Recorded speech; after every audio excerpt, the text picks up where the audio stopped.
Boys and girls, boys and girls. Good morning. Good morning, good morning, good morning.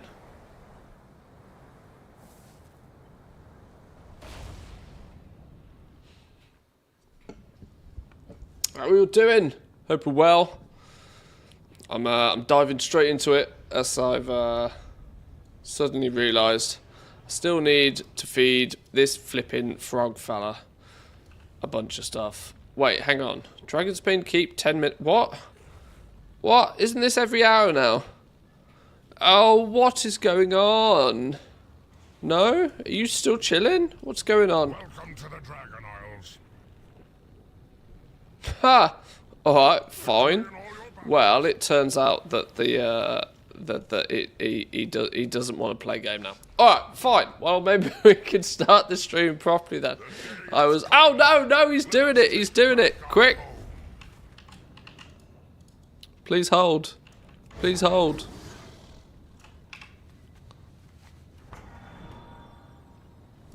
One, have a Scooby snack.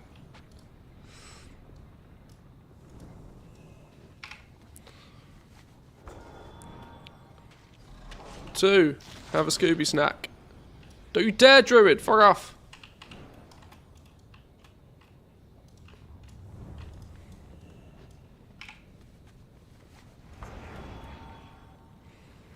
Have a Scooby snack. How many is that? Two more. Come on, come on, come on, come on, come on, come on, come on, come on, come on. I'm even doing this on war mode just to try and find an easier realm to do it on. Oh my god, I might have done it. Yes! Finally! Finally! Okay, right, I can actually start the stream properly now. Okay, right, let's turn the tunes down just a touch. Let's be professional about things. How we doing, boys and girls? Good morning, good morning. Oh, even server hours. Yeah, I've all the timers and stuff have all gone completely loopy doopy. I think they've changed the timing on some of this because it's the week for it, I guess. I'm not entirely sure. But I've done it now. I don't care. I do technically need to do this on some alts this week, potentially, to get them some gear, but we'll see, we'll see. Trying to fix my PC, so not good. Stupid thing keeps restarting itself for no apparent reason. I don't wish to be the internet doctor on all things computers, but if it randomly restarts by itself, that is 9 times out of 10 an overheating issue. But yeah, diagnose as you need. Right, I'm not even going to bother finishing the rest of the thing. It's actually pointless. Let's get back to Valdraken. Weak or not too happy with you being GMT. Yeah, I don't know. I updated the add-ons. I updated the weak aura a couple of days ago. As it did say there was an update for it. So let's that's well reminded. Let's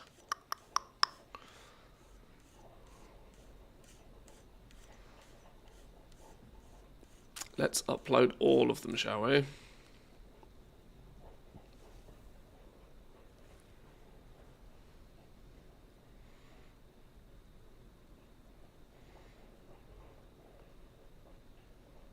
Go. Go, go, gadget, go. Can't find BTW Quest's Dragonflight. FR? French? What? Whatever. Okay. Right. I've actually, believe it or not, boys and girls, for me at least, made some serious progress on my character this week. I haven't actually played World of Warcraft all that much in the last few days, but early on in the week I got myself up to 486 item level, which, you know, if this was last week, that would be a really big item level. It's not massive now by any means, but my drive to try and get to sort of, I think 500-ish feels fair. I've run some Mythic Zeros this week and had some fun doing it, actually. I've been able to snag a few pieces of 493 champion gear, which is nice. But I a nice 502 weapon, which I've upgraded a little bit. Probably spent all my points in completely the wrong places, but I've got 2 pieces of the new tier already, which I think is also a bonus. Meaning, in theory, and a 493 champion chess piece, which we can always convert in the catalyst next week.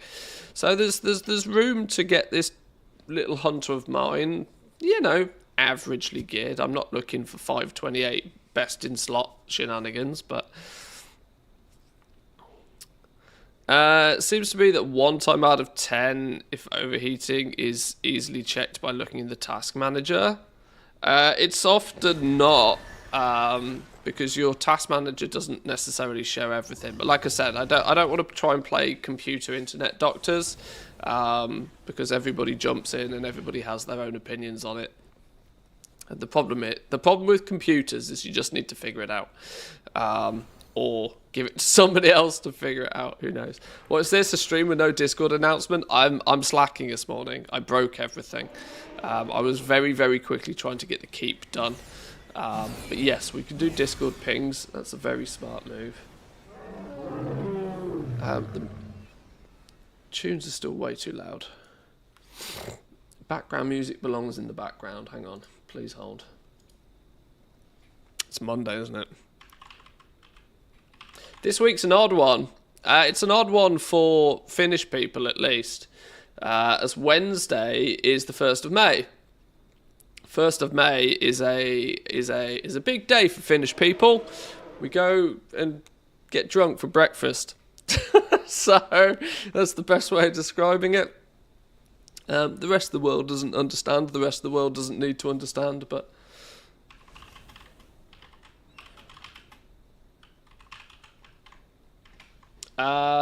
what it does mean, though, is Wednesday's stream is not going to... How does that differ from the... Shush. So it does mean that Wednesday's stream is going to be probably an evening stream rather than a normal stream. National Drunk Day, yeah, something like that. Something like that.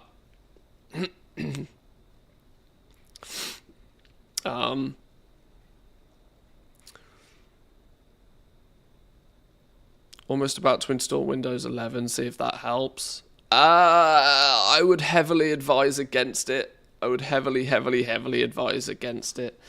Because that's just that's adding more to the pile of things that it could be. Honestly, if it randomly turns off RAM, power supply, nearly every time, RAM or power supply. If one of your RAM sticks is busted, take them all out, put them back in, one by one, turn the computer on, see if it boots. You can run with really low amounts of RAM, depending on how many sticks you have for a while, so you can do that to test. And if it still happens, it's your power supply. Nearly every time. Nearly every single time. Right, Discord pinged. Yeah, so Wednesday's going to be odd. Wednesday's going to be a little bit of a weird one. I will try to be civilized, social, and not get too drunk on Wednesday morning. It might make Wednesday evening stream an interesting one. Thursday, I suspect we'll probably get another wave. Yeah, probably Thursday, but probably really late Thursday, so more like Friday until we get another wave of alpha. Some of you may have noticed I am not playing alpha. That is for the simple reason that I still do not have an alpha invite. And I've practically given up trying. It seems to be that alpha will not come my way this time, which is not the biggest of problems. It just means I can't chip in with any feedback, really. It's very difficult to test things without being able to see it. That said, there are a few people and there are some videos slowly starting to appear showcasing some of the stuff, and it looks alright. It looks very Dragonflight, looks pretty similar to Dragonflight. Getting rid of inspiration is a good move. Replacing it with concentration sounds like a interesting twist. I really hope they carefully balance it, because if it's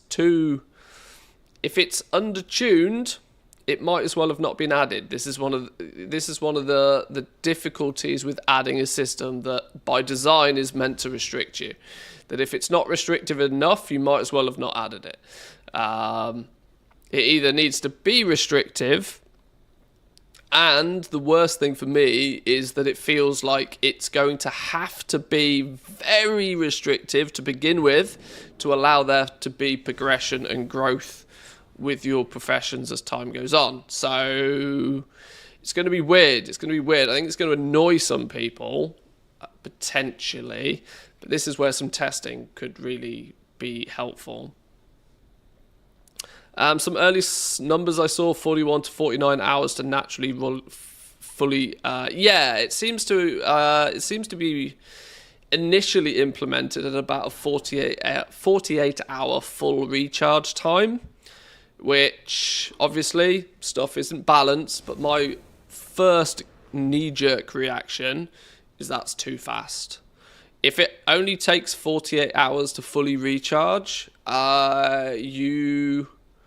you start getting into the need to log in daily and I must spend this resource panic, which will just basically negate any value that it has. Like this is where I mean it's got to be carefully balanced. 48 hours seems too short, because you've got to remember, by the time you get better at your professions and need less of it, and you stack up some ingenuity and get refunded some of it when you do try and use it,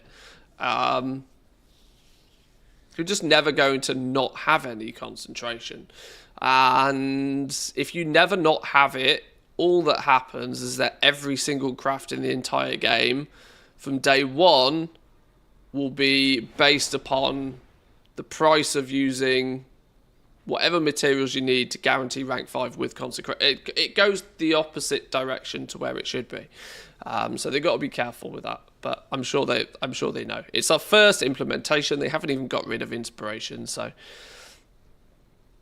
I'm also resigned to the fact that it won't be warband wide. That was just there's never been any indication that it will be, other than I think it's going to feel weird if the profession stuff isn't. But until they tell us it is going to be, I'm going to assume it isn't. And so the alt army situation is the way forward until we're told otherwise. I'm thinking hero talents are a bit meh, and I think I'm not going to do a lot of delves. Delves have been... There's been some interesting reception on delves. A lot of people say, okay, these are interesting, but a lot of people are saying they're interesting and not fun. Interesting in terms of it's a clever it's like an interesting concept that they're adding, but a lot of people don't seem to be enjoying delves as an activity. A lot of people seem to be, their initial feedback on delves is, well, it just feels like I'm doing a quest in a cave. And if you're not the kind of person that enjoys spending your time seeking out world quests and that sort of stuff, it's they're going to have to do something to make them feel interesting, and something more than what I think they've done so far, which is just make them like mini cave quests, which is odd. Not fun. Sounds like the prerequisite to being the third pillar. Kind of. Let me grab my coffee. Back in 2 seconds.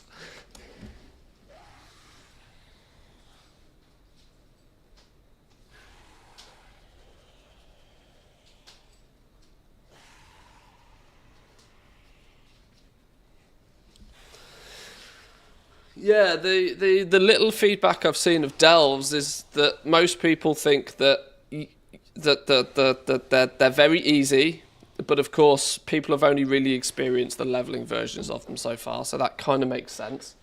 A lot of people have sort of stated that they don't really see the point of delves, which is it's worrying that there's that feedback going around about a concept that's meant to be like a headline thing. They're certainly not getting the same reception that things like Torghast did, for example. Now, I know Torghast ended up being on people's ignore list, but it didn't start off on people's ignore list. People were like super hyped for Torghast when it was on like alpha beta stages. Super hyped for Torghast. I am not seeing any of that same enthusiasm about Delves. So they're going to have to really twist how they operate at level 80 and at the higher tiers. But there is also a problem that a lot of the people that are in the alpha that are testing are your high-end raiders, your top-end Mythic Plus kind of guy, you know, your big-time content creators that are big-time content creators because they are very good at the game. Often they're not necessarily the people that do the world content anyway, so I don't know. We'll see. I would love to see it myself, but, you know, keep our fingers crossed. Give us some puzzles. I think they're slightly, well, I don't know, digs. All I can think about when you refer to puzzles is digs, and I just know how the digs came over.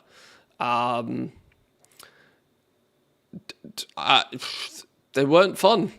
Once again, interesting concepts. Just they weren't fun. They were just a thing that you did because there was something else you wanted to get from them. They weren't something that you were like, oh, I'm going to go do my digs now. They were fun.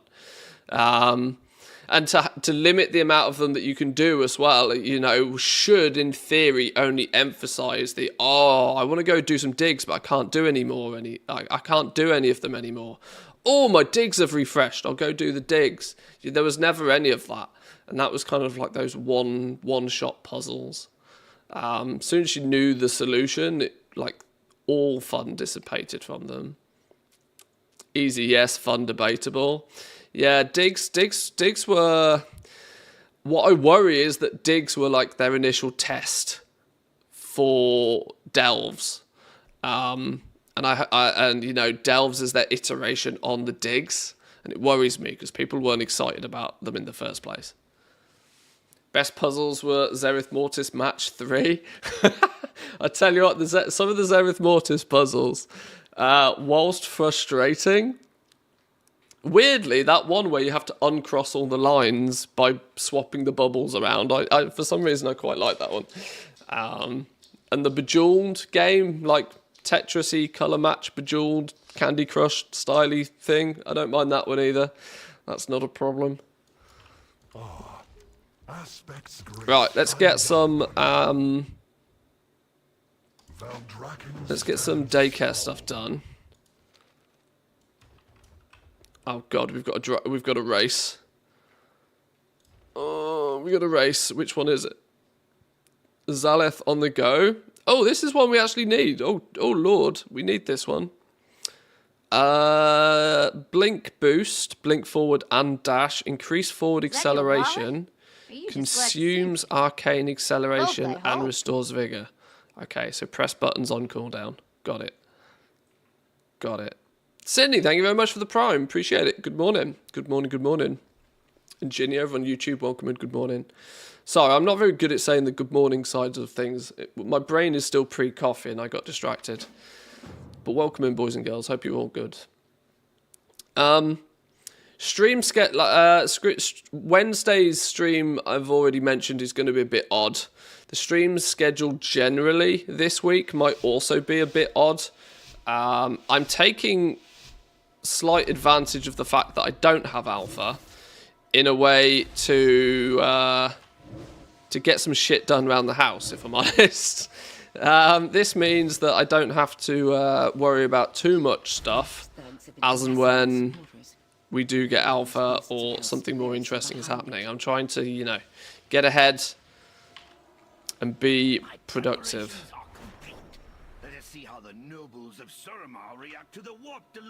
Why did none of my buttons work? I need you to look into a suspicious person who has been lurking around my tavern. 15-second cooldown, but it won't let me use it. Okay.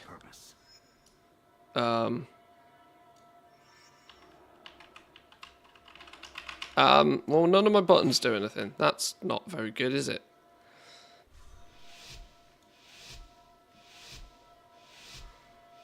As and when we get alpha. Well, you gotta remain, you gotta remain hopeful. Blink forward and boost movement speed, 1 vigor. Okay.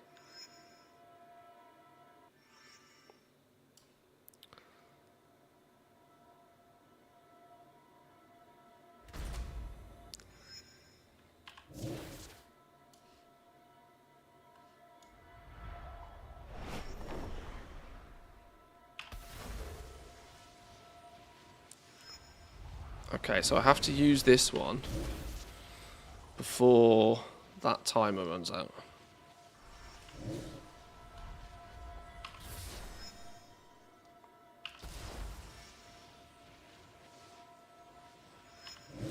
These little bonus dragon races make my brain hurt. 10,000 years beneath a false sky, and we emerged to see the real one choked with vermin. Use the cannons in Felso Hold and blast those vile fellbats.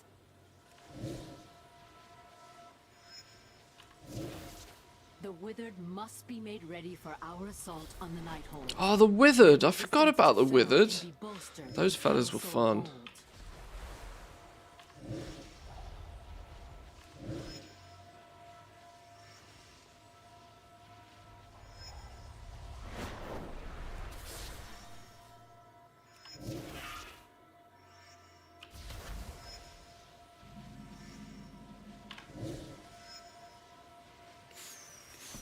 Okay, well, we completed it. Sure. Silver, 5 seconds off gold. Oops, I don't care. It's fine.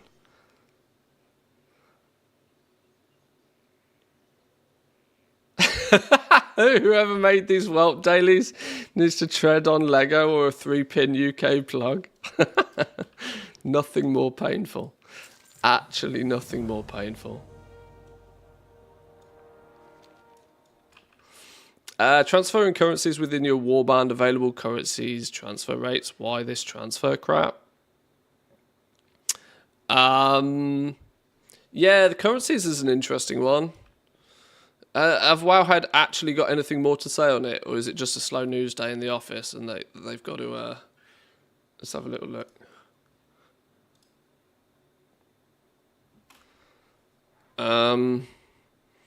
Warband is one of the biggest features coming with the War Within. Can't talk this morning. Allowing players to better manage their altar armies. One of the additions it brings is the ability to transfer currency. Basic process. When you go to your currency tab, some currencies will have an icon showing that they are transferable. By clicking on that icon, you'll be able to select another character from your account to transfer the currency from. Currencies also have a new line noting that they are transferable. Ratios 1-to-1 on... Yeah, okay, I mentioned this, trying to summon Ranthius, first thing on a Monday morning. I don't know why they've done it this way. Currencies is an interesting one. In terms of the fact that why? Like, what... why are they like this? It's cool that there's a little user interface that now allows you to pull resources from an alt to your character, which I believe is actually how it works. Not sending it to, but pulling them from. But why? Like, why is it not that when you collect a currency... it's just instantly account wide and all of your characters can use it if they so need? It feels odd that they're... It really feels odd that they're trying to layer another system on top of this when there is a much more simplistic, more straightforward approach. And it makes me worry about this warband thing in general, and this makes me also wonder maybe why professions might not get any love with warbands, is because I think they're just layering it. They're giving it a new lick of paint. They're not. It doesn't feel like they're going back to basics and actually fixing it. It feels like they're just slapping a big old plaster on it and going, boom, now things are account wide, be happy. When actually everything is still character based, but they're making it so that you can send it places easier. I'm not sure. Presumably technical issues, right? I bet if you were to quiz any of the devs behind the scenes, the answer is quite simple. Technical issues. But if there's a 1-to-1 transfer rate on all of these different currencies, why don't they just be account wide? Why do they ever need to? Why do you need to have 5 on this dude and 7 on that dude and 10 on that dude? There's no reason to just pool it all together.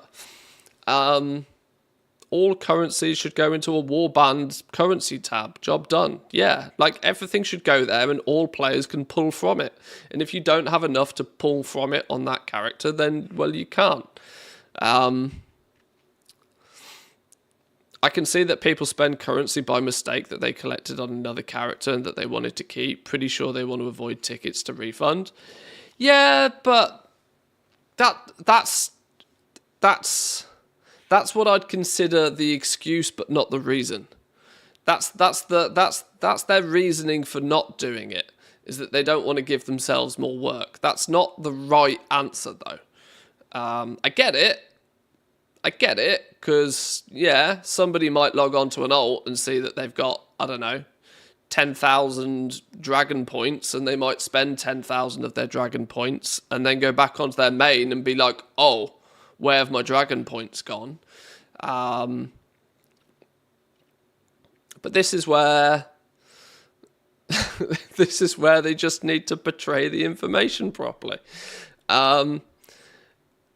Season 4 is a good example of this. All the Mythic Plus changes, like, I was running some M0s a few days ago, and the amount of people that had absolutely no idea that the changes that had been made to the dungeon system. No idea, zero clue. Because if you look in the game, there's nothing that tells you. Hello there.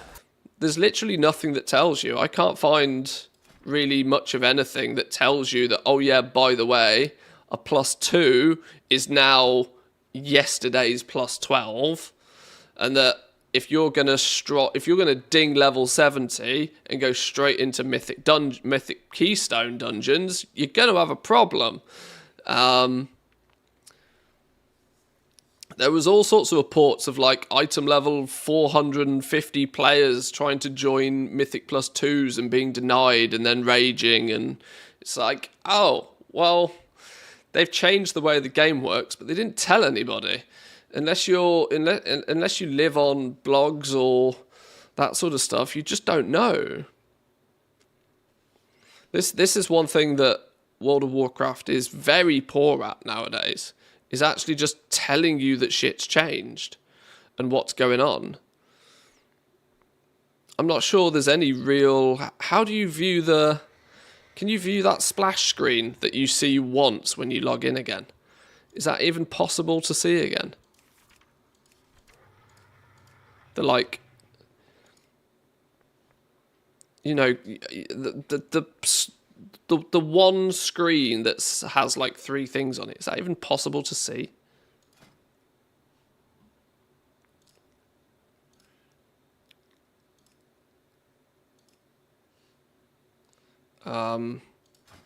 If it is, I don't know how and where to get back to it again.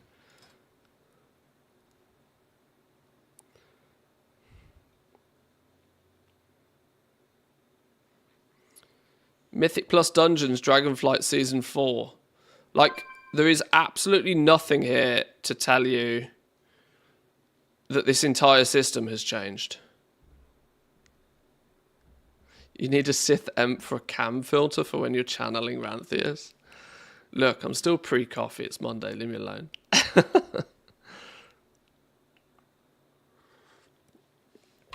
So let's try and log into a character I haven't logged in on. That might be difficult.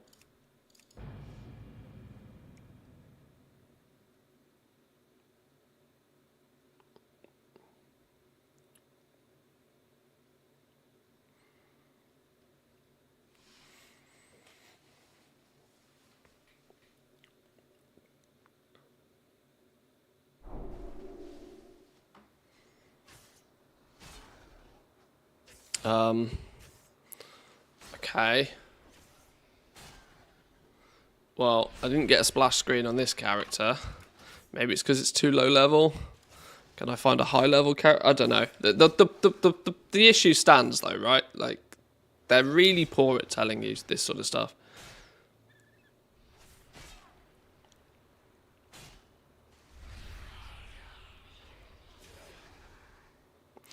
It's a short-lived problem, though. You only make that mistake once per character. Interestingly, that change happened pretty organically for those of us who play with a group of friends, run our own keys, since the key we got reset to a 2, so that's where we started. Yeah. But I still don't think that it's overall a... I don't know. Like, there's some element of letting players make a mistake from time to time, but... There's also changing an entire system and then not telling anybody. Like, if you don't read the official WoW blogs, you don't know about any of the changes. There should be huge things going on in the game. Like,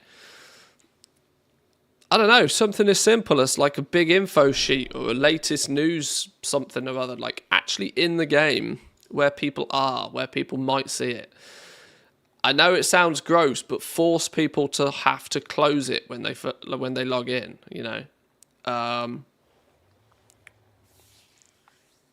and throw it at them a few times. I don't know. I like, this isn't my speciality, but it's odd how little that they, how do I phrase this, portray changes.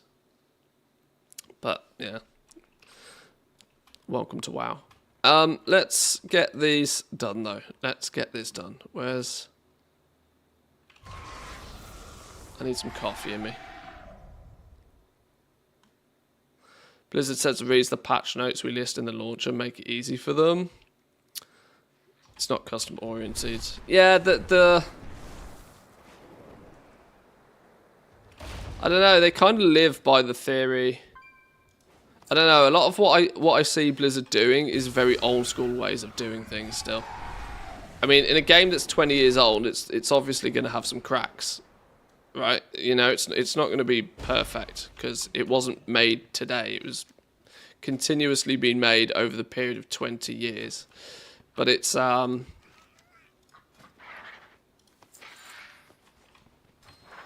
lot of the stuff that they do, I think, is also old school ways of doing things.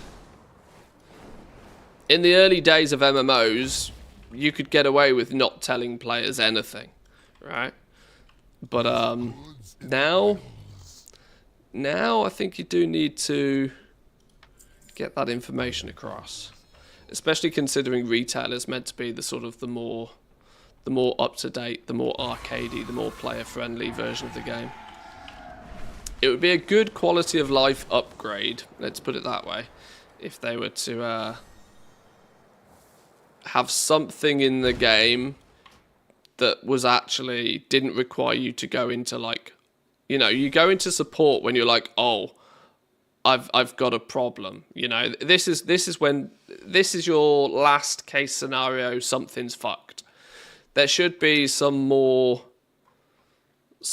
a touch better than this, that sort of oh, here you go, you can see the what's new screen. What's new in season 4?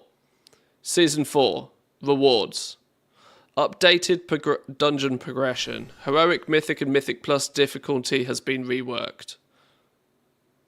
How's it been reworked?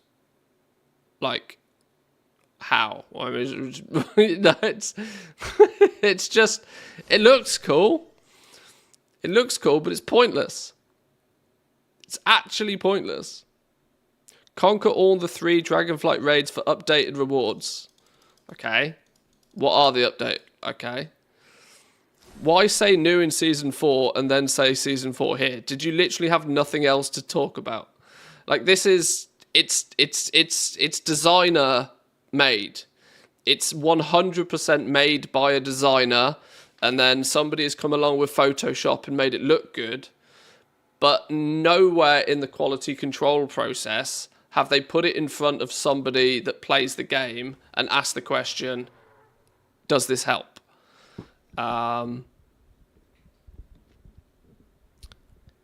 Even a visit the website to find out more button. Yeah, your only button here is close. So, okay, see you later. It's a usability issue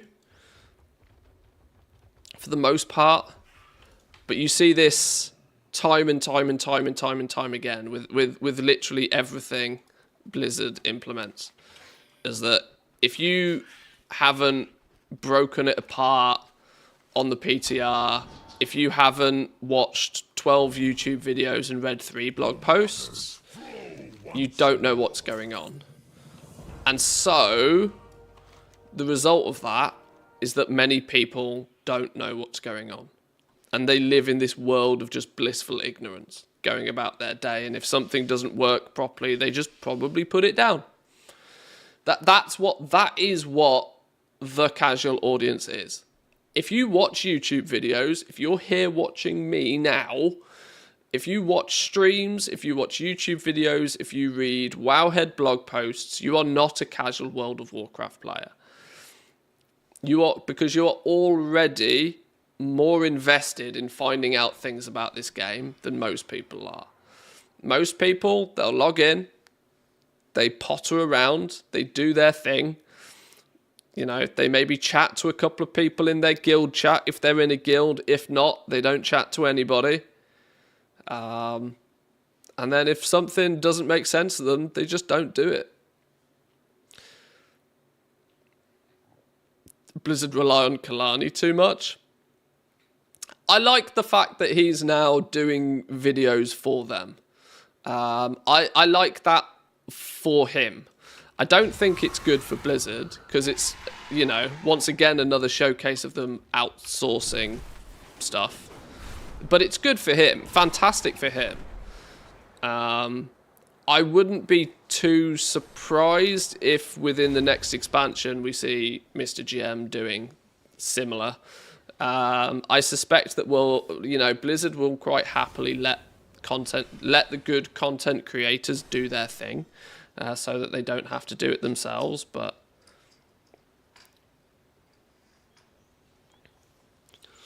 I can confirm no guild, no chat. Well, this is it. This is it. Like, a lot of people aren't watching a stream whilst they play. A lot of people aren't keeping up to date with YouTube content. A lot of people aren't reading blog posts. And you have to design your game under the assumption that people are not doing any of that.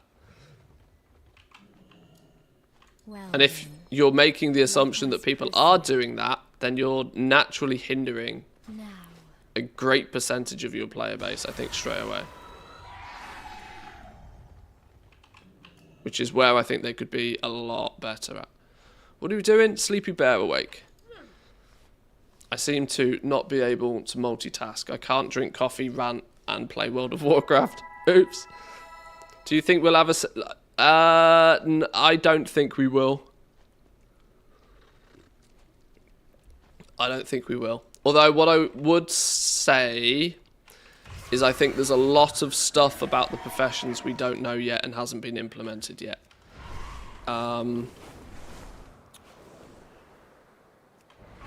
Is my guess. I'm not holding my breath in any way, shape or form for any better system than trade chat for finding people to craft things for, and to get your name out there as a crafter on your realm. I would it's probably #1 on my list. It's #1 on my list, I think, of things I would want to see in the game. But my list is not the same as everybody else's list, and so there's a strong chance that it won't happen. It's number 1 on my list because practically without it, I have very, very, very, very little desire to engage with the professions, which frustrates me because for years it was the main thing I spent my time doing. And I enjoyed very much doing it. But we'll see what happens. We'll see what happens. This playlist, I apologise for Team YouTube because Team YouTube doesn't get the music in the background. But this karaoke hits playlist thing, very good, very good. I like this. I like this. There's some tunes on this. Considering we're probably a bunch of boomers in here.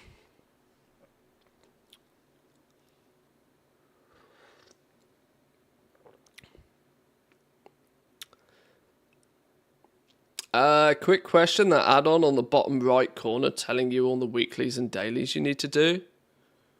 If you mean this is called Zygor. This is a little add-on. You're on Team YouTube. I don't think I have a link for Team YouTube. And also, Streamlabs seems to be fast asleep. Hang on, let me fix things. Let me fix things real quick. Oh, did I put it on if you're on Team YouTube, it's in the description actually, a link to Zygor. Why is Streamlabs not awake?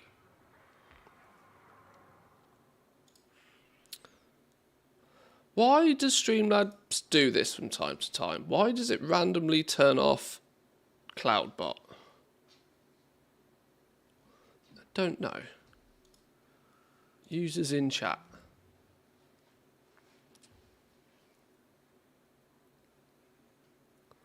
Huh. Why is that not working? How can I tell Streamlabs to come and play a game? I don't know. Maybe you'll turn up in a minute.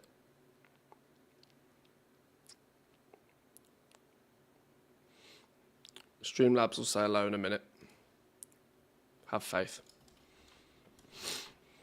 Yeah, this is Zygor. It does a whole bunch of stuff for me.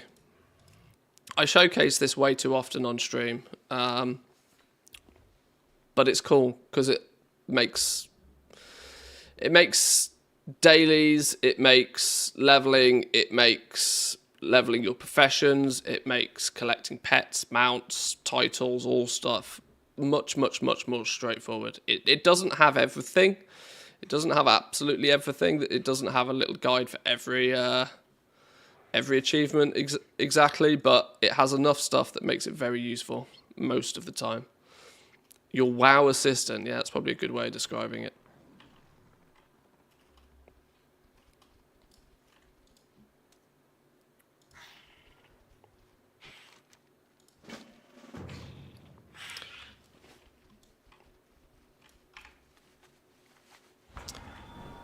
Head over to the Waking Shores, okay. More pet battles.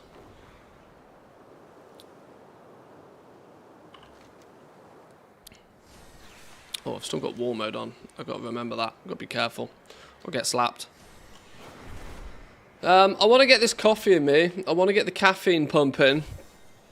And then there's a few more Mythic Zero dungeons I haven't run this week that I'd like to try and pad out my gear a little bit. I don't have much desire to do like actual Keystone dungeons, but the Mythic Zeros I was doing the other day I had quite some fun in. Mostly because there's no stress. There's no stress. I actually had some, dare I say, I had some relatively pleasant interactions with other people in World of Warcraft the other day doing some M0s. Have I done the Mega Dungeon? I haven't, no. No. What have I done? What haven't I done? It's probably easier to look through here, isn't it? Where's he gone?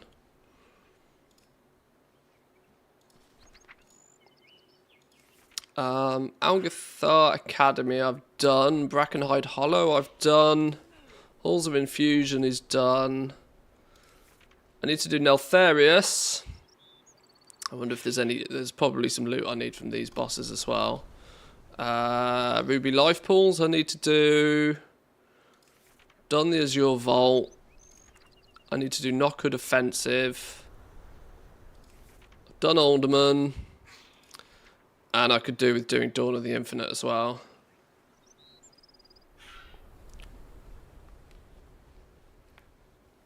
It'll be interesting to see how players who try Mythic Plus get on with the usual Sweat Lords.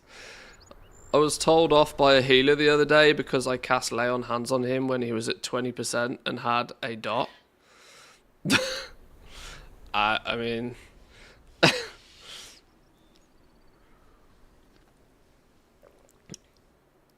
I was fine, bro. Yeah, and now you're 100% fine. What's your problem? I intend to do it today. Could offer myself up as a tank. We'll see. We'll see. I've got to get some stuff out the way first and foremost. I don't know what order I'm going to do stuff in, but it would be nice to slowly work my way through this. And I do say slowly because a lot of these dungeons, you got to remember, I might have done the dungeon 3 times, maybe possibly this entire expansion. I've not done many dungeons this expansion. Oh wait, no, hang on, you're not going to do very well.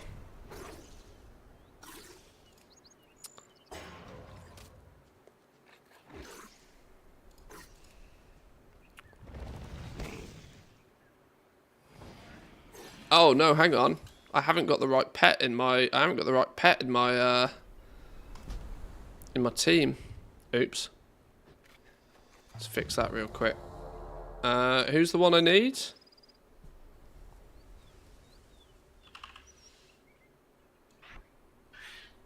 You got to go in there.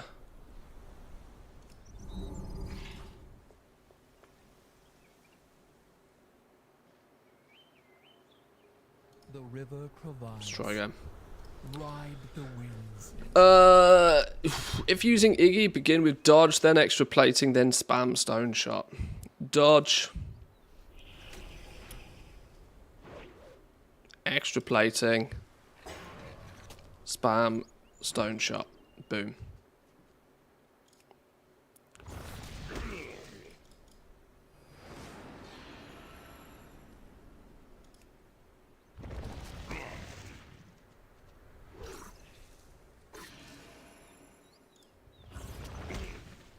Easy business. You can just chuck the pet as number 2 in your team and use a level 25 to one-shot them. Oh, does their pet not scale with you? Oh, okay. I didn't even realise that. I half assumed that it would scale. I was just doing what Zygor told me to do.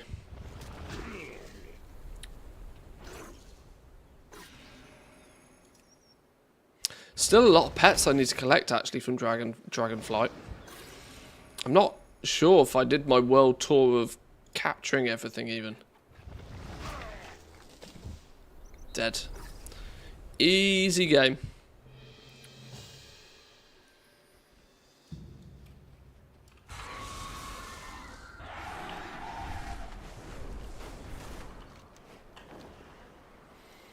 My little list of stuff that needs doing for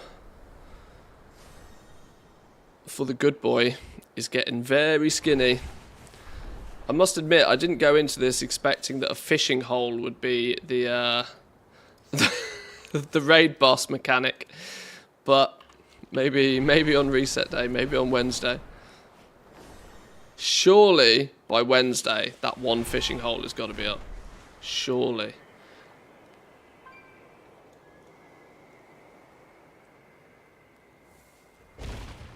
This is the seat of their power. Boom! Hey, nanny, nanny.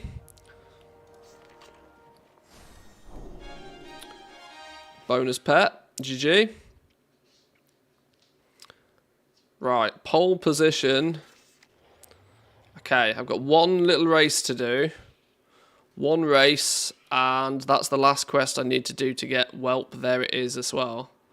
So that'll be everything I need for the Fight Club achievement.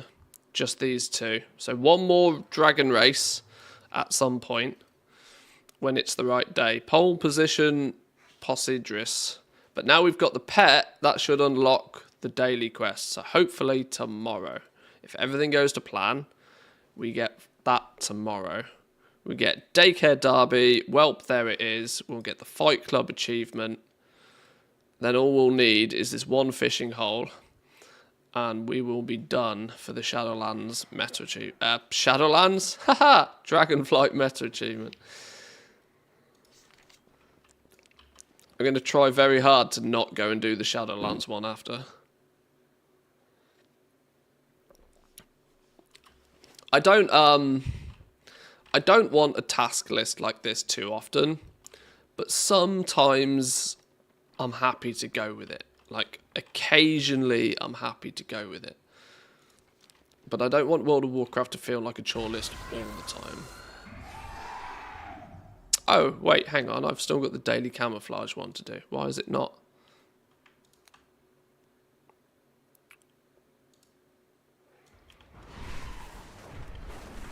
I don't technically think I need to do this again, to be honest, but... Posidris, Emerald Whelpling, and the Obsidian Whelpling.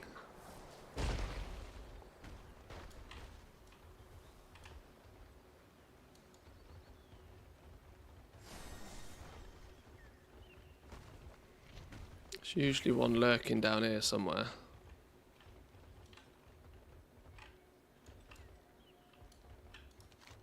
Can I get away with not doing this?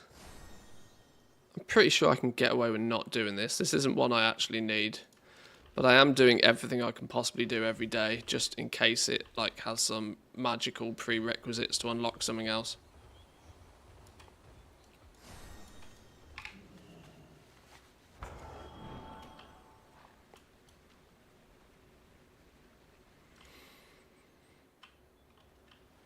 The other big frustration for me at the moment, more than anything else, is that I really, really, really want to start getting into, like, I want to get my brain into War Within mode, and I can't. Or, I mean, I can, but it's so difficult to do so without being able to see stuff. Like, even simple things, right? I want to get a strong understanding of, if nothing else, like the basic materials and that sort of stuff, right? Because a good foundation of knowledge with the profession stuff makes learning the intricacies of like spec trees and stuff so much quicker and easier. I mean, I guess I could just like abuse Wowhead and the data mining side of things, but it's nice to go, oh, what's this material? Oh, this is this material. What's this material used for? Oh, it's used in this, this, and this craft. That's just much easier to do in game.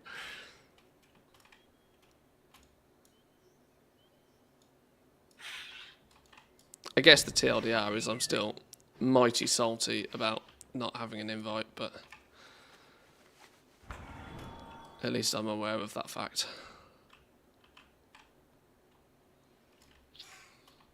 Where is this Emerald Whelpling then?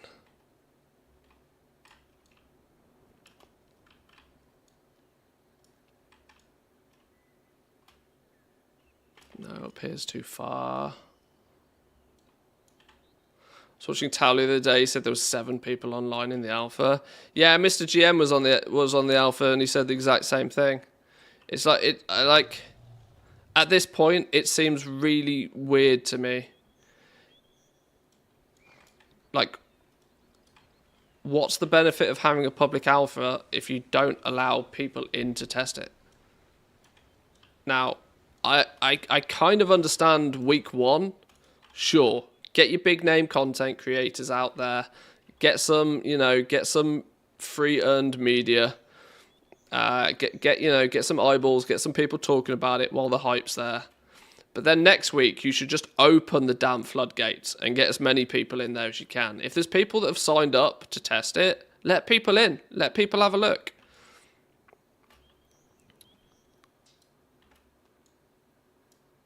Like, just get people in there. It doesn't make any sense.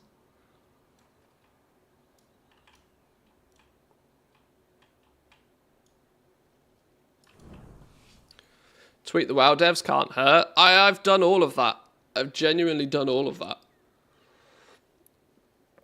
I've tweeted the devs about it, trying to ask about it. I've DM'd community managers, just straight ghosted. So, and there's nothing more cringe than begging for shit on the internet. So, if they don't,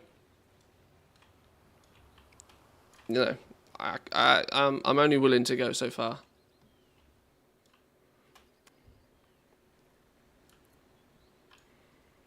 Where is this dude? Who's hiding him? Hang on. Target macros. Who are we missing? Emerald Whelpling. Oh, no, wait, hang on.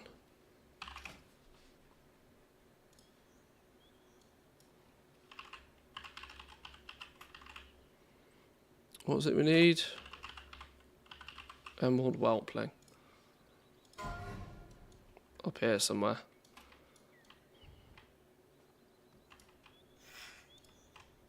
Aha! Sneaky, sneaky. Gotcha. I love that little target macro.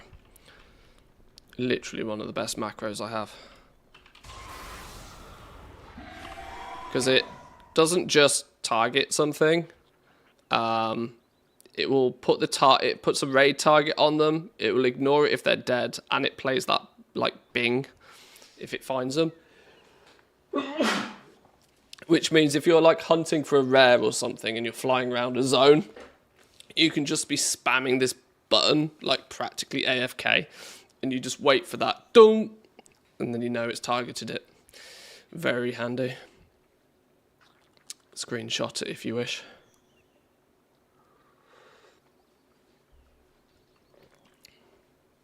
Oh, Reigns the Infinite Time Weaver. Nice. I still do not possess that one either. That's a cool one, though. It's a very cool mount.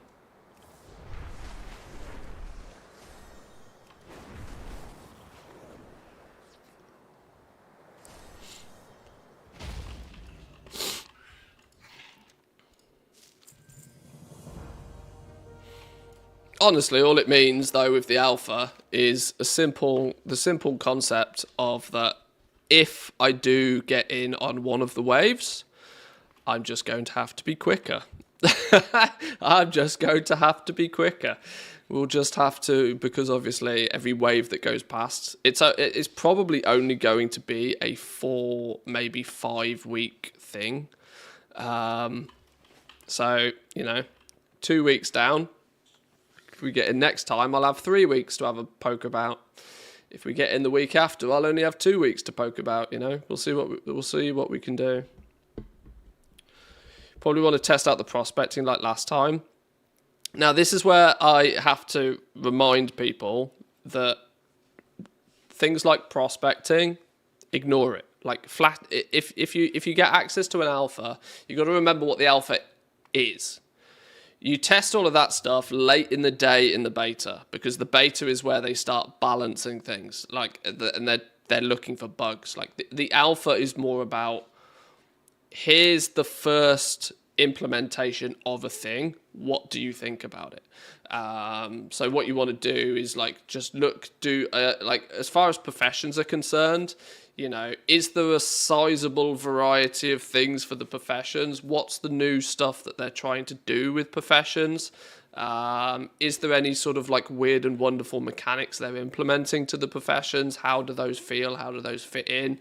Are there any systems that are going to go with it? It's the early analysis and feedback that the alpha provides you the ability to see and to share. This is why I think the alpha is probably more important than the beta, right? Because if they implement something in the alpha and you look at it and everybody goes, this is stinky, there's time for them to, you know, fix it. There's time for reconsideration. There's time for them to go, all right, people don't like this. This isn't going to work. What can we do instead? When beta drops, everything is without World War 3, everything that you see in the beta is what will go live.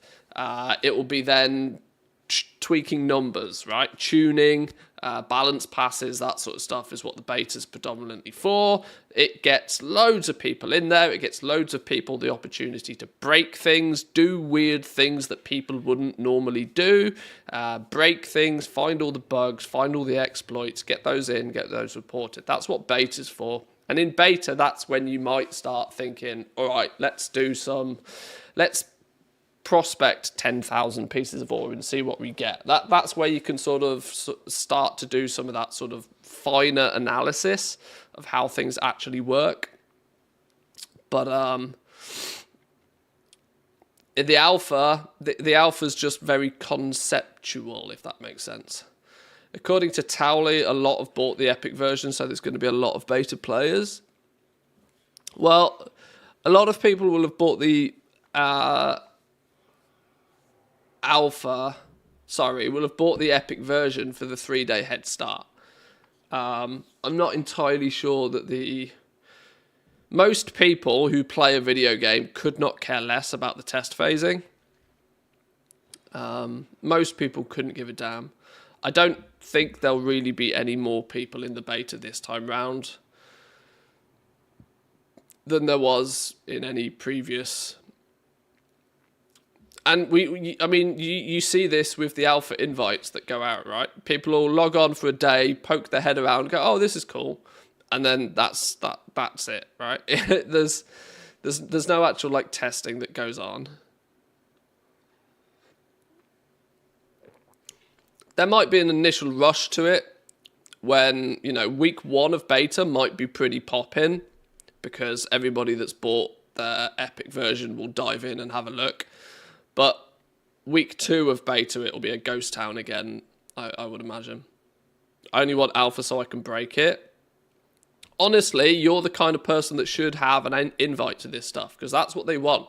They want people that break shit, do things that people, devs may not think about doing, that players will think about doing to try and abuse the system. You cannot get banned in a test phase, so go at it, break it, do whatever you can to break it, because that's what they want you to do, because they don't want anything that's breakable to go into the live version of the game. You'll get alpha next wave, it's long overdue. I'm not hyping it in any way, shape or form. I'm expecting to not get it. I'm expecting to not get it, so then if I do get it, it'll be a pleasant surprise and I'll have a busy week. But I'm expecting not to get it.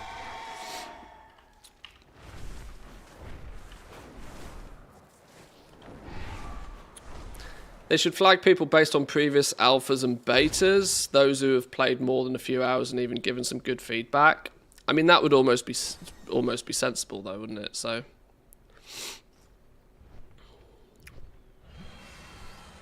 yeah, we'll see. We'll see. I've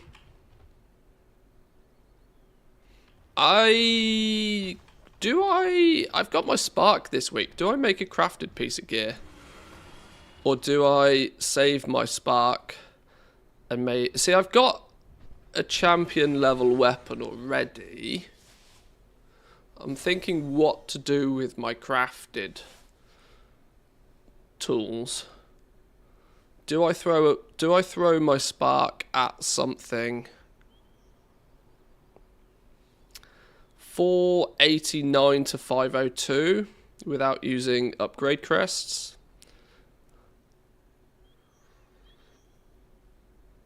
I have done LFR, yeah. I've done LFR this week. Maybe I don't worry about it too much. Maybe I just chip out some dungeons again. My main priority is to upgrade this ring and my boots. I've only got time walking, ring and boots. Oh, and neck actually. That's 3 problems. Do you think we'll have new crafting tools? Yes, absolutely. We already know that there's going to be a new wave of crafting tools.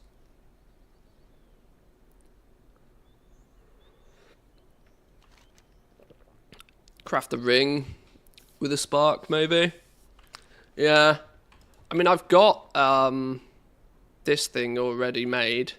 The ring-bound hourglass. I could just upgrade that using my spark. Doesn't seem like a terrible idea, as I've already got it.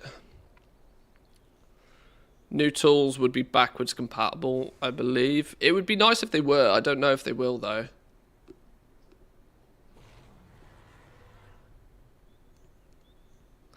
Watching you do LFR last week gave me confidence to try it out. Only did one wing to get the bullion thing, but it all went fine. A bit nervous at the start, but happy got it done. Hey, that's what you got to do. Sometimes you just got to go for it. You just got to go for it. LFR either goes smooth as butter or rough as sandpaper. If you spot that the group is going rough as sandpaper mode, you can always just dip and re-queue again. I tend to find doing LFR on reset day is usually a relatively pleasant experience because you've got people who know what they're doing. The later in the week you do it, the more likely you're going to come across like weird and wacky groups.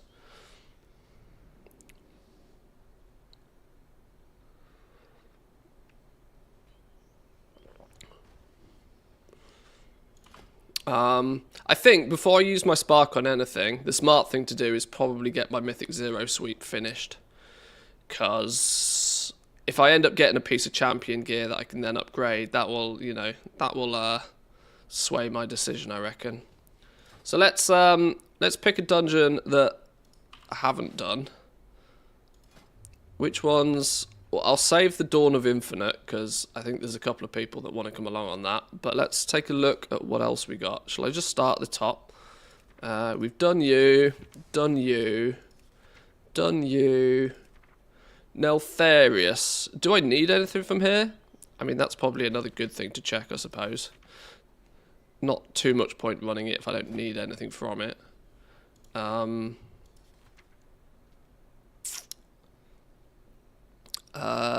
Braces, definitely an upgrade. Oh, there's a ring, look. We would happily take the ring or the braces. And in theory, the trinket is also an upgrade. Okay, well that's a good start already. 3 for 3. Black Temple quest for the free heroic track item. Oh, yeah, we could do the time walking raid.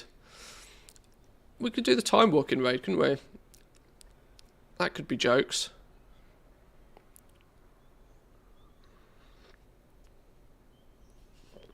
Is there any groups going for that? Let's have a look.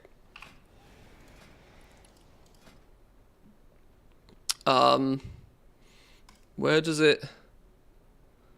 Time walking Black Temple. Black Temple full run 7 seconds ago. Let's go. Let me in.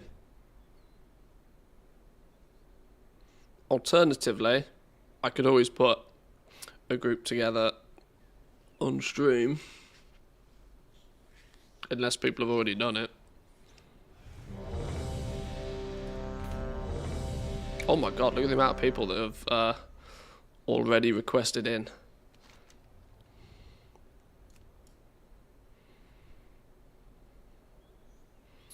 Infinite Time Reaver incoming.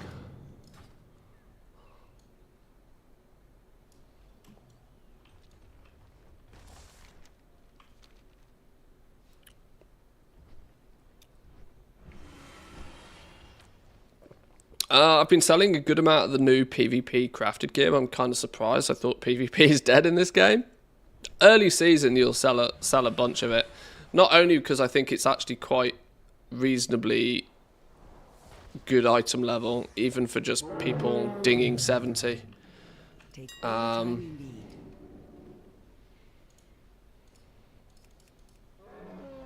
Wow, the patterns are cheap already. Patterns are pretty cheap already. Can't say the same about a lot of the other stuff, but...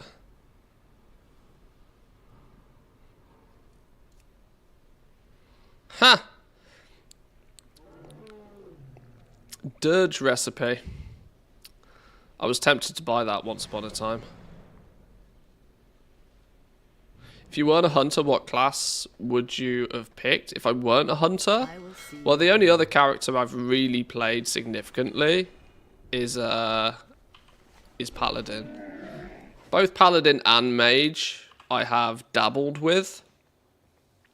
Not in any recent age though, if I'm honest. I've been a BM hunter for a decade probably now. Which was the expansion to where I didn't have a lot of reputation for? Mr. Pandaria, I think. So Mr. Pandaria, I think, was the last time I played my Paladin. Since that... Oh, maybe not even Warlords of Draenor. Oh, so maybe WoD onwards. Legion, BFA, Shadowlands, Dragonflight. I've mained my hunter. Prior to that, I played around with a few different classes and stuff.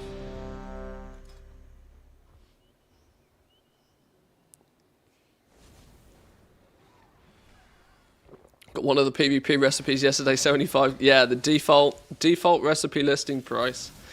Snag a bargain sometimes.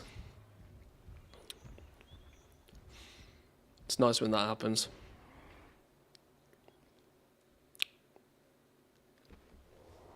Right, let's pump some numbers.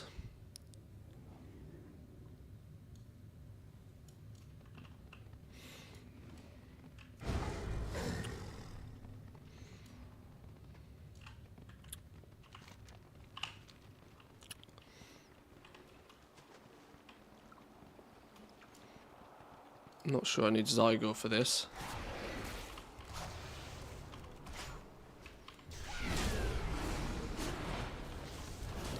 Pew, pew.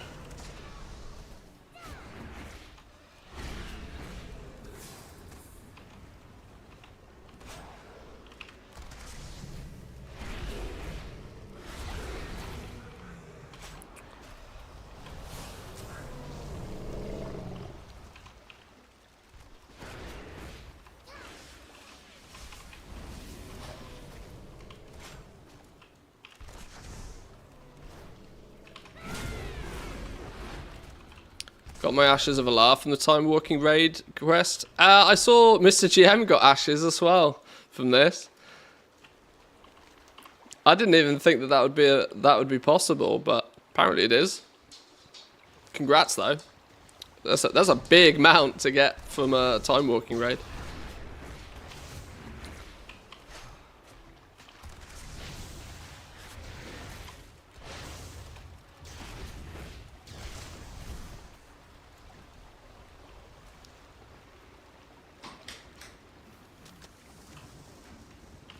Oh, howdy, wife.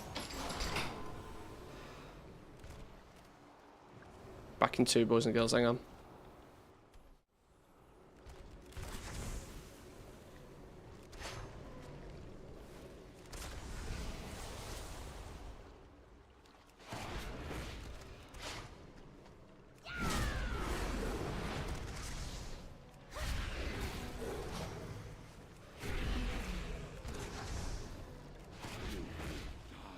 In the name of Lady Wa.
Right, how are we doing, boys and girls? First boss! GG. Sorry, I was AFK for practically all of that. The wife is off to get her hair done. As every good wife should. She, once a month, she'll go to the hairdressers and pamper herself for an afternoon.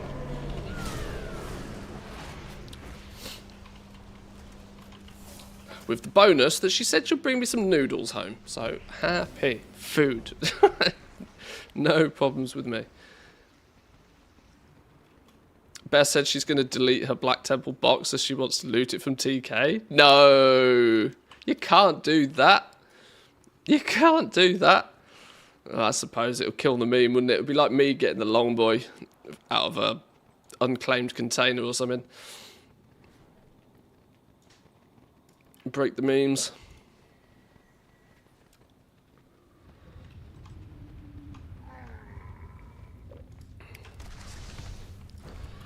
Kind of easy with an alt army. Also got invincible and Mimron's head the same way. Really? Oh, okay. I didn't realise it was so... I didn't realise the loot table was so juicy, so packed. PC update, it could be a power saving thing if the thing doesn't seem to restart itself when a game is running. Go figure. You might be suffering from something similar to what my PC was suffering from. It's a low power idle mode. I just switched it off because when my PC went okay, story time. I figured out that my PC would only randomly restart itself. No blue screens, no nothing, just like ping, just restarts. I'd come back to my PC after being away from it for a while and it'd be back at, you know, the fresh desktop with a few pop-ups like you always have, right? And it was when my PC was going into low power mode, like idle mode, for some reason, the low power mode was so low power that it would restart itself because for whatever reason, you know, it was too low power. So I genuinely had to just go into the BIOS and turn that shit off. It now means my PC always runs at like 5%, no less, but the problem stopped.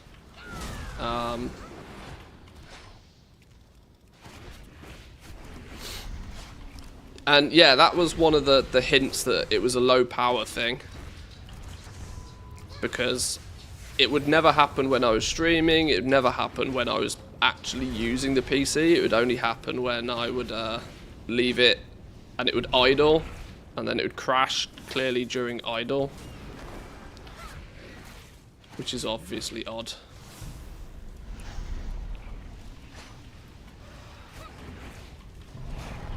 I wonder what the most rarest obtainable dragon riding mount in the game is. I wouldn't even know where to start. Oh, we got something. What did we get? Oh, we got a ring! Fucking happy days.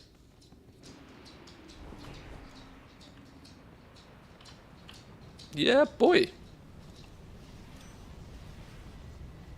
Well, that's a win.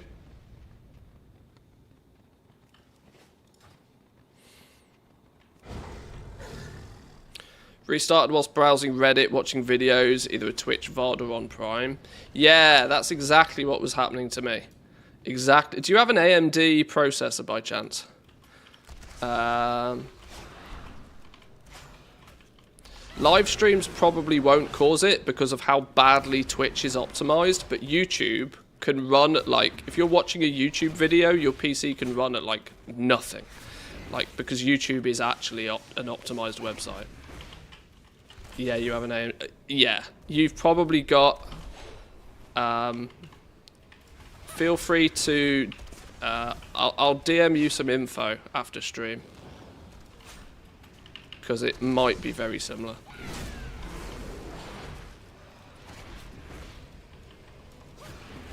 I was reading about some currencies, and it seems you can select which currencies you wanted to display on your backpack frame. I mean, you can do that now. I do that all the time. I always put the latest expansion stuff on my bars. That's been in the game a while.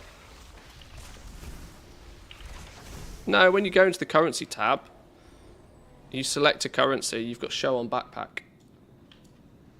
That option's been there for years.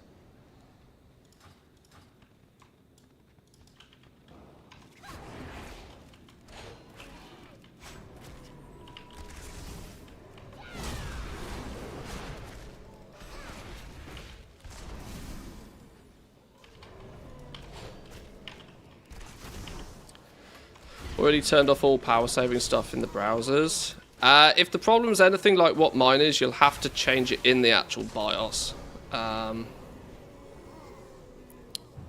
Because it's something that's not controlled by Windows.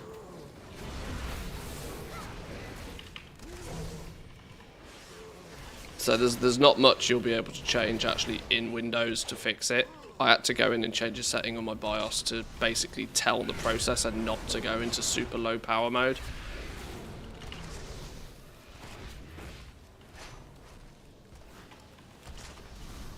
Just keep WoW running 24/7? I mean, that's another way, but... I know from experience that electricity is not that cheap in this country, unless you've got yourself a hell of a deal.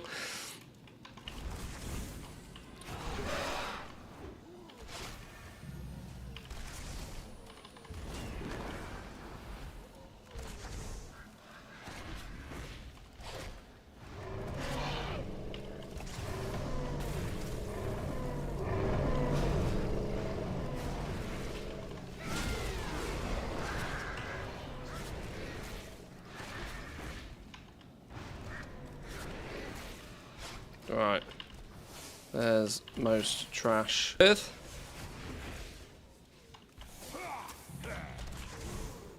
pew. We're going. We're off. Blast!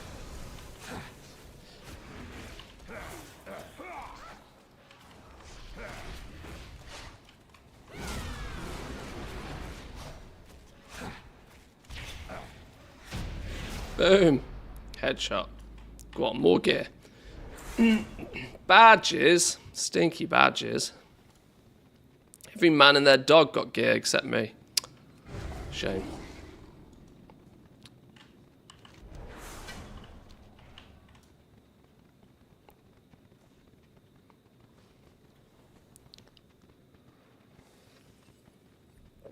I turn my PC off every night anyway, so maybe 16 out of 7.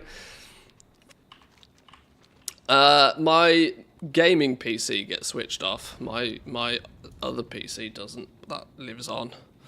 But it's my Plex server, so it's on 24/7.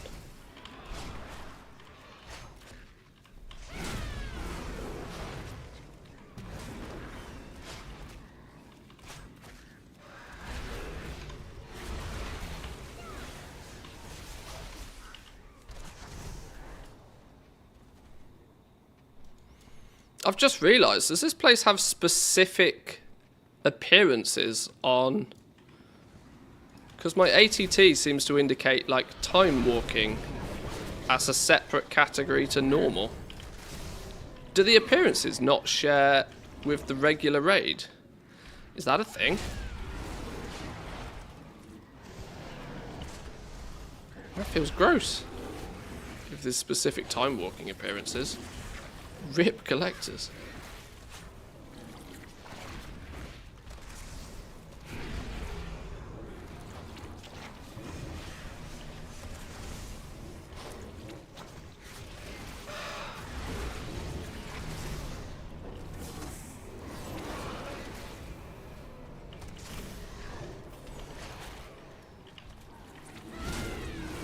Weapon oils return in the war within. Were they sorely missed? Seems like just another consumable that people have to use. Maybe they are, I don't know. They're made by blacksmiths. Presumably they're made by blacksmiths, right? Oh no, they do like sharpening stones and stuff. normally.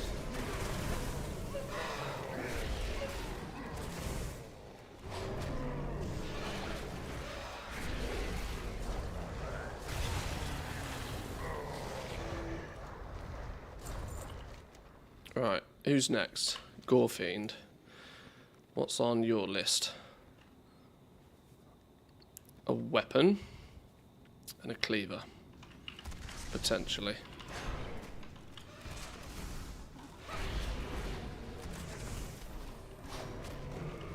Enchanters seem to be making them. It doesn't make sense. Enchanters? I'd have said alchemists or blacksmiths for that sort of stuff. Blacksmiths do, you know, historically weapon sharpening stones and stuff. If it's an oily thing, scribes maybe? Alchemists make sense. Enchanters not so much. Weapon drops are relevant. Razorbow. I am missing the bow. That said, I've already got a 502 weapon, so my weapon's okay.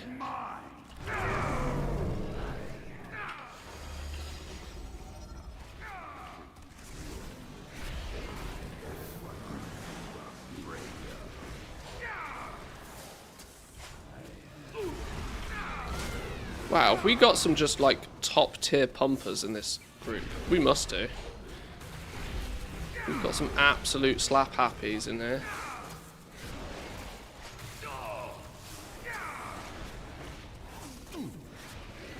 Because I don't believe my DPS is terrible. And I'm not even... Oh, it's all flipping stupid scaled, isn't it? I forget you can have like proper scaled gear for this place.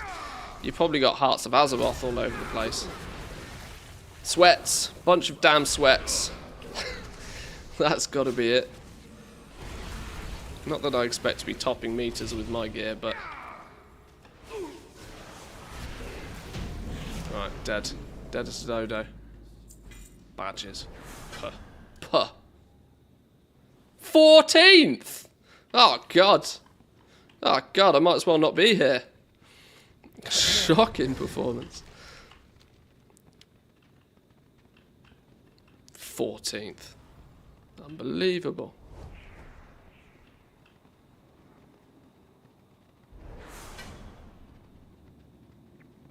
Got my Razorbow this week on normal. Bullion bow got pushed into the back. Oh, you bought the... Oh, okay. Well, Legos for the win, right? Legos for the win.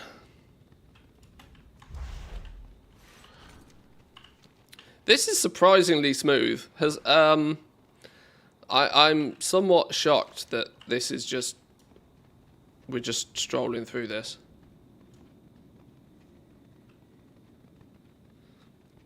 Press buttons harder, faster, stronger. DPS faster.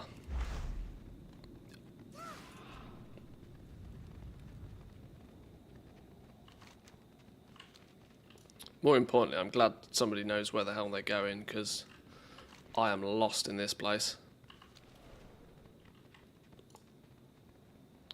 Tend to avoid the time walking raids because I always fear they'll be difficult, but watching this makes it... This is easier than hell. I've not encountered a single mechanic yet. Not a single mechanic, and this is dropping 493 gear. Like, nothing in here even feels like there's a mechanic involved. It's just patchwork after patchwork after patchwork. Now, I'm sure that could easily change, but I feel that there's no reason to not be doing this.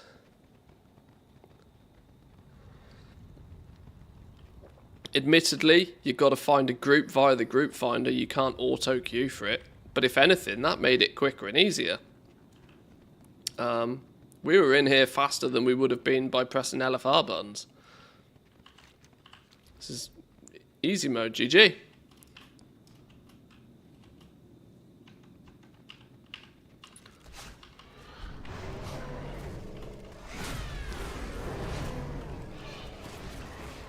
I suppose this early in the season, 493 gear is probably why you've got people in here of all sorts. Since the gear is actually relevant for most players, most characters. I mean, it will be replaced, but it's, you know.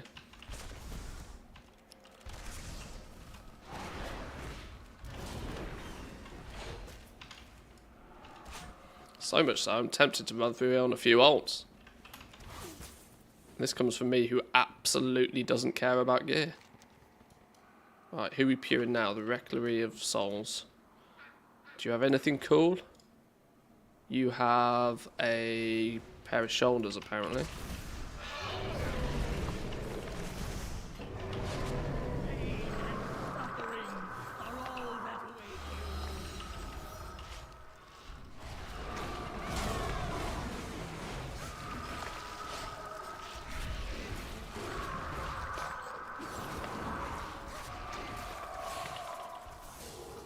I mean, I'll let you know if I find a mechanic.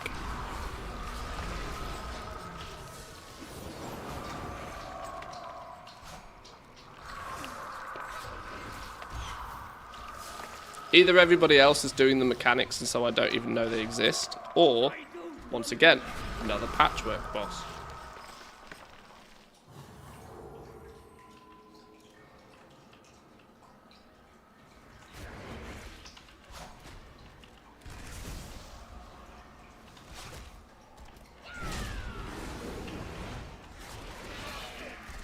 This was the first boss you got a really huge bonus for using Spell Reflect. I never did any of this when it was actual original content. This is one thing I would say about I've played this game for best part of 2 decades now, but the one part of the game I've never really done too much of is raiding. I can count on one hand the amount of tiers I've actually cared about the gear and done raiding in any fashion across that period.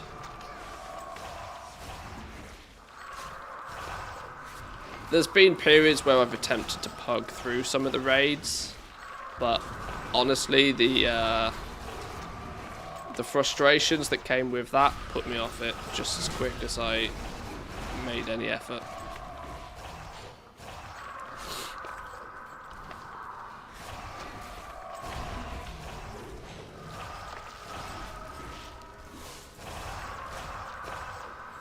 My biggest problem for years was that I couldn't commit to a schedule. That was the thing. My IRL situation was such that my work schedule was varied, so I just couldn't commit to a raid schedule, which is sort of problematic when joining a raiding guild, you know. I use that as a little bit of an excuse, mind, but I never really felt as if I was missing either way, so I don't mind.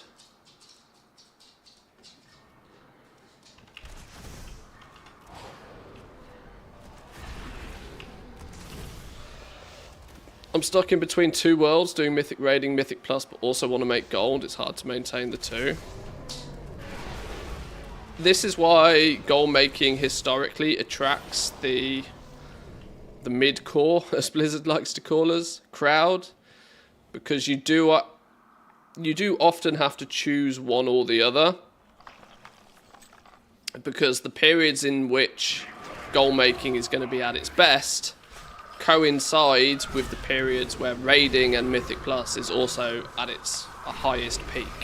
Because the way you make gold predominantly is by selling shit to all of those people who can't be bothered to do it themselves. That's like the core concept of it, really. All of your consumables, all of your materials, all of your gear. Shadowlands was the best example of this. If you were cancel scanning and selling Legos, you're not in the raid. But then I could categorically tell you within probably 10 minutes when the big guilds on my server finish their raid. Because all of a sudden there'd be a massive influx of sales on Legos. And you'll be like, oh, okay, this guild has just finished their raid, or this guild has just finished their raid.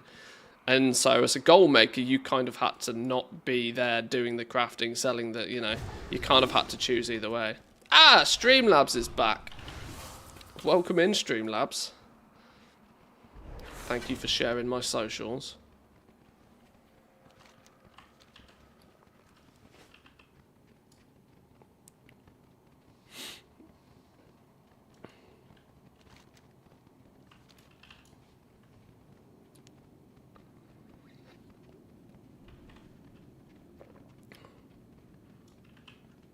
How the hell are those people dying? I don't know. Sounds like a melee problem to me.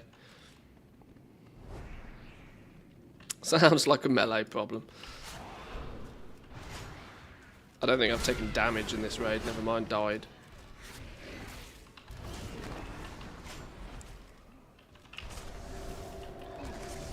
I love to heal and I love to make gold. I main priest, go figure. Samadan? Samadan, is that you?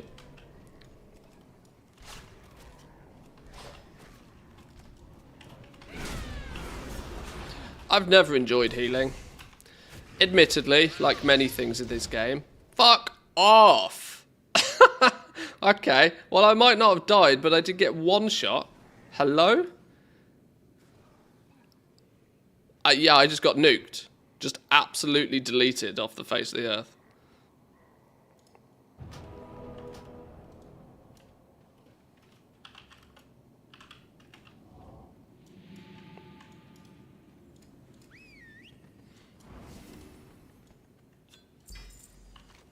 Yay, a gem! An epic gem. There's 97 silver I didn't have before.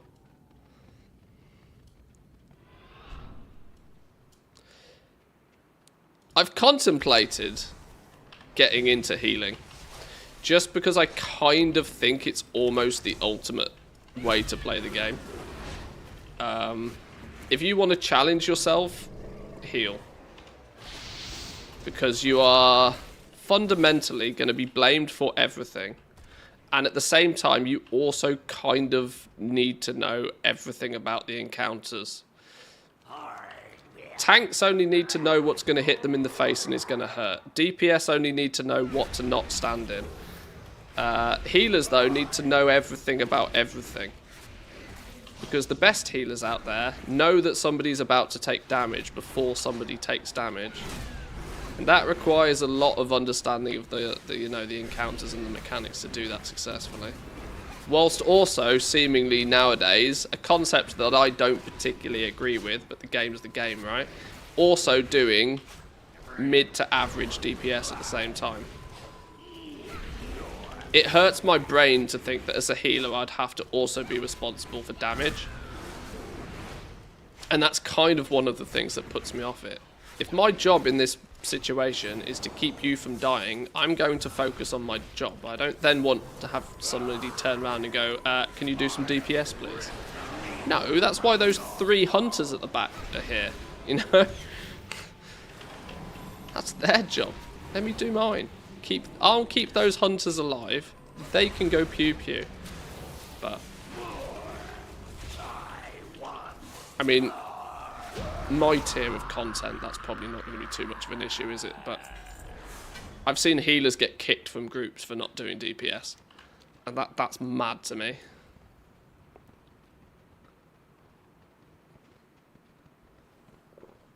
Tanks have to know what mobs are worth, what percentage of a dungeon completion, and how and where to position the mobs and bosses. Be aware of where everybody is so they don't snipe them by accident.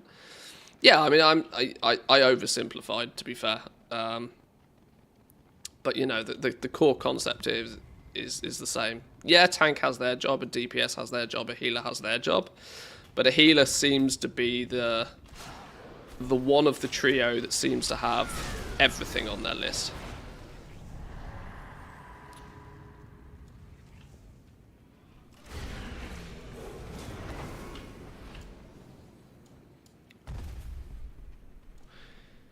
It's not a coincidence that the least played role is a healer.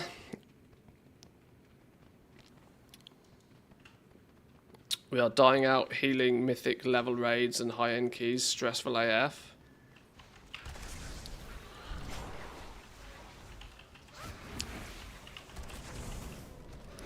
Yeah, I kind of think that if there's a DPS check boss, that's a DPS problem. Like, As long as you keep the DPS alive, they need to be responsible for doing enough DPS to kill the thing. But, you know. My views are my views.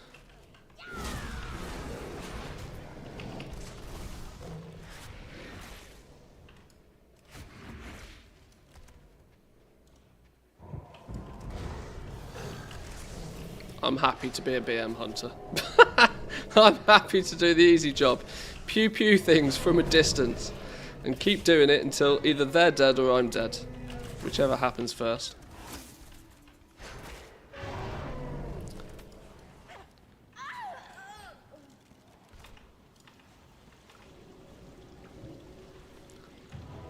I don't play this game for stress.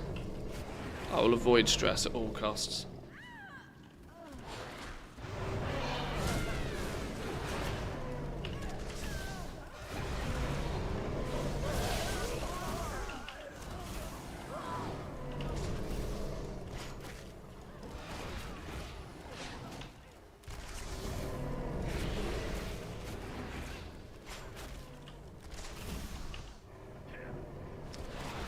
My guild, we have issue with tanks, not healers. We had healers in abundance. Tank's an interesting one because there's often the requirement of a tank to also be the leader, which comes with its own set of challenges.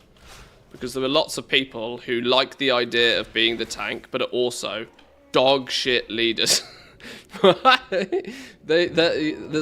often the people who you do not want leading. But, you know, the role exists for a reason. Just like in the real world, any form of management is definitely a skill. And there's definitely people that should be doing it, and there's more definitely people that shouldn't be doing it. That's what I've always found. And, more than anything, I always tend to believe your guild leader should not also be the tank. I think that's a very common mistake. Your guild leader is responsible for leading the guild, not tanking.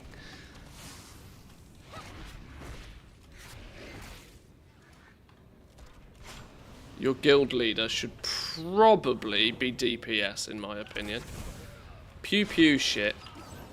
Be able to stand and see things without any significantly vital job other than making sure things die.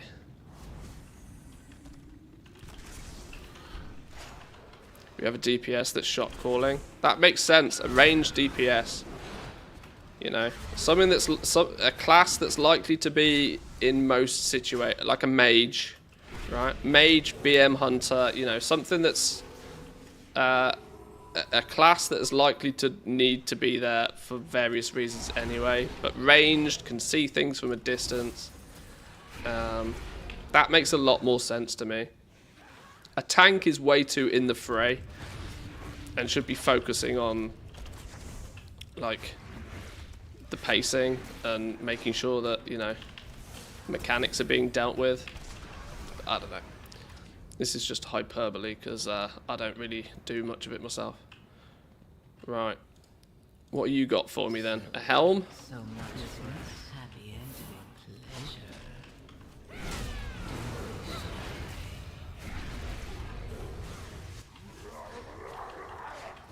There's sometimes like I know I talk about this sort of stuff on stream, but I forget I forget that I don't have to be talking for 4 hours when I stream, but it happens anyway. But I do kind of sometimes feel a little awkward talking about these sorts of discussions because I don't really do that side of the game. But I have a long history of sales and management, so it in a way comes quite naturally to me, even though I don't do it in the game. Oh shit, what's going on here? A mechanic? Did anybody see that? There was a mechanic. I ignored it, mind, but there was one. I don't know what's going on, but something's happening. Do we have to all just come together or something? What do we have to do? Linked by demonic energy? Do we just run the fuck away?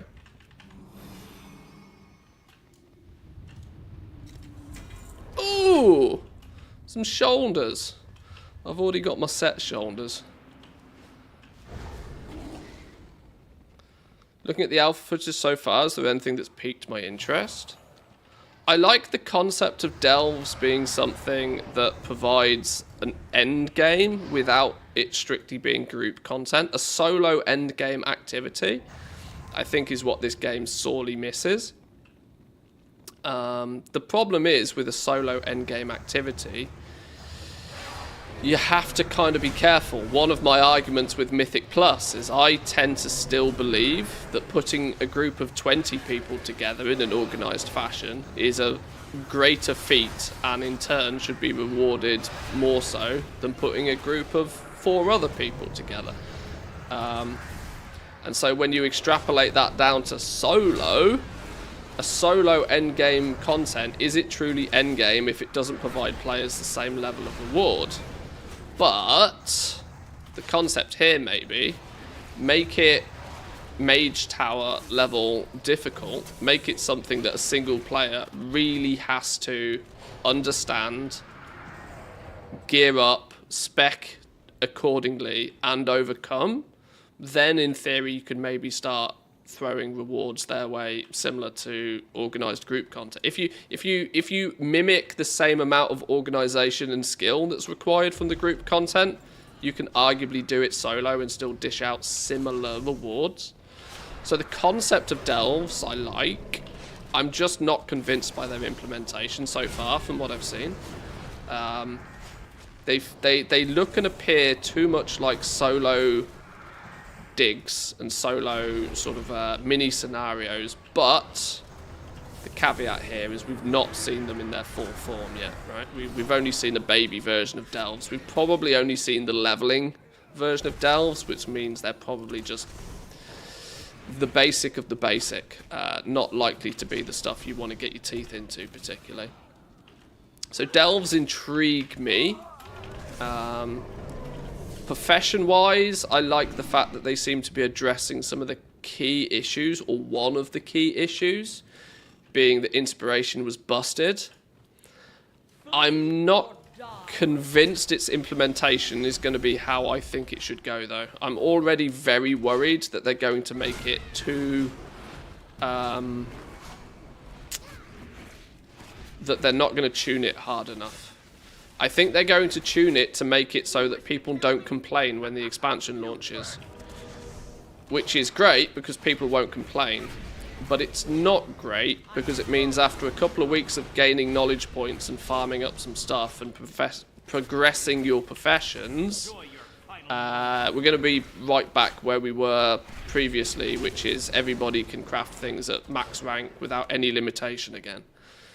Which kind of defeats the object of having a system in place that limits people's ability to mass produce max rank stuff, you know?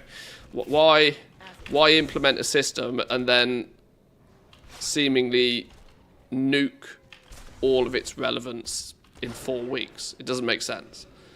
The only solution to balance things like that properly, though, is to make it gross at the beginning, which is a problem because then people complain about it. And look what's happened historically through Dragonflight. Blizzard at the moment are not a fan of annoying people. They like the safe option. They like the approach that's going to... Why does my pet keep dying? Stinky, do you do some ridiculous amount of damage to...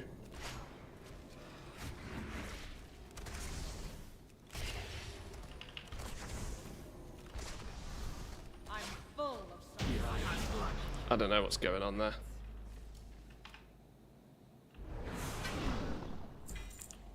But the fact that they've addressed the fact that inspiration was broken is a step in the right direction. I just, like I said, I hope they implement it right. That's balance that we will need to pay attention to in the beta. Alchemy looks like an interesting profession. Zanzafall did a video on alchemy, actually, which I haven't watched yet, but I'm intrigued to watch. We might watch that later on stream. Because alchemy looks like it's going to be a big player again, and we can only assume what we can see already, and that is that alchemy might end up being the go-to alt army, do a small amount of stuff every day kind of profession again. With the blasphemite transmute business.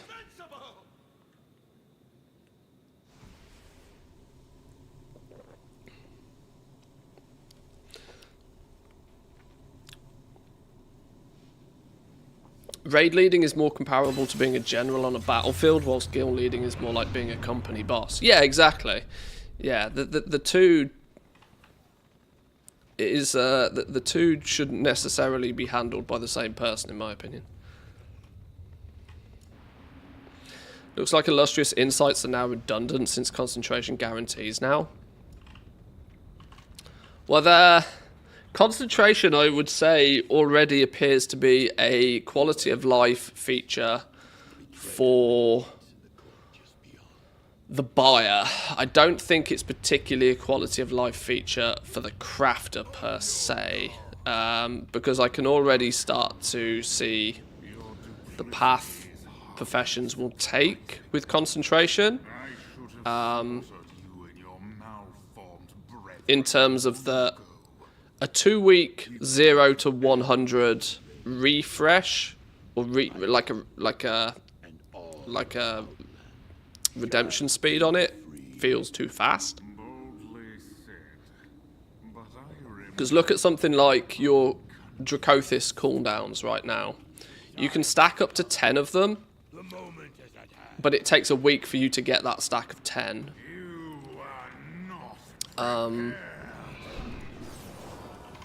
If it takes a week, you know, this means that you only need to technically, if you want, log on to your alchemist once a week to do their transmutes, and you can play the fishing game during the week to find your materials at the best price. You can also then choose when during the week is the best time to sell your wares, to sell your Dracothists, because those 2 days are not necessarily always the same day.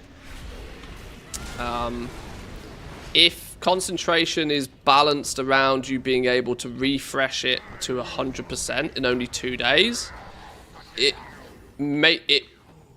makes me worried that people will panic to use it, which is the opposite of kind of what you think the system should be for.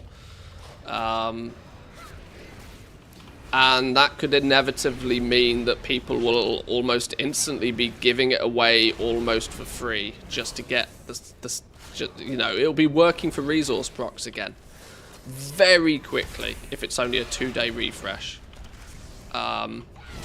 especially on crafted gear. I don't think concentration will have the impact of a limited use commodity if they make it refresh too quick. You gotta give a decent amount of period of time. People need to understand that if they use this on a craft, it's going to be a good period of time before they can do it again. That is what adds value to it as a commodity, as a resource. If you have to spend 20% of your concentration bar crafting a piece of gear for somebody, but you know that within 3 hours time that concentration is going to be back in your hands anyway, it's not really that restricted. That you could, even if you log on and play daily, right, you're never going to log on and have any less than 50% of a concentration bar. You go to bed, you get up, you go to work the next day, you log on to WoW again in the evening, and you're always going to have at least 50% of a concentration bar.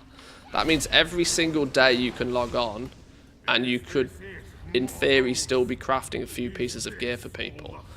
I think it's too fast. That means if you don't log on for a day, you are instantly feeling like, oh shit, I should log on just to craft something on the cheap for somebody to just use it so I don't lose it situation. Feels too fast. Feels too fast. Ah, my long hunt is finally over. Today, Justice will be. Now, obviously, I don't know how it's going to work with... The numbers seem to be... The numbers aren't there yet. We can't look at numbers, but I'm talking sort of conceptually. It feels like if you're going to make it a limited resource, make it a limited resource. Artisan's Metal was technically a limited resource. Unfortunately, it just ended up being a resource that people didn't need because there was a cheese mechanic, e.g. just recraft a piece of gear 3 or 4 times and you'll get the same result without using it. That's what the concentration is designed to remove, right? It means you can guarantee something if and as and when you want to guarantee it, but you should, in theory, only be able to guarantee so many things.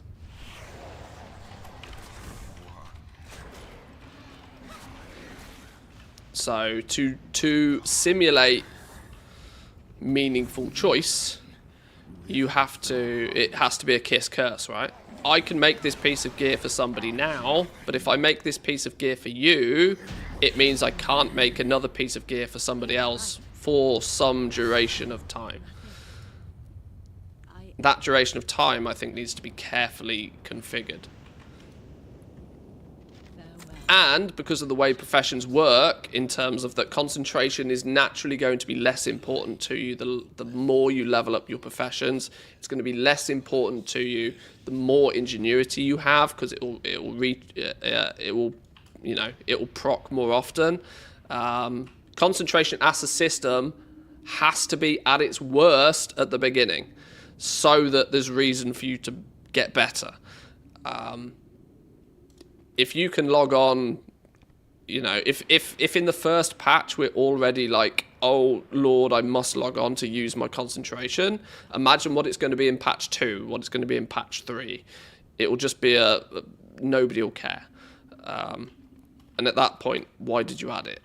This is what they've got to be careful with. This is a balance thing, and I don't suspect that the numbers are there. Why can't I use the port to Shattrath? Hello? Let me in. Son of a bitch.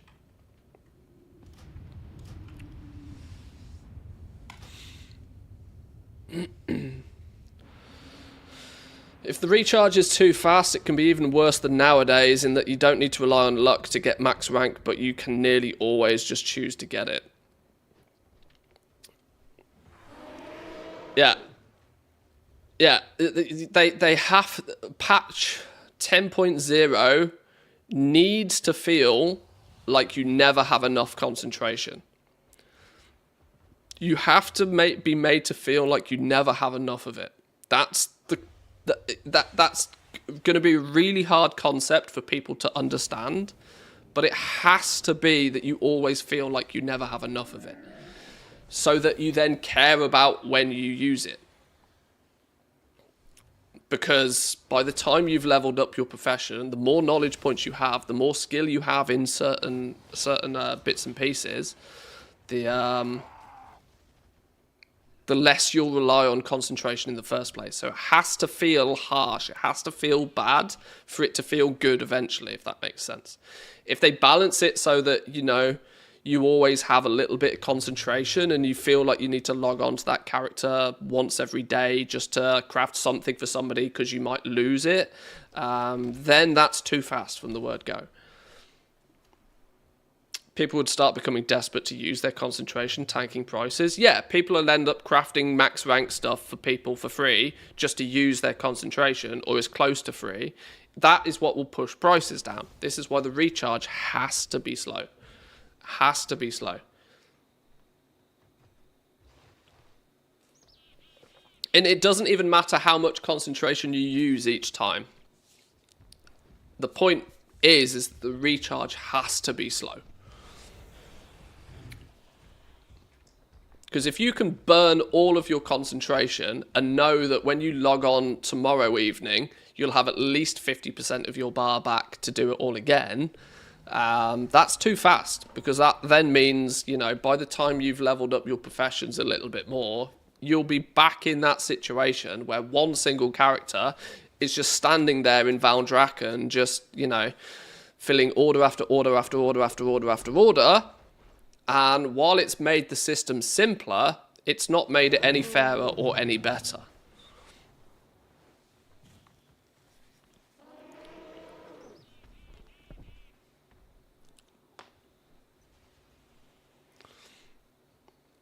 Why are they calling Blasphemite diamonds? I wonder if there's going to be newer limited diamonds and if they'll be bind on pickup. Well, Blasphemite seems to be replacing Dracothist. Think of Blasphemite as Dracothists, but think of Dracothists as being more important. Think of them as being something that is more widely used than just going into making crests, as they are today.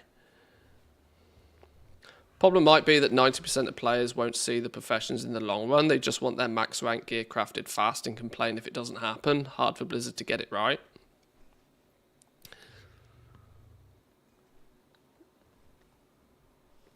It's tough. It's a challenge. But they chose to make the profession, you know?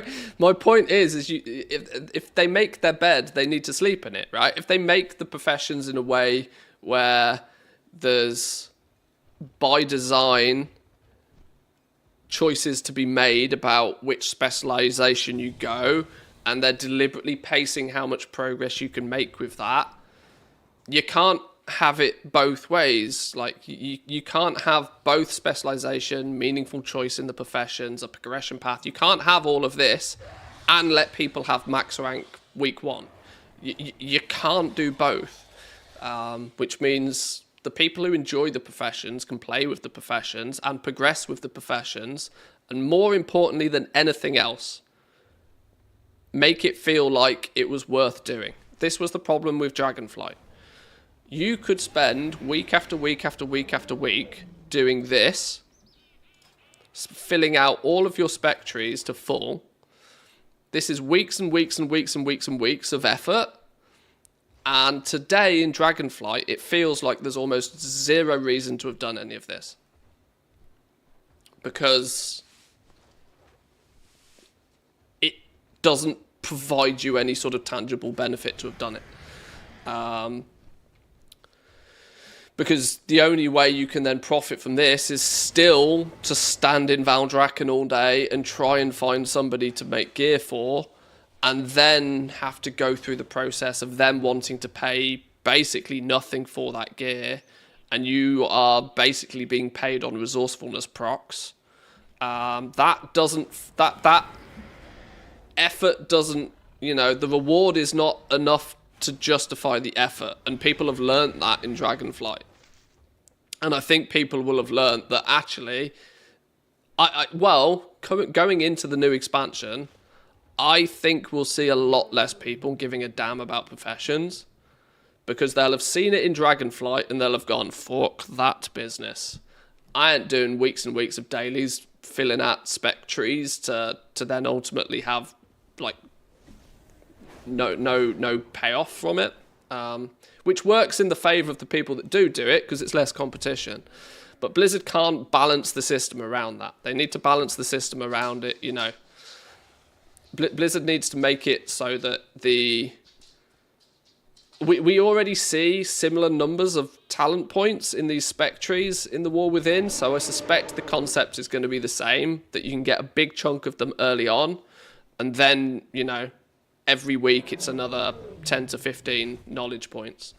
I can't imagine they're going to change that, but what they really, really, really need to make sure is that the people who do log on to their professions every week see some benefit to doing it. And the way you do that is by limiting the amount of things that people can craft for others.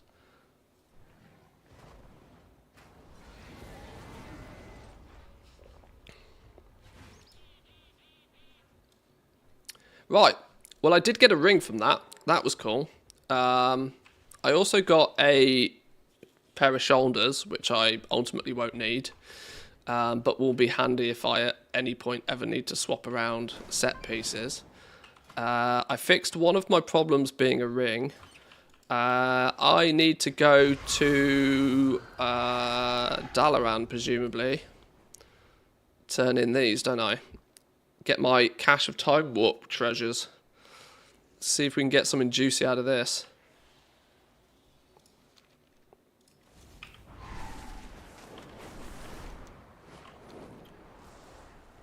Let's head to Shatrath. Double bounce through some portals. The meta's going to be 3 to 4 characters of each profession. As it stands now, yes. I hope it's not that way. Quite honestly, I hope it's not that way. Because I don't think that that fixes any of the problems. I think that just masks them.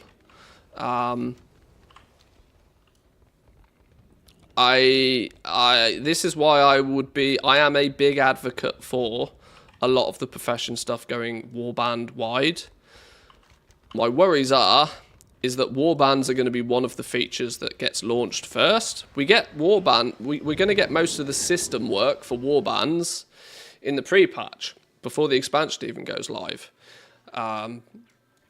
So in theory, it should be the stuff that is most fully developed and most ready, arguably.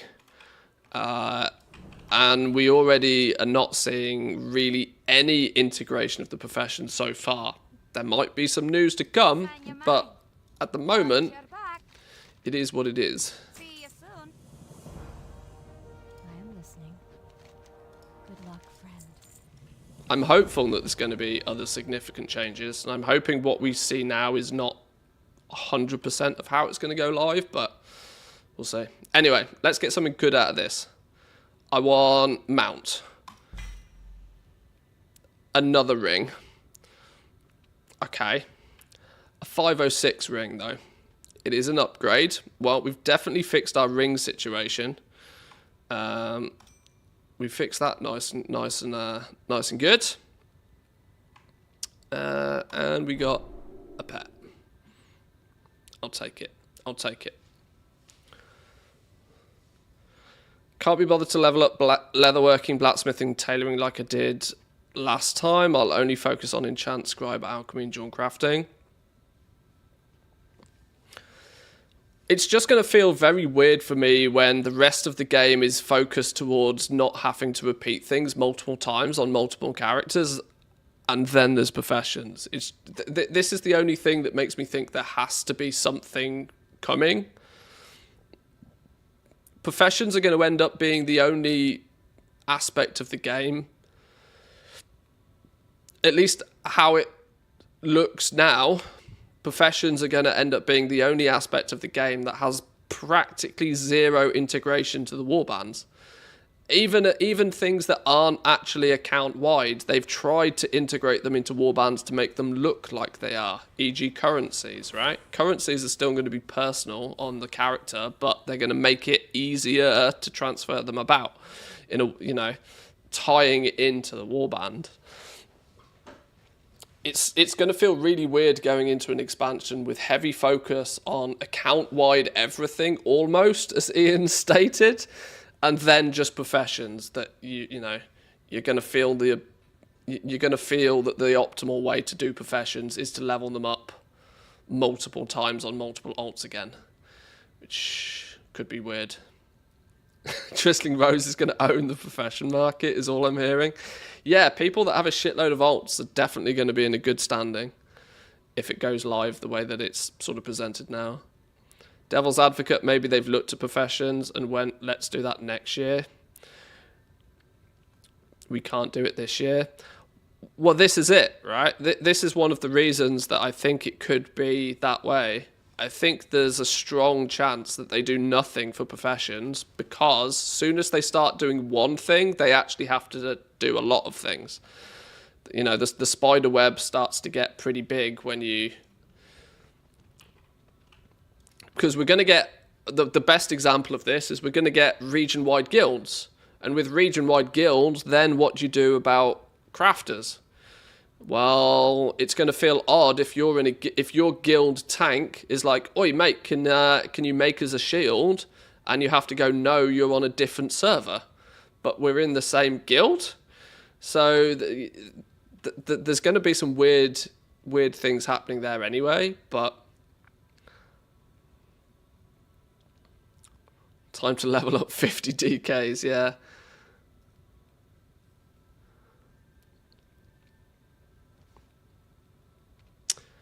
What will be funny is after we complain about concentration recharging too quickly, Blizzard fixes it by halving the maximum concentration and allowing it to be pulled from other alts like a currency. Ouch.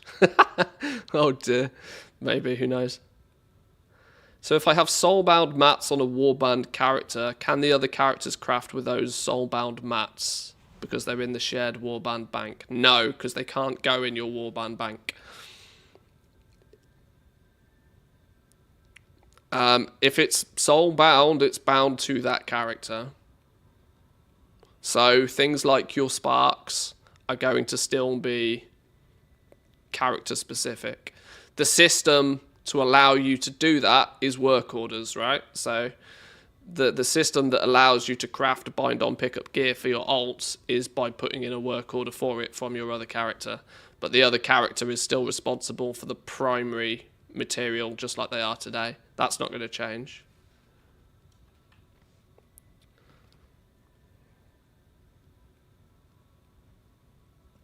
Half my guild is just asked me for craft, then put it up in the guild because they know I can make everything except a lariat. But they don't know which character I can make any of it on. Well, yeah, that's it, right? It's you know, if you've got if there's somebody in your guild that's, you know, does a lot of the crafting for the rest of the guild, that's today how it kind of works. It's going to feel weird if you have cross-realm guilds and then there's no way for you to craft something for your other guild members. So the logic there is, well, they need to do something region-wide for work orders then, surely. In some fashion. They need to do something.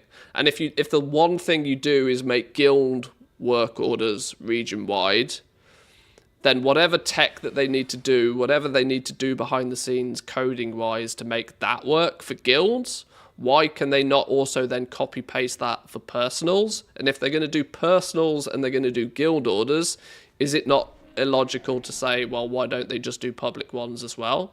You know, it's sort of like when you start, you all of a sudden got a lot to do. And I think that could be one of the reasons why we might not see any integration on professions. Because it's a snowball thing, right? They do one thing, then it's like, oh, well, because we've done this, we should probably also do this. And because we do that, we should probably do this as well. And obviously they need to draw the line somewhere, because they can't technically do everything in one go, probably. But we'll find out. We'll find out. This is likely stuff we might not know much of about, even in the beta, honestly, though. The only way we'll know any of these, like, the only way we'll get answers for any of this is by a blog post. So, time will tell. Right. Where's my next adventure, then? We could either do... I'm tempted to get the smaller dungeons out of the way. I'm tempted to get the smaller dungeons done. But I want to get a couple more of my M0s ticked off. And in turn, if any of you guys want to come along with, you're more than welcome.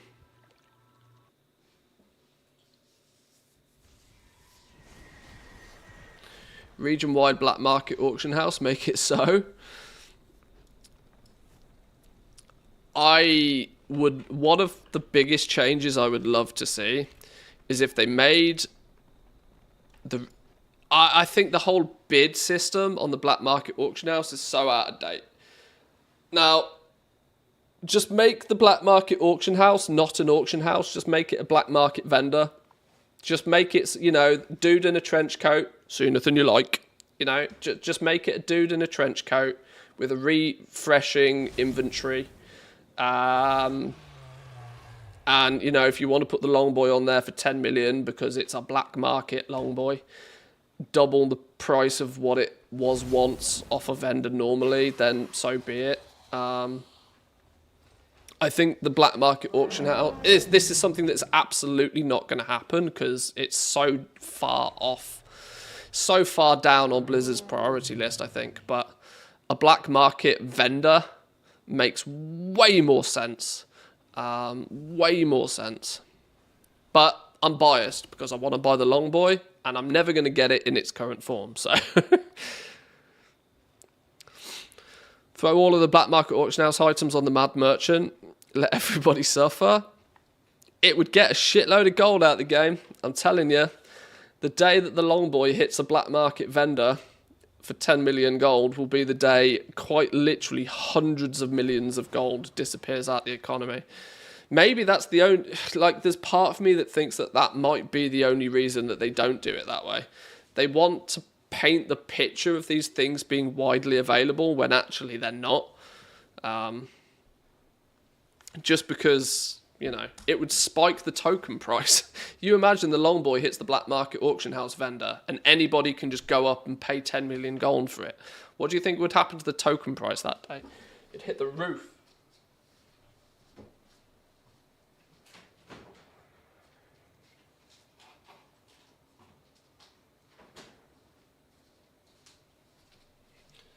Now, that would be a good day in the office for Blizzard, surely.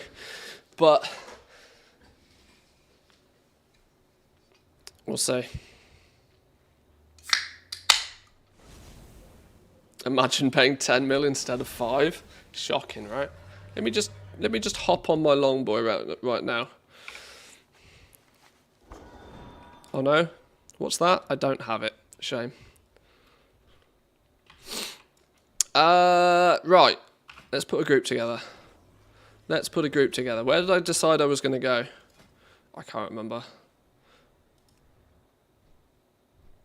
Oh, finished a set apparently. Yo, my mod collection's not looking that bad, you know, for Dragonflight stuff. I mean, it's not looking great, but it's not looking terrible either. Progress has been made. I thought you were going to find somebody to fly into and hide. I contemplated it, and then there was not a long boy in sight. So I thought, surely I will spot one here, but no. No. Neltharius. Wrists, check. Finger. Oh, I don't technically need the ring anymore. Trinket will do. What does Forge Master drop? Chest piece doesn't particularly matter. Magma Tusk dude. Cape doesn't really matter. Warlord fella. Helm. Wait, why does my current helm only have a 3 set? What? That's got to be a UI error, surely. Oh, there we go. It said 2 out of 3. How can you have a 4 set bonus on 3 sets?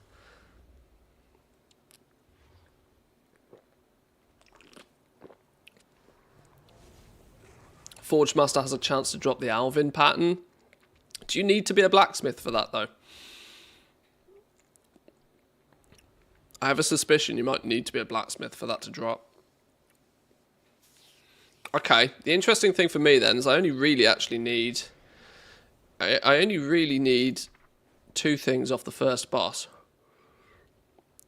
I might run the entire dungeon either way. Right, questions. Does anybody want to come and do an M0? Neltharius? Or shall I just try and find a group in Group Finder?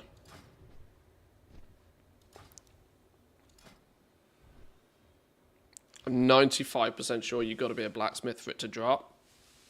I assume that's the case. Group Finder. For starters, I suppose, let's have a little bit of a looky if there's any dungeons. Find a group. Neltharius Mythic. Oh, there's a couple of groups already up. 0 third boss summon ready. That doesn't make any advantage for me, does it?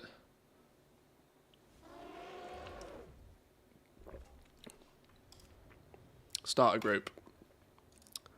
Neltharius Mythic M0. Right, go. Go. It's in the dungeon finder thingy, if you want to join. If your character name is also not obvious, let me know. While we do such, let's fly over there, I suppose. The Isles have awakened.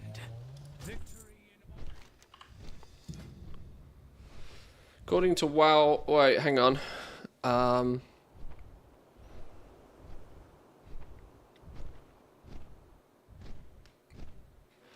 According to WoW, yes, but you probably have to be a blacksmith. Yeah, I think I'm only going to need stuff off the main... off the first dude in here, but...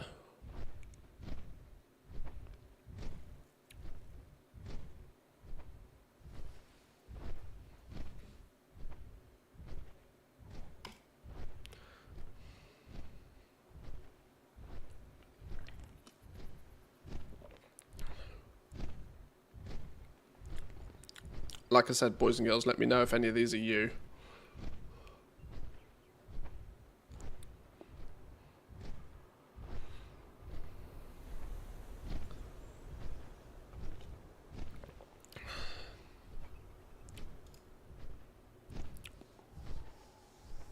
What item level do you need for an M0? Well, it drops. I mean, I would say 470, realistically. But I don't, like, if it's you guys in the stream, I don't really mind, whatever. 470 is probably smart. Heroics drop 476. Mythic Zeros drop 496. So, 470-ish. Oh, we got a 501 tank. Plus, it's a prop paladin. I have a hankering for prop paladins.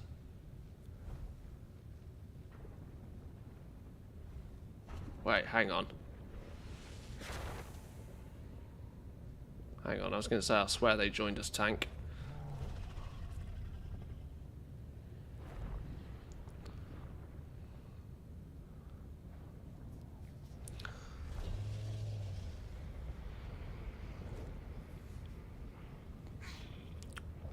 Definitely like a healer. Taking another hunter's not a terrible idea.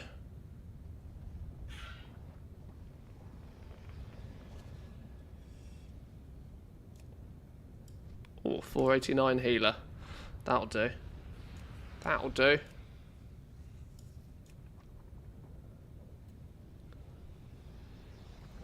I'm tempted to invite another hunter just because it's a good opportunity to get better gear. Or do I take... Let's take the Death Knight. Boom! Let's give this a go.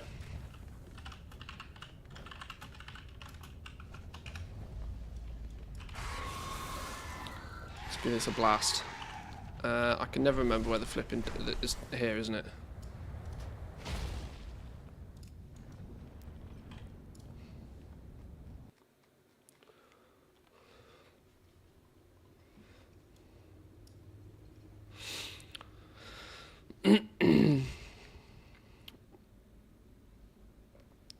Thanks for pointing me towards Draenei dual crafting a while ago. It's been my main goal maker now.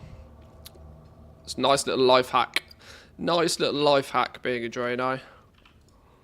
Definitely makes all the difference.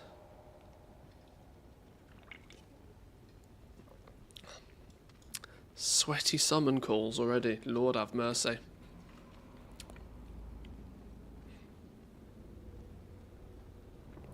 Main is 485, but ults are down 461 down to 360. Yeah, it's oh, I've got war mode on. I'm not going to be any good for summoning it either way. I mean,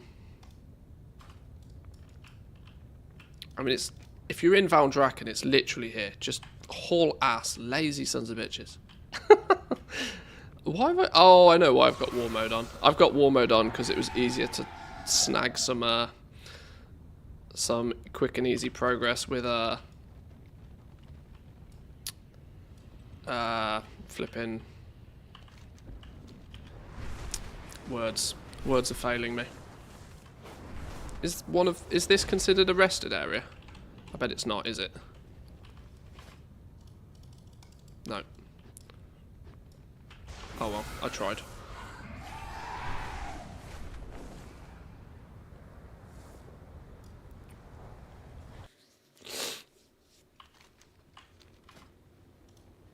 I can't turn off war mode in here either. Well, I tried.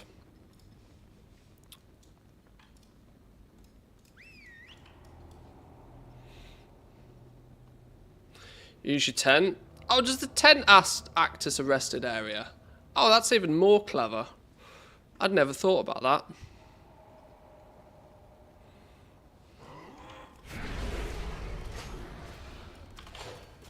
Yeah, that could be very clever.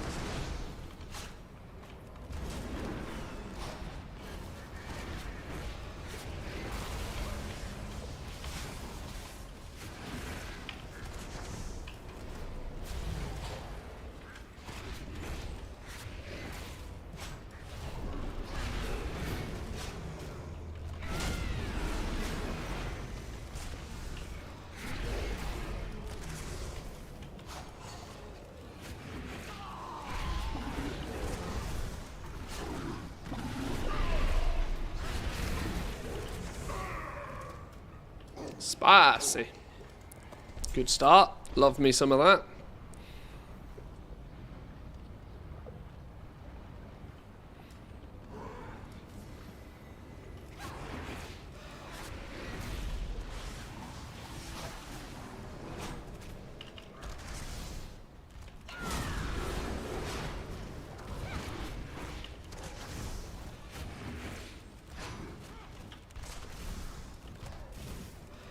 I kind of quite like this early season kind of dungeon running.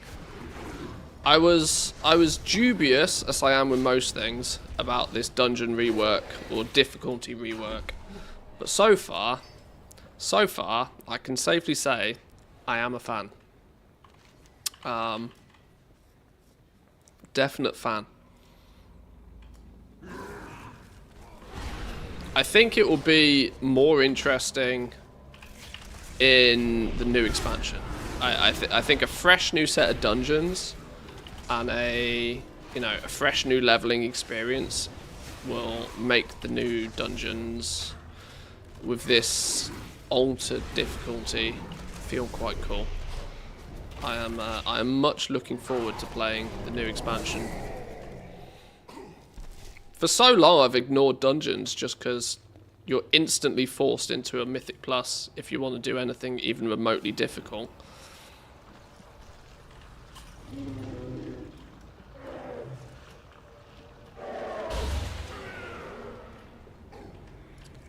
If they keep it in the new expansion. It is still technically an if still, but they did indicate very early on that it is planned. It will have to be for a good reason for them to not do it, sort of thing. It's planned that they're going to follow it forward, but if there's some tragic dislike to it for whatever reason, they might reconsider it, but...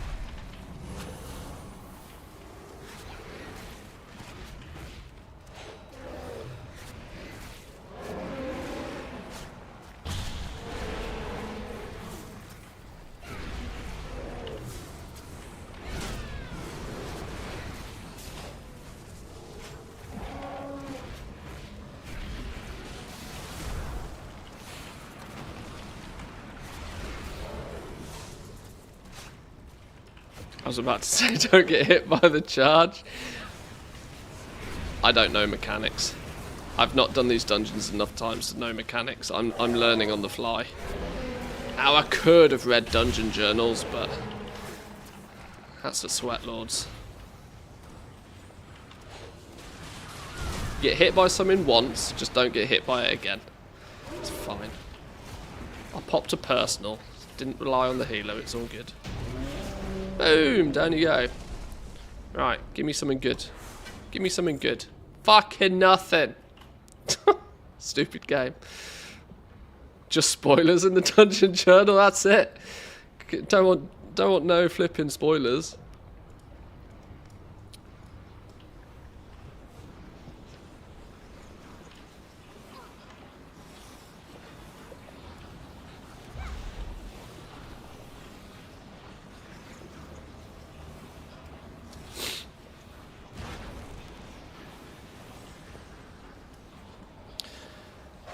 What I should have done, I didn't think about this. This is where streamer privileges come into play. I should have taken nothing. We should have done male only, and I should have only taken people 500 item level and above. Why didn't I think about that? So that they could trade me all the gear. What an absolute idiot. What kind of streamer puts a fair group together? What an absolute donkey. I'll remember for next time.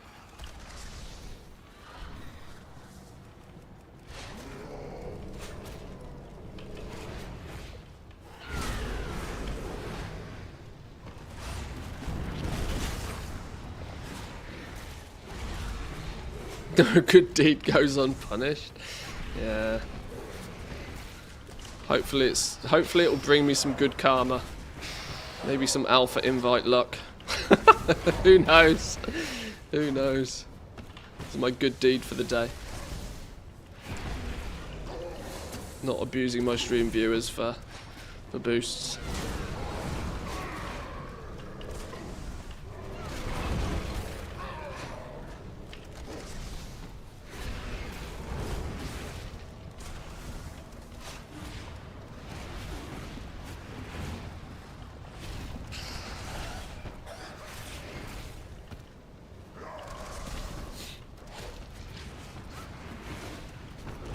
I mean, that's always crossed my mind previously, honestly.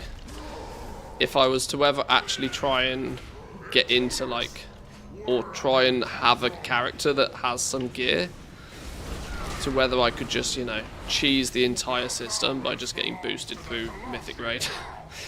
So, I'm sure if I wanted to... fudge that, I could.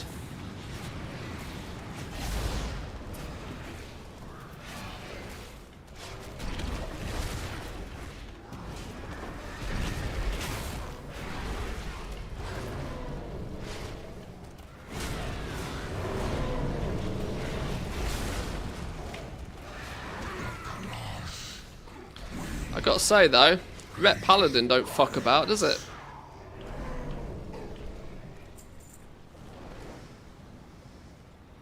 Divine Storm for the win. Right, once again, no fucking clue what's going on here, other than I'm going to kill it, and if something comes at me, I will move out the way. Like this.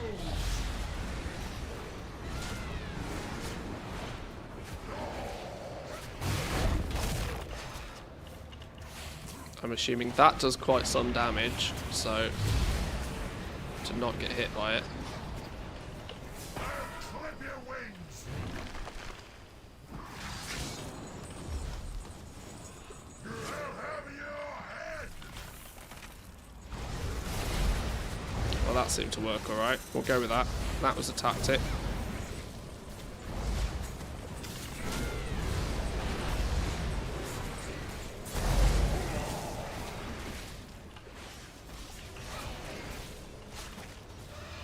Okay, we've not died yet.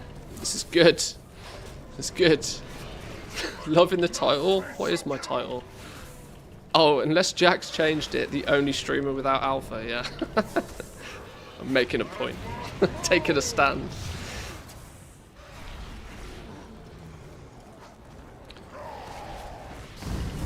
For this boss, you want to break one chain at a time, or the healer will have it a bit sweaty. Breaks by the boss pathing through it. What chain? Clip your wings. You're next. Oh, like that, okay. Well, he's dead. GG. Take it. I don't think it's passive aggressive enough, really? I could up it some. I can do passive aggressive me.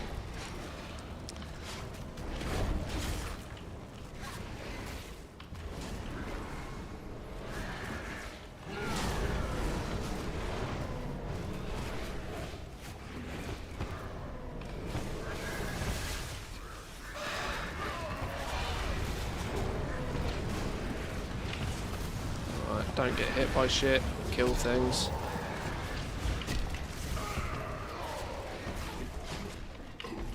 Oh, more cat. Hey, now that's a play. Haley, I like that idea. Just put all caps. What says passive aggressive better than all caps?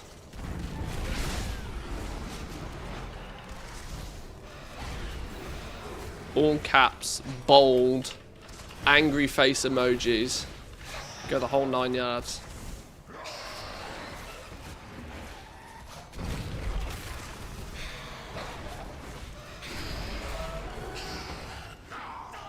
Nothing special on the next boss, just don't stand in the fire.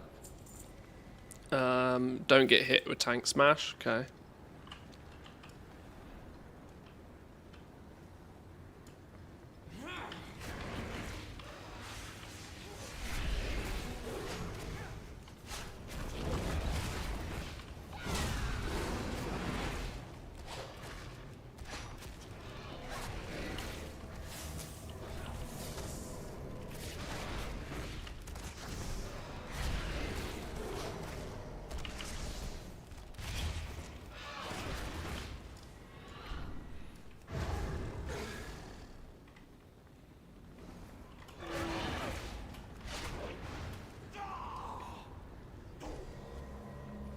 Where the hell are we going?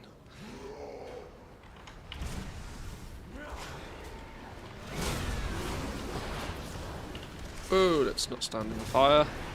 Rule 1 of playing World of Warcraft. After buy all of my things off the auction house.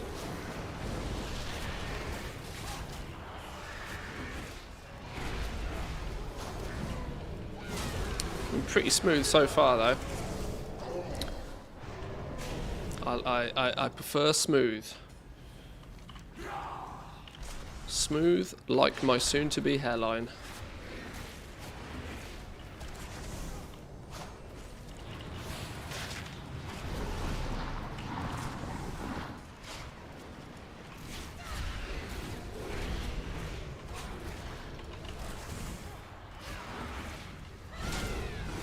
I'm also trying to be very careful not to accidentally pull things.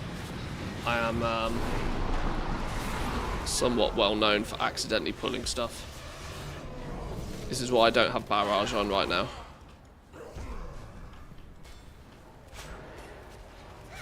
Even though I do love me some barrage.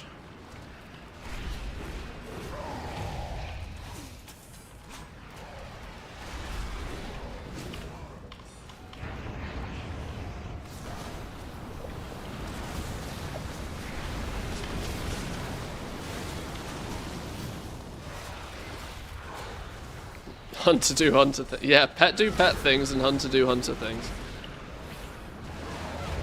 Ouch.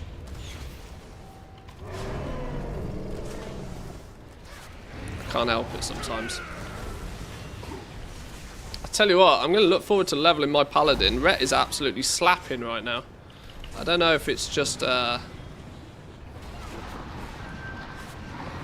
some solid gearing, or is it just Divine Storm go burr? Yeah, absolutely Divine Storm go burr.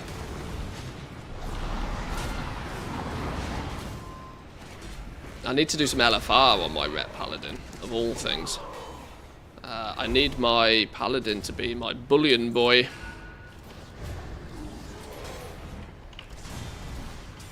Bullion boy would be preferable. So I can use my bullions on this character for like actual gear that I want.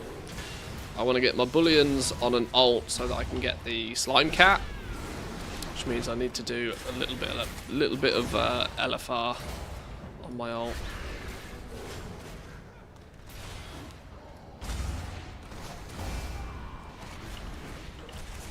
Ret Paladin's easy mode, not really gear dependent, big DPS.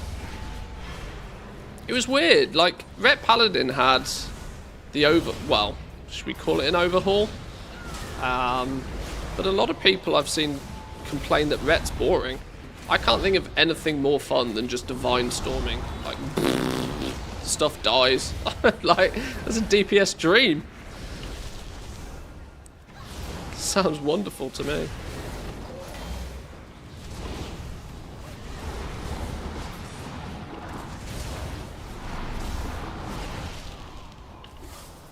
Maybe not getting the legendary might be a bit stinky though. Basically half range now. Yeah, you don't even need to be in melee range to do half of your stuff.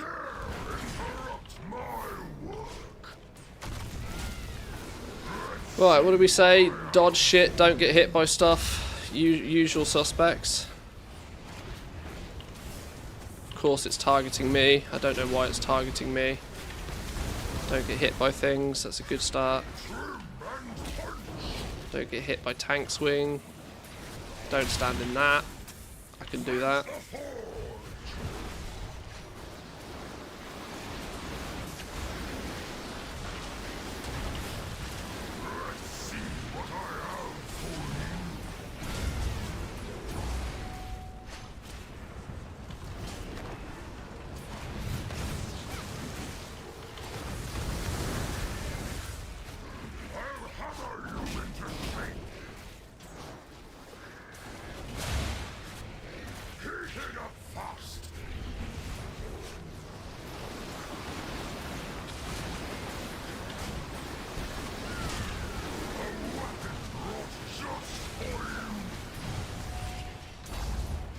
Dead.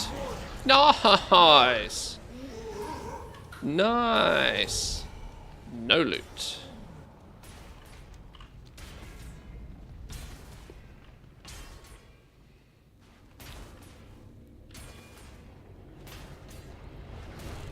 Never played Ret, but Holy Paladin irritates me. And it's been my main for over a decade. See, I've had a Paladin is probably the closest thing to an ult is a Paladin for me. And I can safely say I have never, ever, ever enjoyed Holy. Never enjoyed Holy. What's my item level at? 489. But that's not to state that it's actually any good gear. I don't have my 4 set. I have no gems, enchants, nothing. Nothing fancy. I have item levels, but very, very unoptimized gear.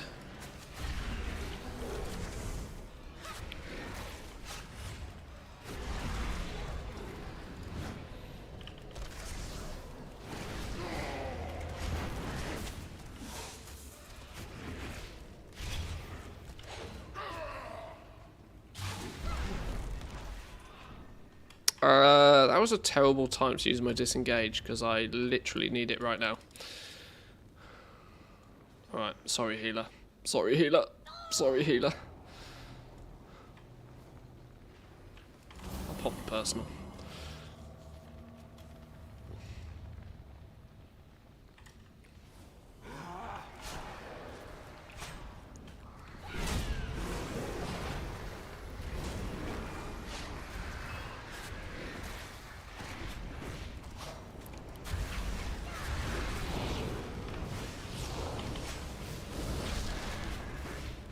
Ooh, he's a spicy pigeon, isn't he?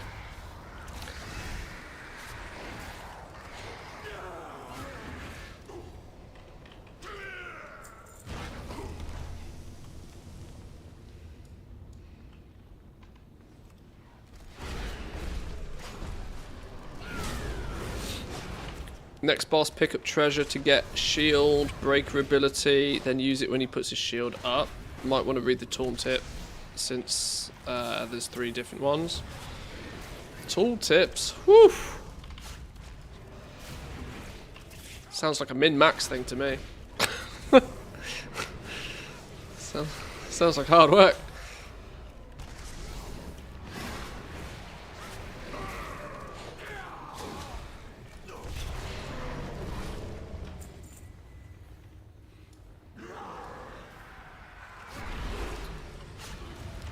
Catch the pigeon, catch the pigeon, do do do do do do do do do, catch the pigeon.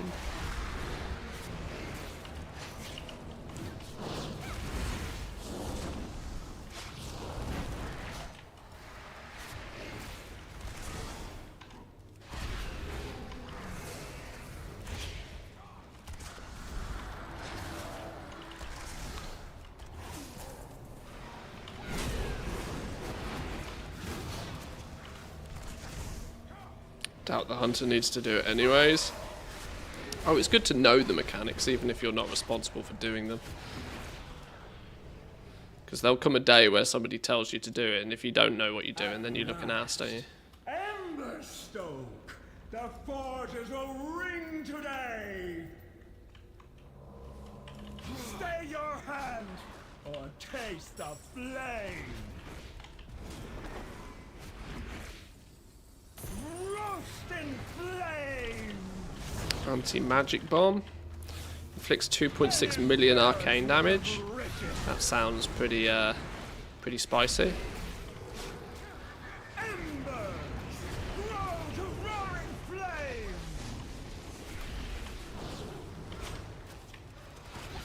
Royal! When's he put his shield up then? Feel the burn!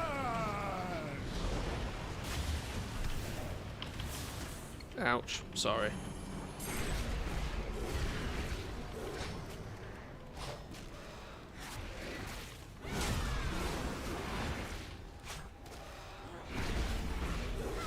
Have some trinkets!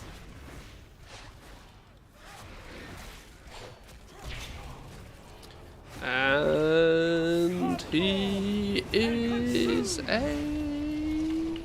I want to say goner. In flames! Boom! Headshot. Good job, boys and girls. Ooh, Helm of Hardened Gold. Sounds that sounds a bit of me. That does. Sounds a bit of me. If it didn't clash with me flipping tier set, at least. Sounds a bit of me.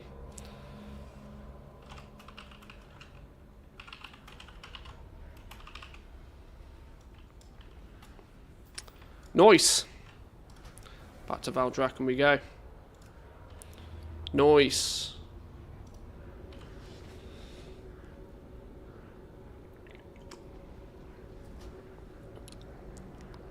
Where's your DPS? I was second on DPS. I lost out to a Sweat Lord, that was it. Sweaty Paladin. Sweaty Paladin with a legendary weapon. Anyway. First the worst, second the best. That's what they always taught me at school anyway. Oh, I've just realised my set of tier piece even has speed on it. Check me out. Okay. Where do we go next? Should we have a look? Should we have a little look? No, that's not the one, is it? That's not the one. Where are we going next?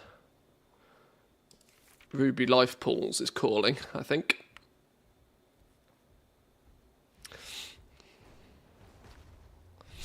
Take away Rhett's legendary to see where they land. Yeah, and Eltharius went relatively smooth. I can contest that was not too bad at all. What, if anything, do we need from Ruby Life Pools other than just doing it for the sake of doing it to figure out what the hell it is going on? Legs, definitely need an upgrade on the old legs. The trinket is an item level upgrade. The question is it a trinket I'm going to use? Call your Ruby Whelpling to inspect your target situation, teaching them how to be helpful. 1 day cooldown? What the Christ on a bicycle is this?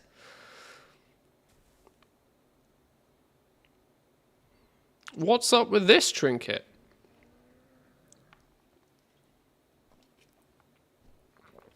I'm having a trinket with a 1 day cooldown? Get out of here.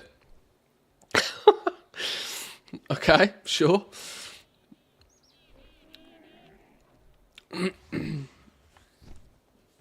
It's the whelp you can train. You have to train it. Hang on. I'm intrigued. Ruby whelp shell. Colour me intrigued. Ruby whelp shell. What the flipping hell's going up with on with this business then? Ruby Whelp Shell's random whelp spawn has 6 possible procs, 2 damage spells, a haste buff, a crit buff, and an AoE heal, and a single target heal. You can train your whelp by targeting the following entity and using the trinket. For single target damage, for AoE damage, for crit buff, for single... Oh, this is clever. To simplify this, we've been able to guarantee 100% reliable rolls using the following targets. To train your whelp in a given mode, follow these instructions. Wow, that's clever.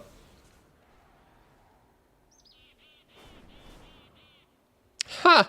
That's really cool.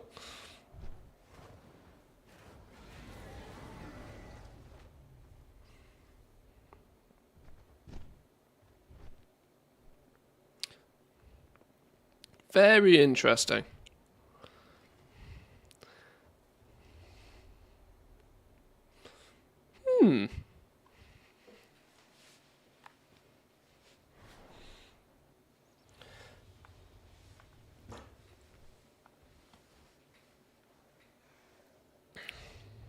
You summon it, it will do DPS if you do damage or heal if you heal. I mean, that's a cool trinket. I kind of want that just because it's a cool trinket. That was added in 10.0. How's the entire expansion gone past and I've not even known that's a thing? Alright, well, we'll have one of those. You have another helm that we don't need and another cape that we also don't need. And you have a pair of gloves that we don't need. Okay, so the legs is the only thing we really need from here. Interesting trinket, but not particularly powerful. I mean, cool fact, it gives it like +5 item levels, right? Surely. Alright, let's do Ruby Life Pools. Same scenario again. I'll set up a group for it because then I get to pick and choose who's in it. Start group. Ruby Life Pools. M0.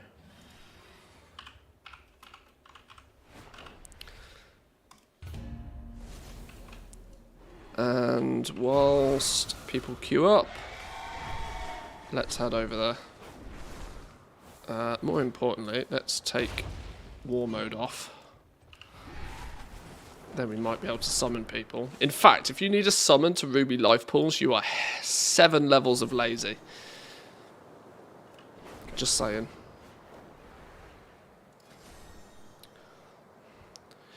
Right, we got double Sweat Lord.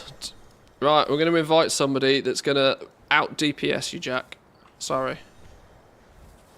Oh shit. Oh shit. Where's the dungeon? Oh shit. I've got oh shit. Pay attention. Excuse me, coming through. Don't mind me, coming through. Beep beep. And we're here. Good. Okay. Why did the dungeon... Okay. Okay, what's going on here?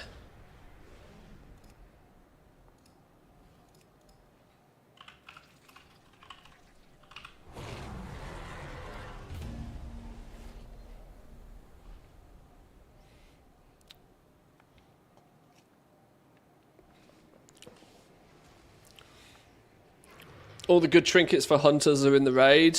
Kind of sad. I'm lucky. I don't mind collecting a bit of loot here, there, and everywhere, but I equally couldn't care less about base lists. If there's something semi cool, then sure.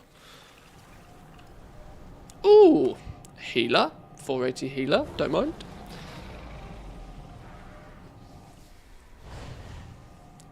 Any tanks? Any tanks? Sometimes when you invite somebody from cross-faction, it delists your custom group. Oh, is that what happened? Okay. I see.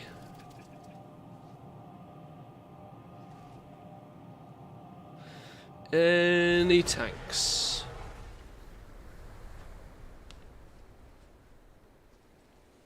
I'm not sweaty, I shower. We all believe you.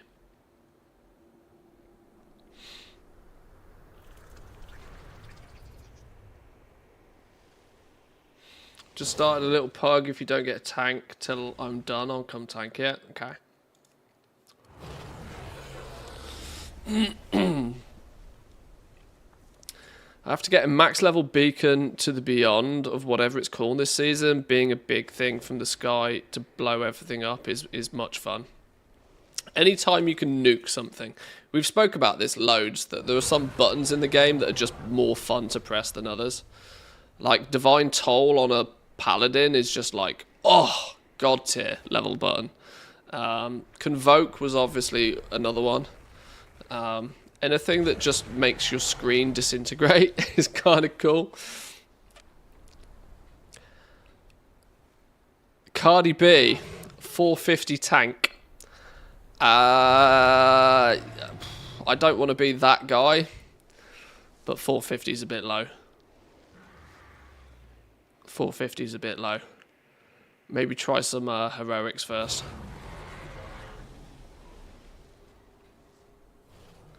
And I morally object to the name Cardi B on a warrior as well. Oh god, I've done 2 dungeons and look, I'm an elitist snob.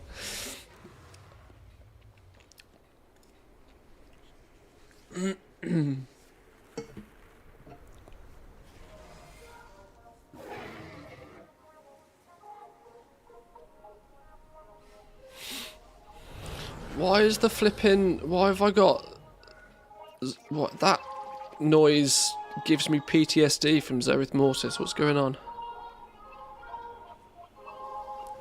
Manthe getting the gear chasing bug. Mythic Raider incoming.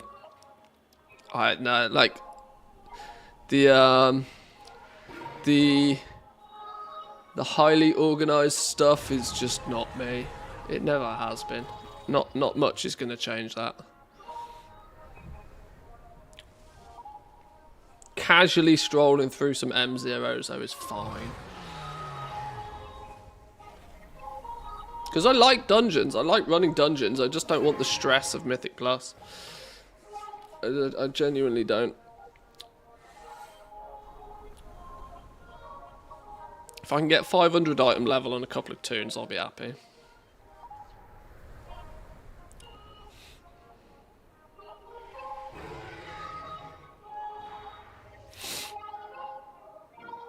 That said, I think tanks are in bed. Maybe we should have taken Cardi B.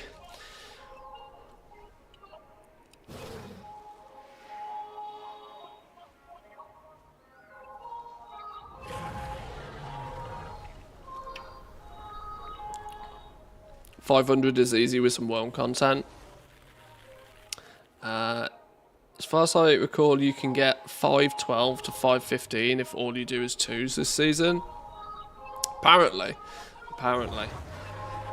Now, based upon the content I usually engage with, it really doesn't matter. I'm only doing this just to, like, the gear that drops in these, I couldn't really care. Like, I just want to, I just like running dungeons.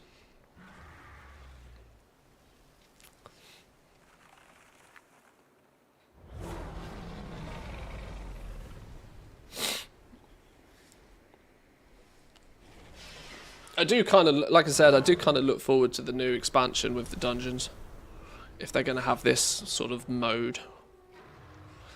I don't know where, because obviously this changes every season as well, but there's a point where mobs out in the world stop scaling. So one of the big reasons why I tend not to care about gear in any way, shape or form is that it actually doesn't matter for the content that I usually do. Because if I get more gear, the mobs around me just scale up with me. But there is a threshold when they stop scaling. Oh, there's a nice pally tank. We'll take you. Welcome in. Welcome in. There's a point where they stop scaling and you can actually get stronger than stuff.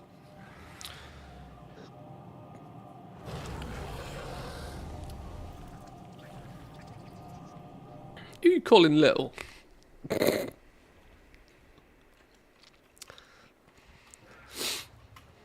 I'm 5 foot. 11 3/4, I'll let you know.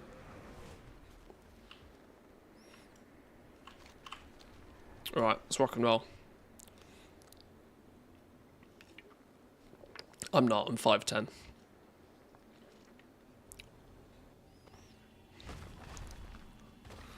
They scale slower than the gear you get, though. Yeah, there's a threshold, right, where they do just stop scaling. So if you are running around in like full mythic geared out of your teeth, you are just going to nuke world content.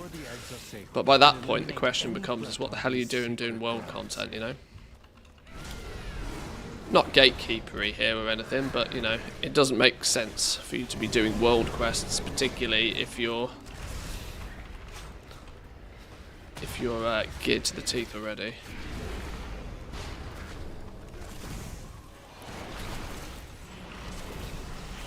Gotta get those digs in, I suppose.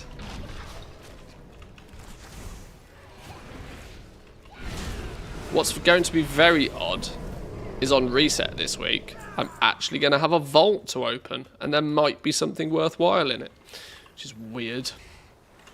It's a strange situation to be in.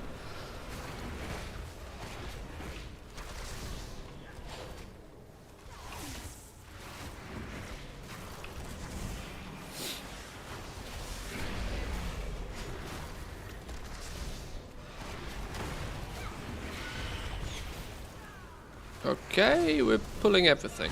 Let's go.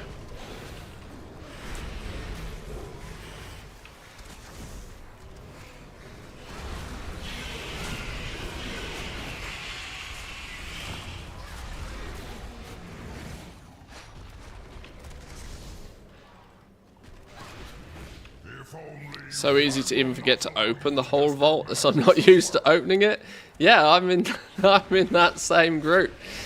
Like, with dungeons not really being something that is an avenue of gameplay, because what advantage is there, or has there been, of doing heroic dungeons at any point outside the first week? Like, none whatsoever. So I was not ever gaining vault progress like that. LFR is one of those things that, unless there's some really strong reason for me to be doing it, I'm not doing it. Ouch, sorry, I shouldn't have been hit by that. So yeah, most weeks, vault isn't even an option.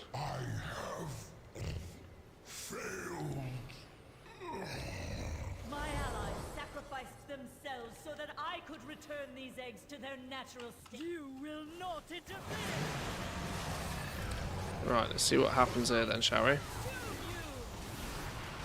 Hail bombs. Let's not stand in whatever those do.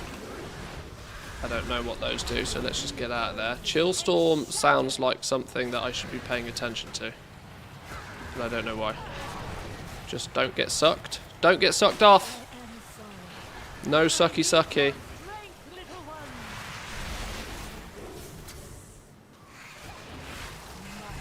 Kill whelps? Definitely kill whelps. If in doubt, kill ads. Always kill ads.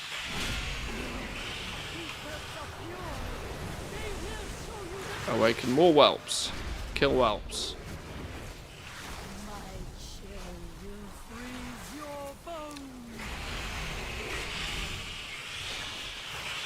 Oh no, we've got a DPS race at the top here, boys and girls. Ignore my DPS mind. I'm getting outmatched in this dungeon. Ah, no, shit, what? Mechanics. I'll just stand over here. Stay the fuck out of the way.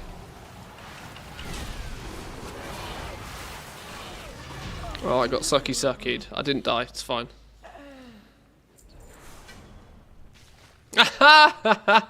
Somebody got... Oh, Jack got the trinket. Now that you have secured the pools below, Right, let's hop on you. aid above. Top 3 medal position. Yes, top 3. 3rd out of 3. 3rd out of 3. Pools are in grave danger. A powerful primalist is attempting to burn all the nesting areas.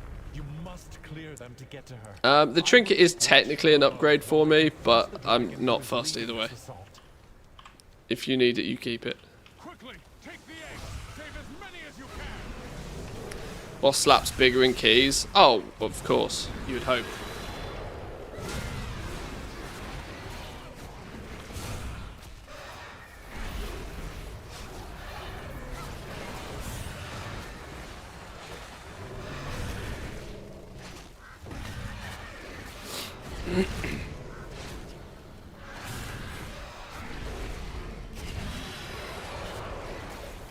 Right.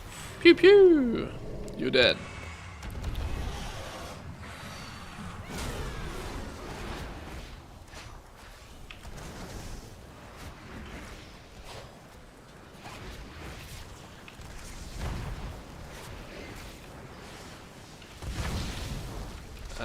I don't like the sound of Inferno.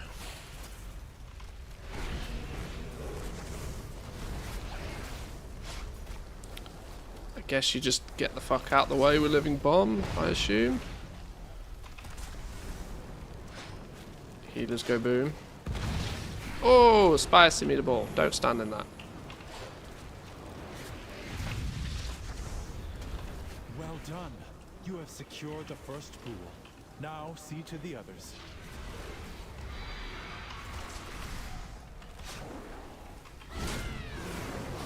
Ah, you can tell I'm concentrating when I go quiet. I just realised I've not said anything for about a minute.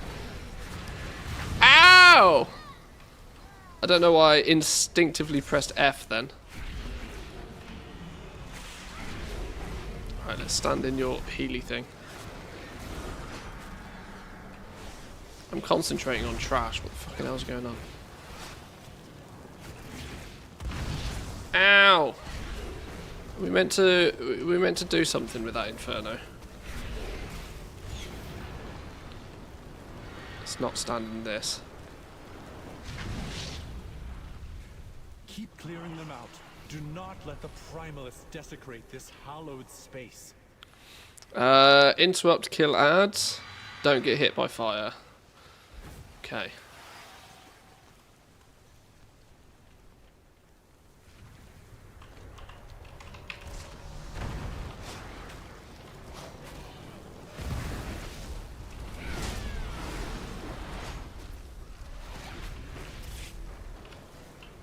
Okay, well I tried to interrupt that, but he was too fast. Or I was too slow. Okay, let's not stand in you. Hey, you lot are clever. You lot run away before he does his big boom thing. I always get left behind. Almost to the master of these minions. Hurry I've clearly not mastered the art.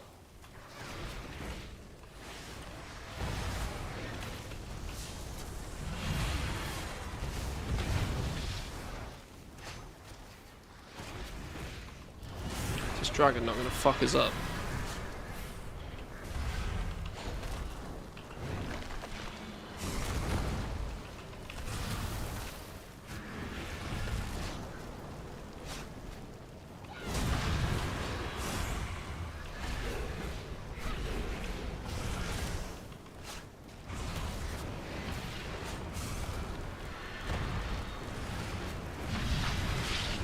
The last pool is safe.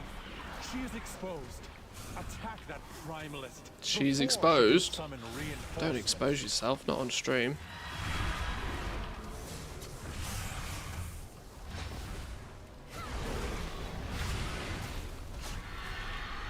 Oh shit, dragon doing dragon things. Sorry, my bad. Stood in front of the fire breathing dragon.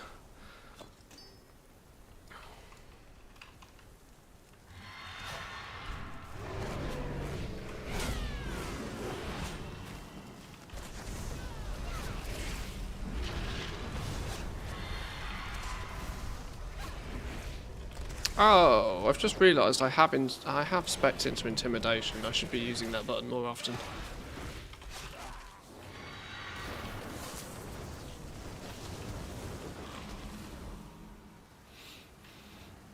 Okay. Oh, we go, go, go. Pew, pew. Let's not be in that. Kill ad. Nuke ad. Ow. Haha, I'm the right side of it this time. See? Learning. Brain doing brain things. You cannot escape the heat.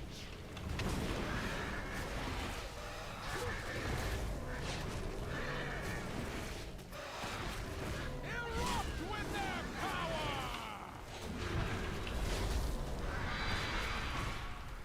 You cannot escape the heat. Turn to the flame.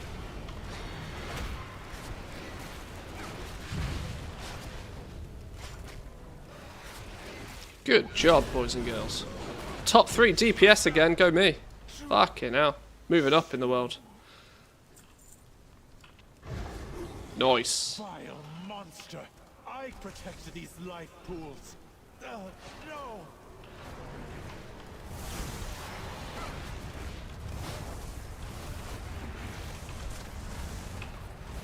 Ow. Definitely not a fan of Lightning Storm though. Didn't seem to be anything I could do about that though. Just nuke faster. If in doubt, nuke faster.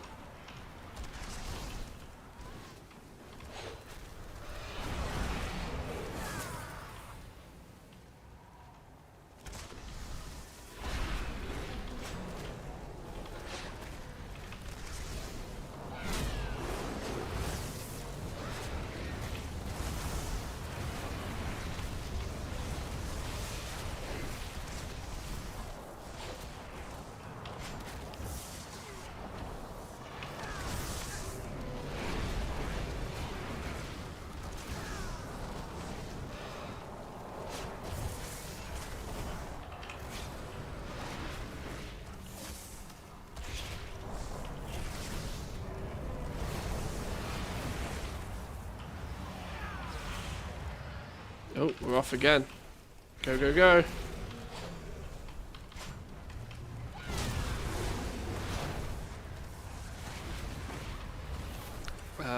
There's nothing you can do against that, is there? The storm thing. I was wondering if I could stun them out of it, but apparently not.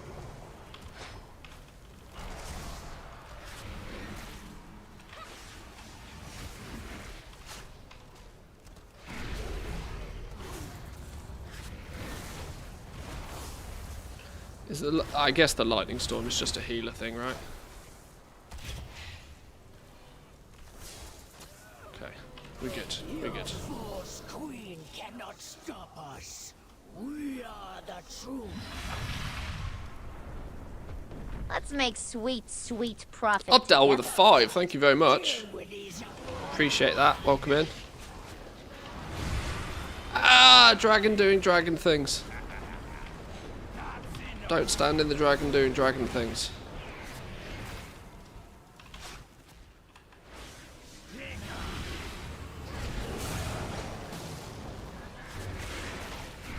Who is better than one? Help me, Kairaka. That's enough.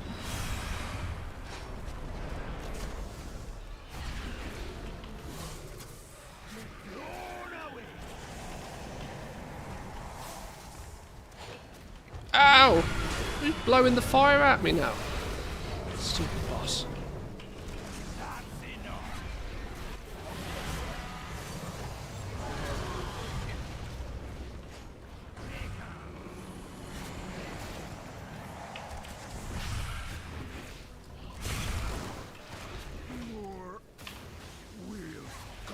Down you go. Boom! Good job, boys and girls. Love that. Love that. Happy. Loot. Techniques. All sorts of shit. Life pools are safe for the moment. Go on. But the primalists are still All sorts of goodies. We must be vigilant, lest we be caught off guard again.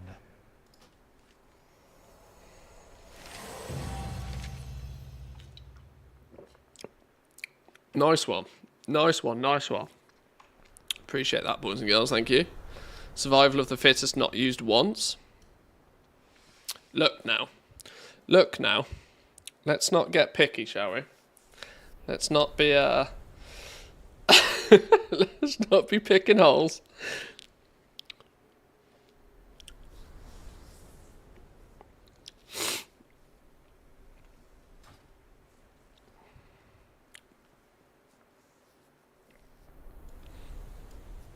Can't trade. It's probably because it's an upgrade for you. I'm quite sure if it's an upgrade for you, you can't trade it. But appreciate it either way. Right. Oh, what? 2 minutes on my Hearthstone? Stinky. Someone keeps forgetting to hand in the time walking. Oh, I've got about 10 of those in my bags. It's not good. Ah, Rose, how we doing? Welcome in. You've been leveling like a machine by the looks of things. If your Twitter has anything to showcase. Battle balance is capped again, though. Good stuff. Good stuff.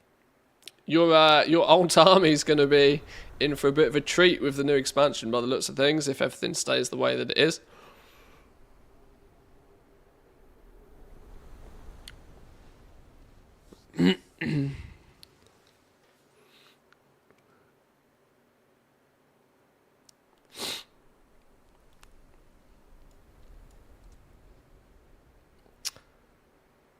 Still not an alpha, Chad? Unfortunately not, no. No, the alpha gods have not blessed us. I clearly prayed too hard to the pizza gods. The alpha gods were listening and put me on some blacklist or something. There's always midnight. Maybe I'll make it my task to actually get in the Blizzard circle for the next expansion. Clearly it's well, it's not even clearly. I know how the game goes. I just didn't play the game early enough. I got to suck a few dicks, get in the inner circle, and then we'll be fine.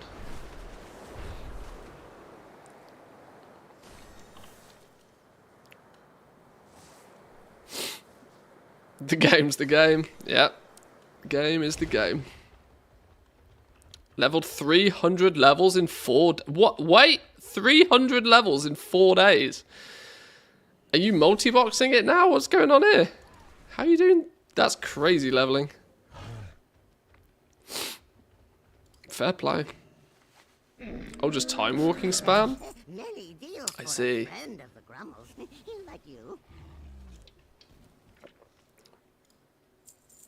Even still, though, 300 combined levels is wild. I mean, that's 5 1-60s. Quick maths. 7 to 10 minutes per dungeon, 2 levels per. Okay, that is actually wild. I didn't even realise time walking was that fast for alts. That is a touch silly. Right. Where next? These boots. These boots need. We haven't. Neck boots pants. Neck boots pants. With. Where are we going next? Is your vault? We've done.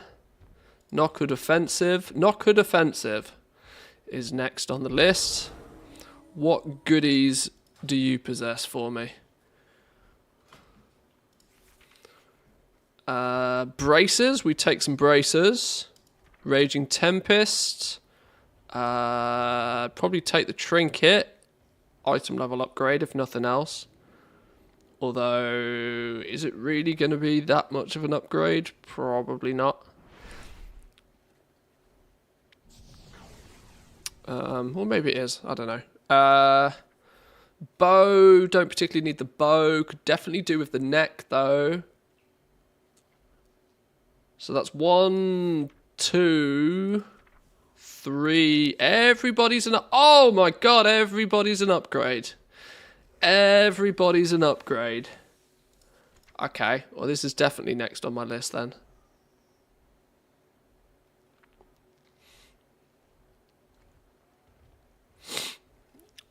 Plan on streaming a bit if I'm brave enough, but I don't know yet. Just go for it. Honestly, it's I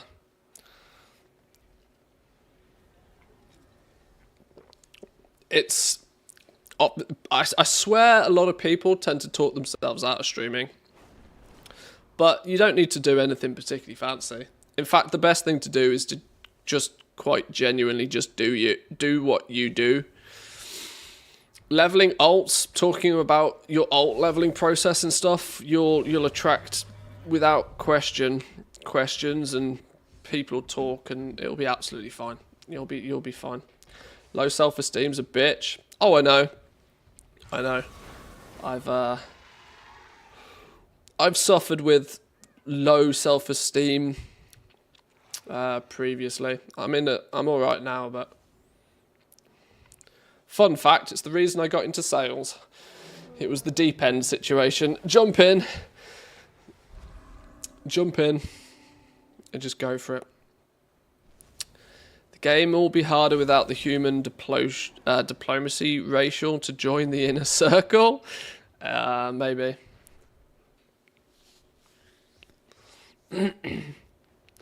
A bathtub and a camera. Easy mode. It's one way to do it, I suppose.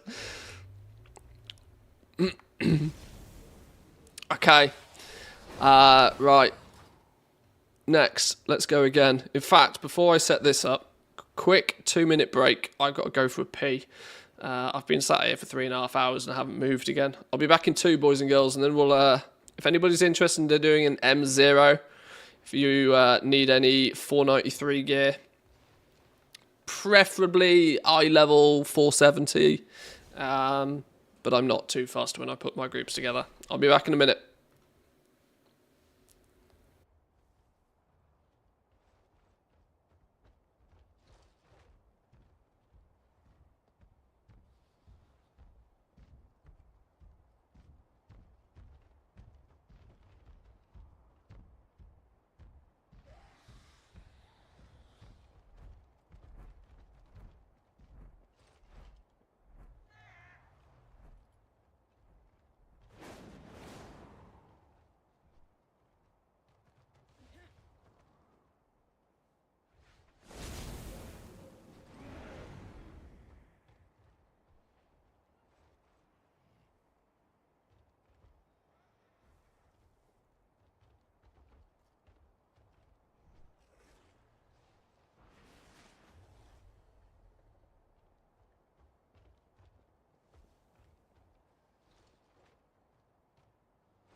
Okay.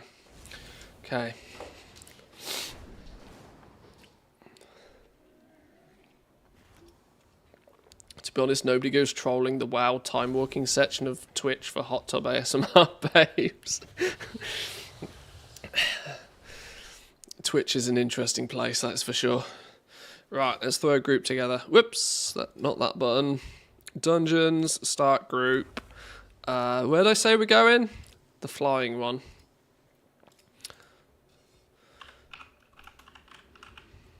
Whoops, let's at least spell my name right. Go.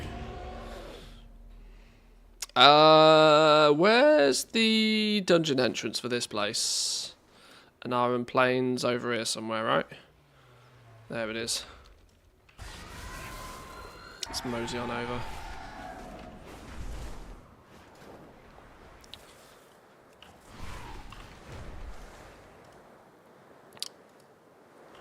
Once again, like I said, pretty much anybody's welcome.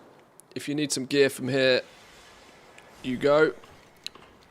Preferably at least item level 470.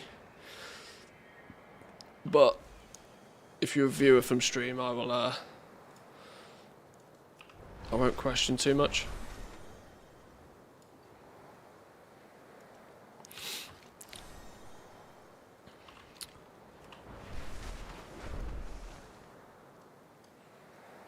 Could join if another hunter fits in. Absolutely. Go for it.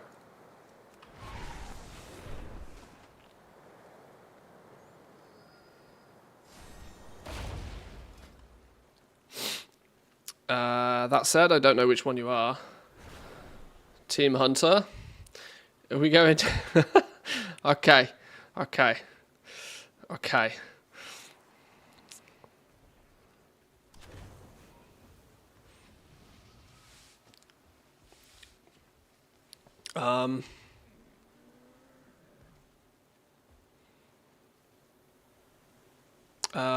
We've got 3 DPS. Setting item level requirements on Mythic Zeros, such an elitist. Absolute scumbag, you know. If I hadn't already invited somebody, we are full on DPS, unfortunately. Even though a 4.99 Hunter would have been tasty. Apologies. Tank and healer.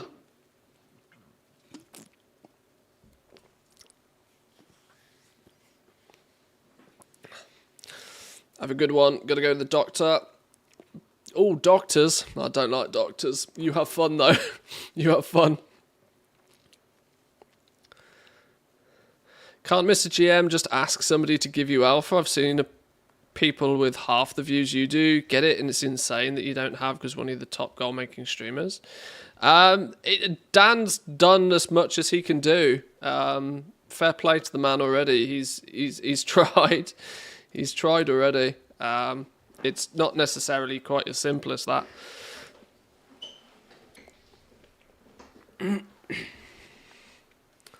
The easy route to success is just to straight up be best friends with somebody at Blizzard, which unfortunately is not my option. Or alternatively, to be in the inner circle.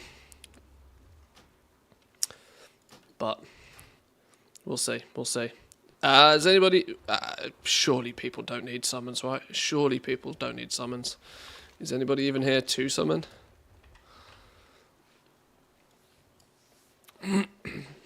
Or is everybody already inside? Oh, wait, hang on, you're here. Hold the phone.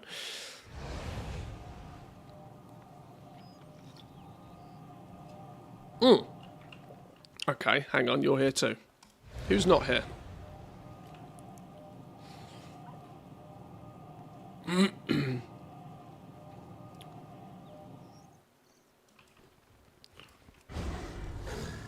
Alright, rock and roll. Rock and roll.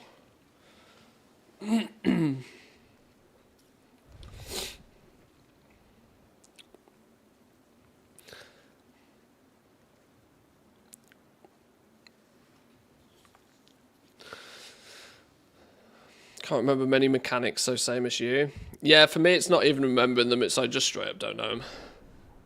How many of the Mythic Zeros have you already completed? We still need the Mega Dungeon, that's it, after this one. So I'm nearly done on my M0 sweep for the week. I will suspect the worst. And I'm going to admit, even though I don't do many dungeons, I've enjoyed it this week.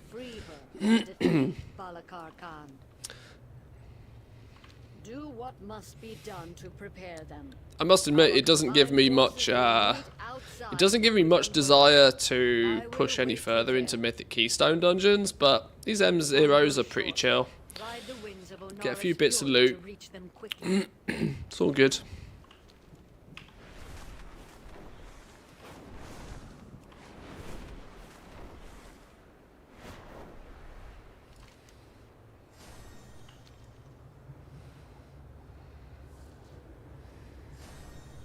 I can spare no hunters for the Kanamatra now. The proto-dragon Granith was nearly in our grasp when Balakar's warriors ambushed us. We must retake our weapons of war and drive the Nokut back. When Granith's blood soaks the ground, our purposes can align. Oh, we've pulled more. We're going for it.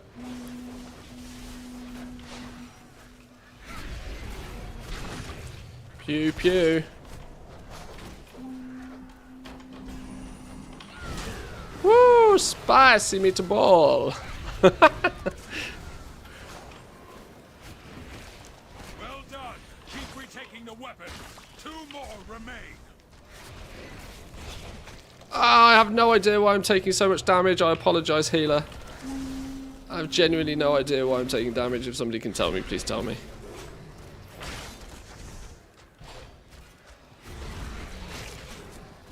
Why do they keep zooming me?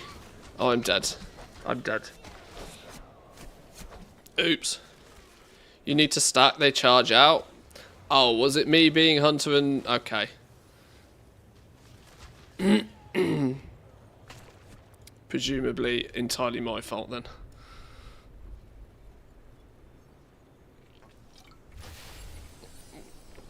Thank you for the res.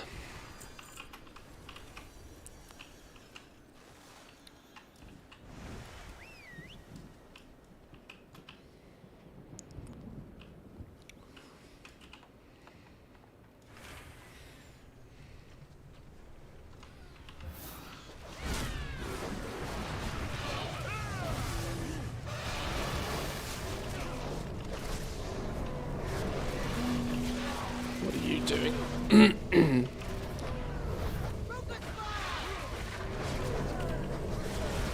Oh no, healer ripped.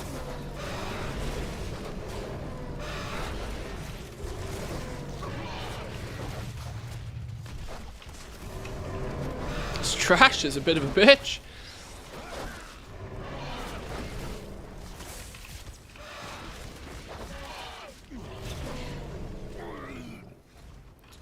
We're all good, we're all good.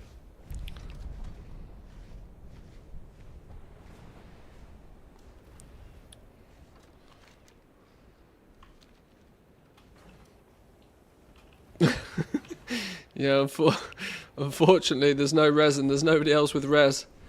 We've made a mistake. We've done a whoopsie. On the boss, kill the ads, trigger the active ballista to stun and deal damage to the boss. Okay.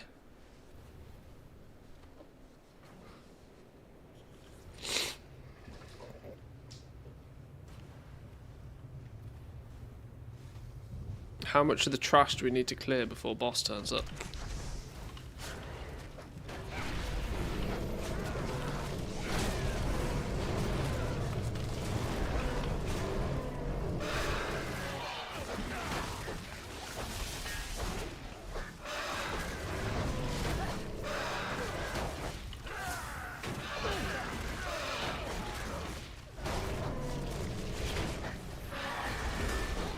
Much nicer. Beautiful.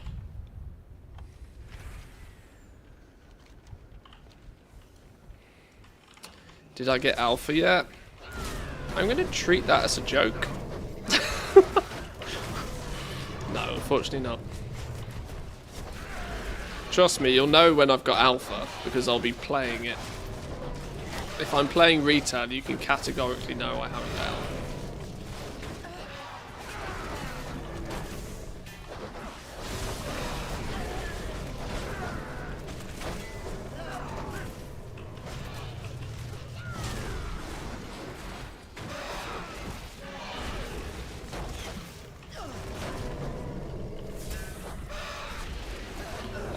For the most part, honestly, I've kind of signed myself off for not getting alpha at all. There's a weird part of me that to not be able because it's going to be staged, right? Or phased is probably the right word.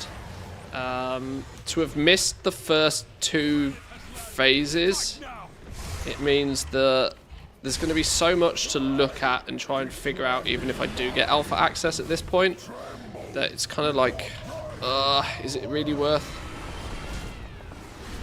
I mean, I certainly wouldn't say no if it landed on my doorstep tomorrow, but...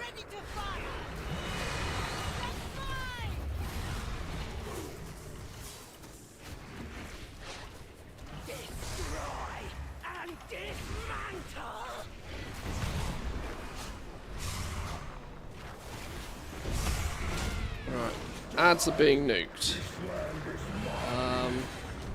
I sense we're meant to do something with a ballista. Oh, it's being pew-pewed. Oh, okay, cool. Now I see.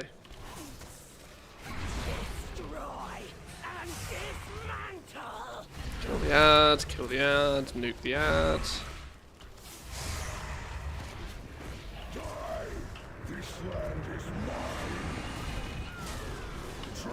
Ooh, that was a lot of damage. Ready to fire!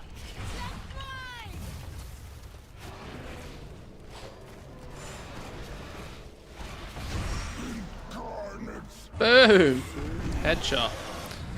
Nice. My thanks. The Shikar will hunt Balakar down at Nokudan Hold. One down. One down. One down, no loot, never lucky. Where do I really actually want loot from? Didn't I say there's something from everything? As long as I get one piece of loot this dungeon, it's all good. It's all good. If I come out of here with nothing, I'll be sad, but something drops on every boss, so 4 chances. Clan Nokud has used Onara's song to conjure an avatar of the storm. Blasphemy! The storm must be quieted and the elemental within it defeated before Clan O'Neill can join the Kanamatra. Their primalist allies have placed totems that protect this raging tempest. Fight and destroy them. I sense totem needs to die pronto, right? Surely? Usually the way. Truly a blasphemous island. Continue your work.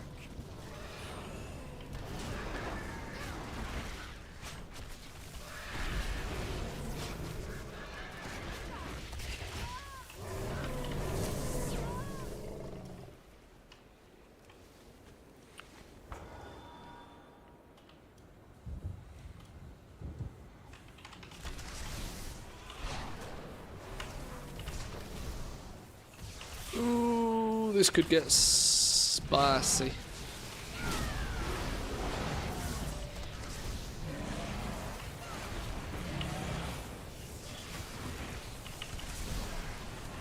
At this point, I don't know what the play is other than just to nuke everything really fast.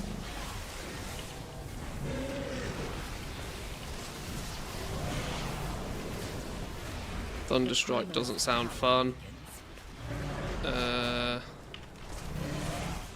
Pop a self-heal.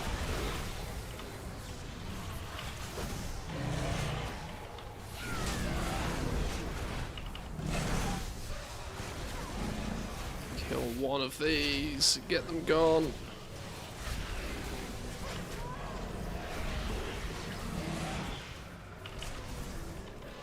Woo. We got this, we good, we good, we good, we good, we good. Oh, he says as he dies. Oops. Pick up orbs?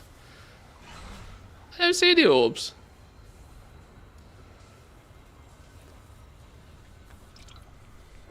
Was there no orbs?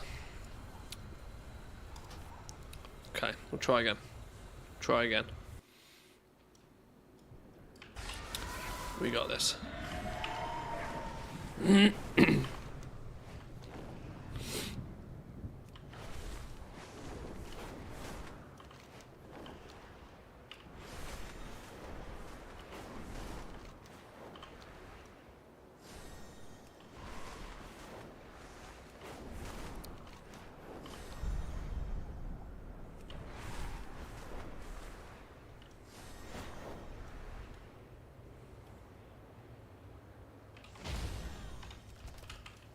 Oh, hang on, no pet. That's not the best of starts.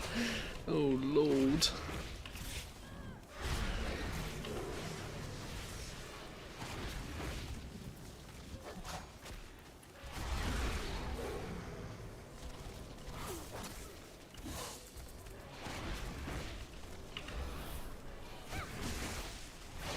Okay, seems to be immune to stuns as well. What's the point of having a stun nowadays? So many mobs, even trash seems to be immune to stuns. Nearly every time I've tried to use my stun on something, it's been like, nope.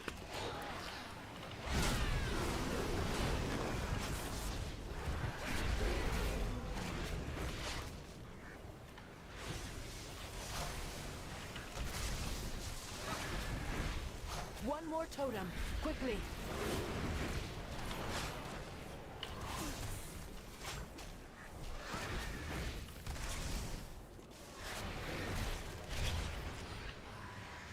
Okay.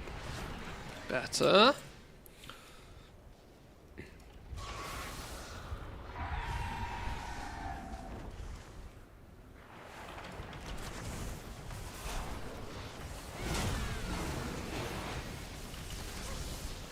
Is it not a nuke the totem situation here? Am I wrong with this? Can't help but feel that nuking the totem's the play.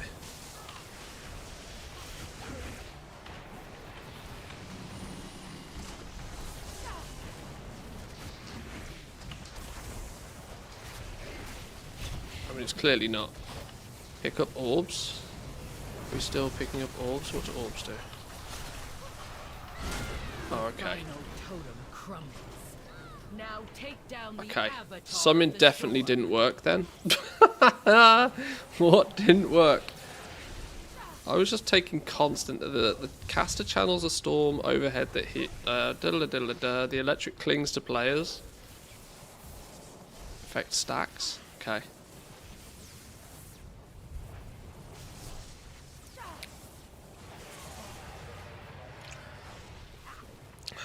I'll figure this out. We'll figure it out.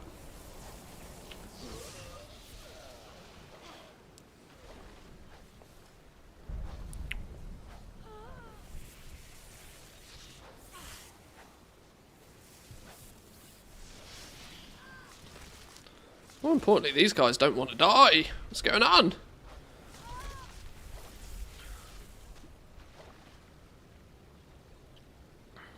Orbs damage healing goes up to 10. It's a boss mechanic. Okay. Well, the worrying thing is, I assume I'm meant to have learned that by now for the boss. I guess we'll find out.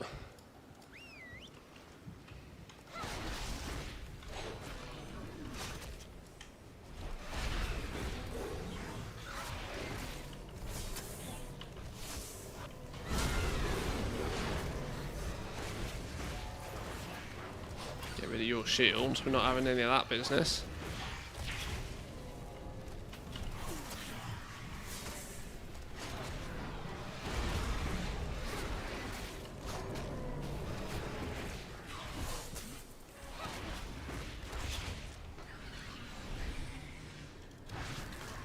Okay, right.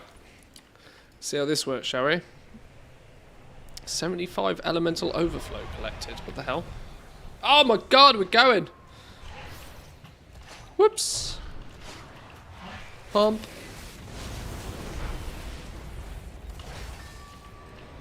I assume don't get hit by shit.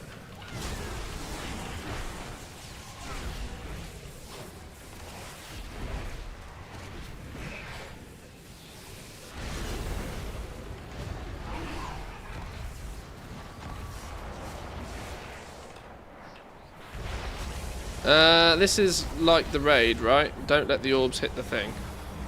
Is that the plan? Don't let the orbs hit the boss.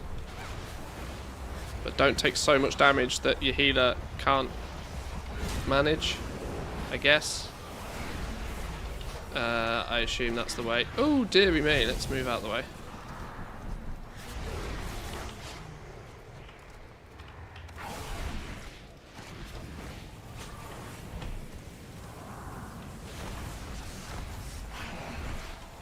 Are we good with like a couple of stacks each maybe on these? When does it start to really hurt?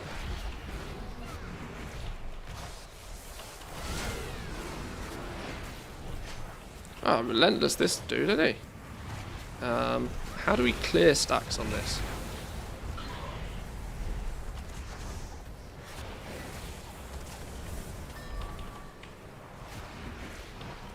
Okay.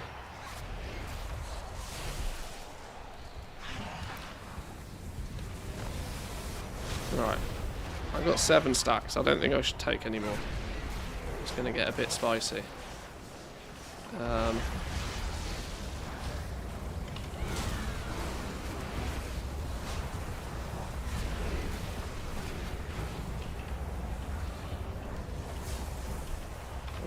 Self-heal. Let's help out a little bit.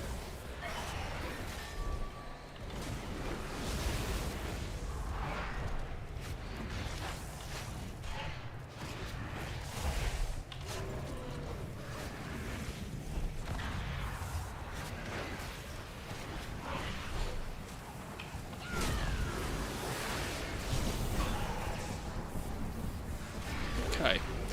We figured this one out. I'm not too confident on that boss though. Maybe might need to have a little bit of a look in the old dungeon journal on that one. You want 10, it's a damage done increase, not a damage taken? Was it really? I swear it said increases damage taken by X amount. That's a debuff. Okay.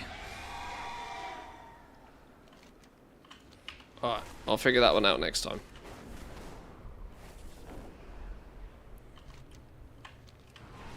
Okay, maybe okay, that's multiple people telling me I did that wrong. Oops! we know for next week. This is what learning looks like, boys and girls.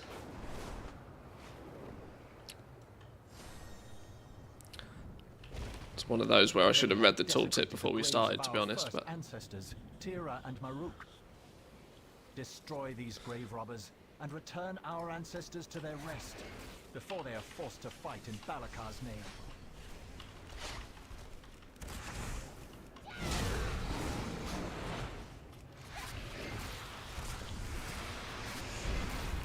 now what the hell's going on? Damage reduced by 30%. Oh, pick up soul to get rid of this business. You?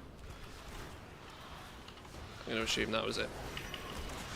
Shitload of damage every second. Ouch. Woo! These are spicy. How do we get out of this business? Raise me again.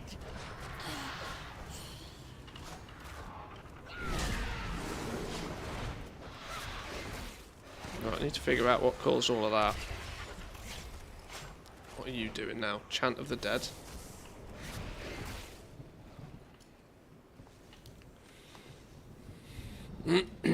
Trigger the boss is getting the orbs, burn the extra health points the boss and the healer to heal through the AoE phase. Fights where the whole group is spread in different directions is hard for dragons. Okay.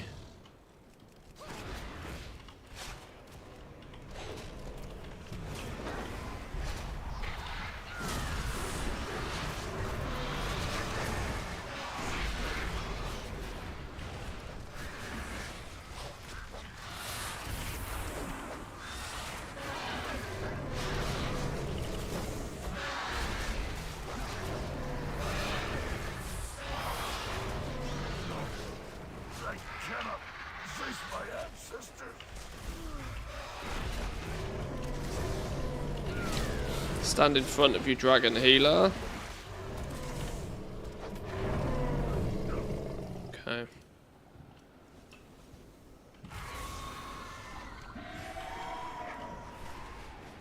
Eagles will feast on your flesh. Oh, I cannot see this going perfectly.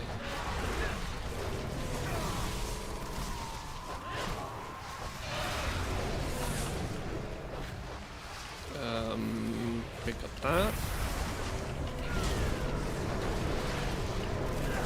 Maybe I should put friendly nameplates on, so at least I know where my healer is.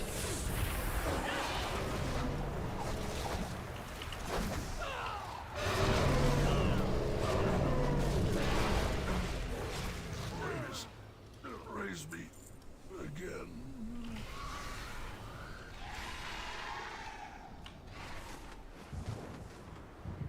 Eagles will feast on your flesh.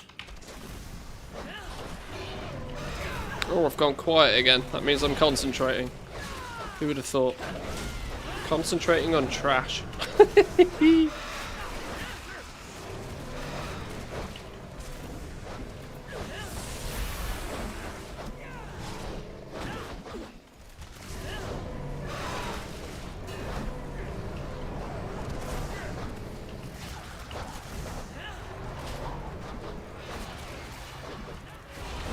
I'm assuming this dude just needs to die. Okay.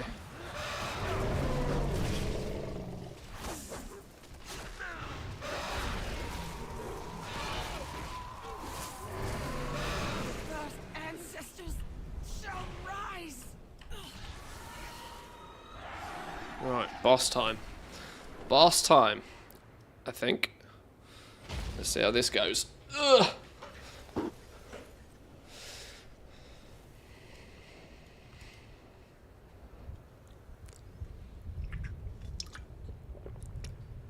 Actually doing current group content. Shocking, right? Admittedly, it's only a Mythic 0. I'm not shooting for the moon here, but... This is what has become of our Parallel universe. Do these two have a shared health pool? Still.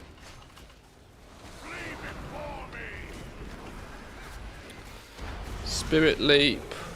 You jumped over there. What did you do when you jumped over there? Apparently nothing. Oh, I got pins and needles in my foot. Not a good time to get pins and needles in your foot. Ah, don't sit on your leg for 20 minutes and then expect to not have pins and needles. Holy shit, the bed. What's going on there? Tornadoes for days. Oh, I hate pins and needles.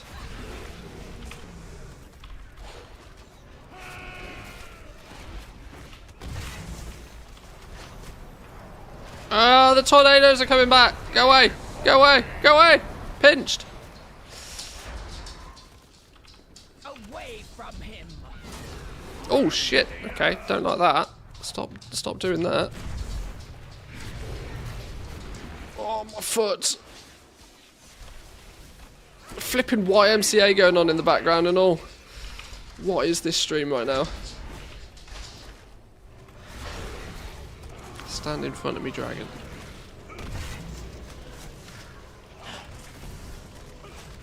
It's not fun to stay at the YMCA. Gale Arrow. What does Gale Arrow do? Oh, okay. Your tornadoes come from you when that happens. Stand out the way of that thing, whatever the fucking hell's going on there. Oh, my foot. I hate pins and needles so bad.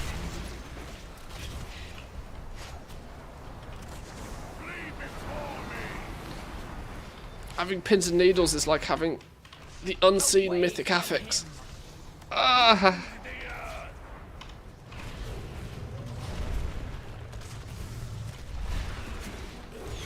Right, just hop about. Hop about. There we go. It's dead. Protect my children. Whew. Okay.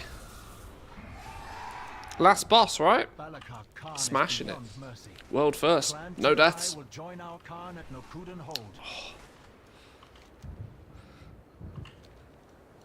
Worst when the foot is sleeping during the day, it'll be up all night. If only it worked like that. The white shaded area where he jumps doesn't deal any damage. Oh, so maybe I shouldn't have... Okay. My brain is so pre-programmed to the whole, if you see a thing, don't stand in it, that when I do need to stand on it, I need to be told. Check it out, the on-screen effect made you do the mechanic. Crazy, right? My storm will bring forth a mightier Maruk. Greatness awaits us.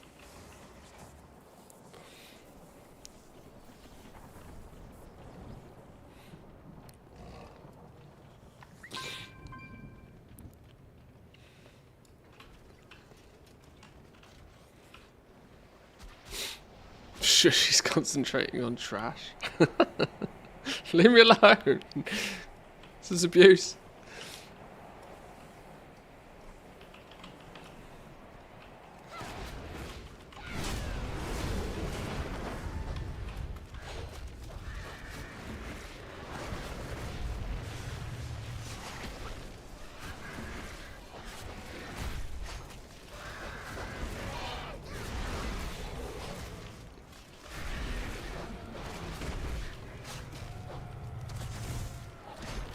Where are you charging? Get away from me.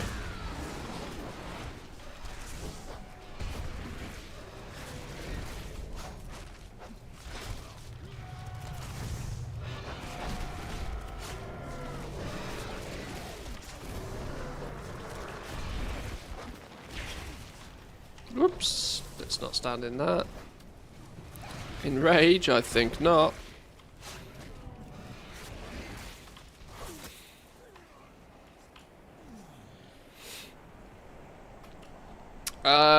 For this boss, avoid the charge. The big cone and lightning strikes. Don't stand too far from the boss or the cone will be a challenge. Okay. I read some of those words. I'm not sure how many of them I took in, though.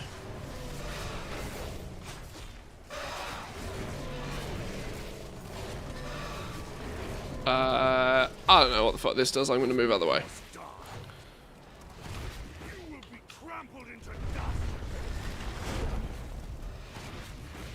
Was I meant to direct him in some point there, I guess? Maybe.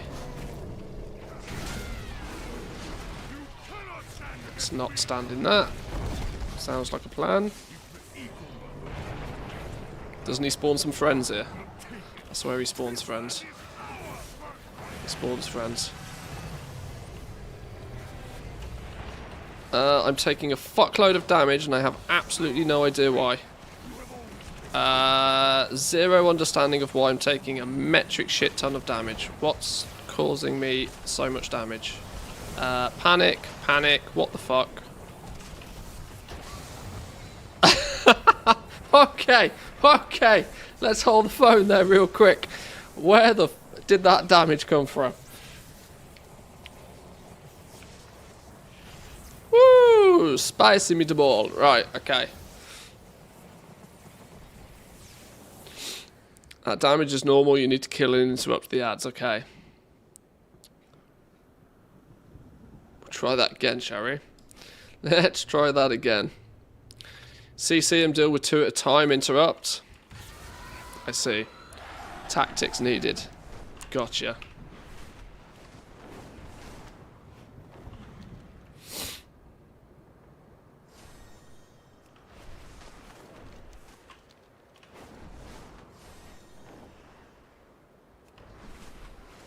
Right, let's do the obvious thing of change nothing and go again. And then when that doesn't work... Oh, wait, shit, what? Hello?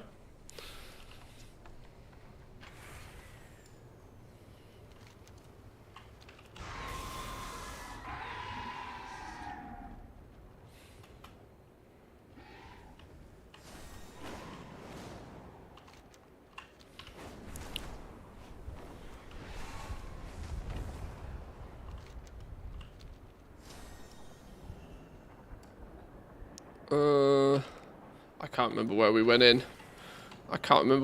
in.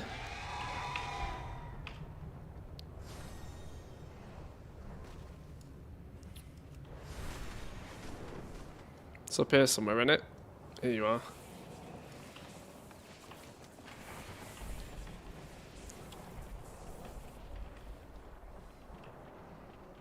Sneaky sneakies. I don't like the look of you. Sneaky sneakies. All the sneaky sneakies. Right. Are we Gucci? Interrupt ad, stun him. Okay. Stun and interrupt ads. Got it. Oh, pet. Professional streamer. Right.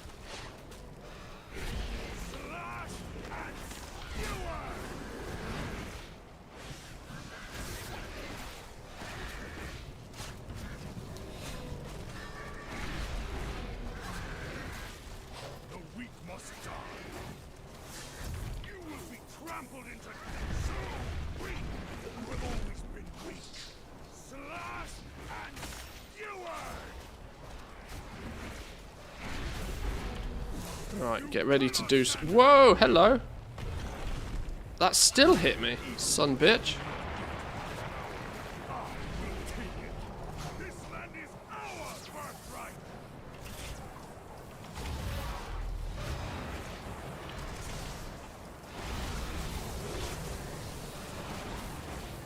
Okay, I did stun one of them, and I interrupted another.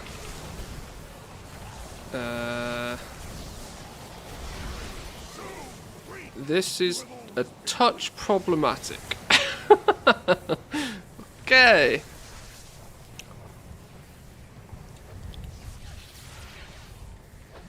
We were 1 DPS down before the ads even spawned, which was another problem.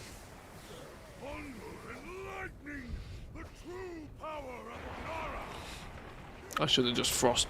I assume I can just frost trap one of them, right? Yeah.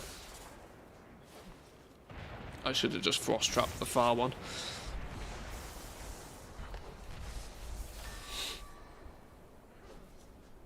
We got 2 hunters. We should just trap 2.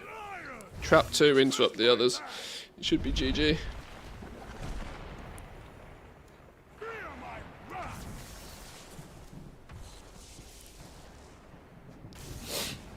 We're not going to have imminent problems when he spawns his ads again.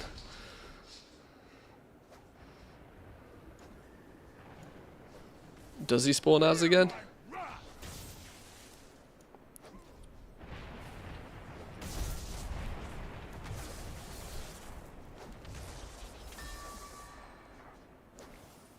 Bet we trapped the same ones anyway. Thinking like a big brain pluser now? Not quite.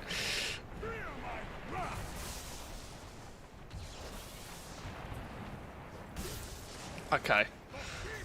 These boys have got this, but it is just going to be a slow burn, I reckon. We've got a slow 18 million burn.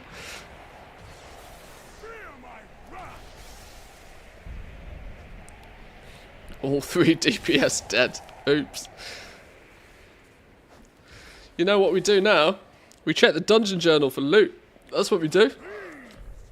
Times like this calls for right, incoming boots. Incoming boots. Safer without us, to be honest.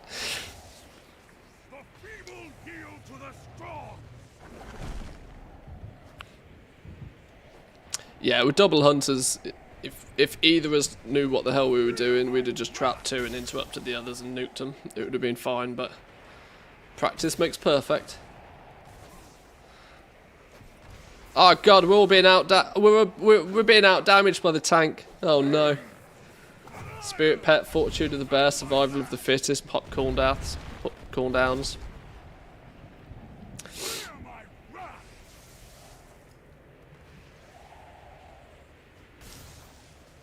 Try some motivational speak, tell them to hurry up.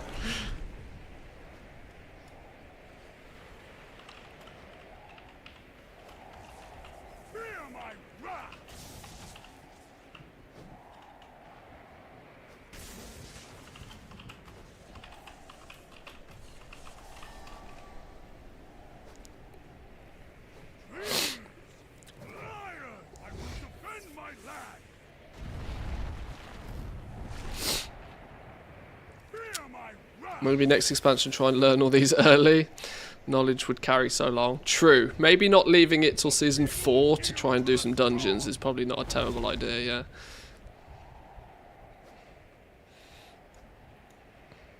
Right, 8 mil to go. Execute range now. Should be dead within seconds.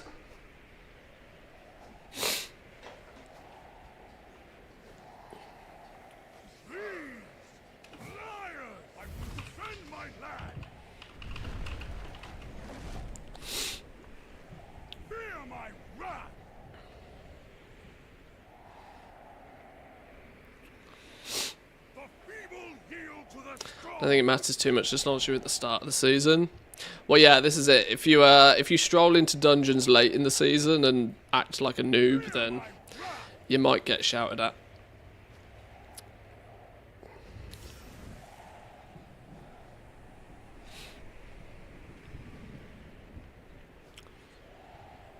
$2 mil to go. Look at that tank DPS. Tank's absolutely killing it.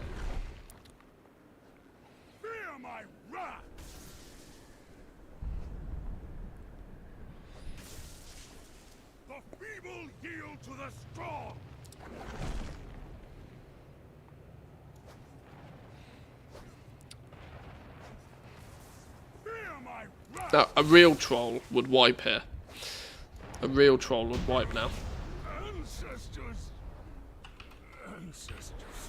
forgive me.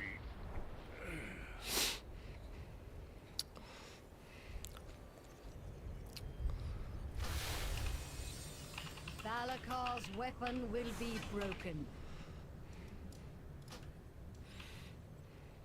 Nice. Take a place of Nice. honor with the Boots! ancestor Told ya! Told ya! Incoming boots. My thanks, outsider. Onara now flies free, and without Balakar's influence, Clan Boots. Nokul Boots for the win.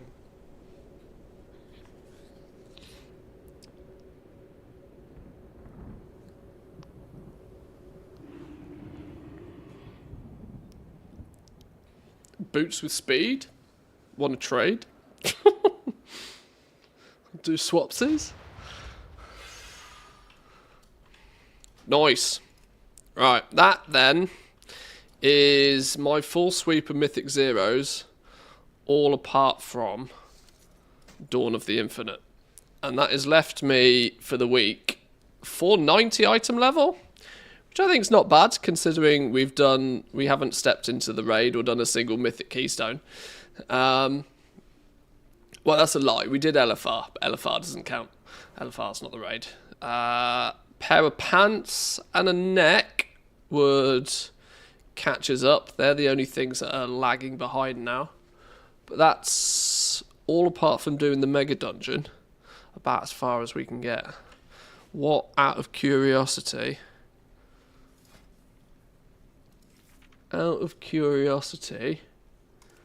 what comes from the Dawn of the Infinite? Is there anything sparse? Oh my god, look, first boss, legs. First boss, legs. Manthias has better item level than me.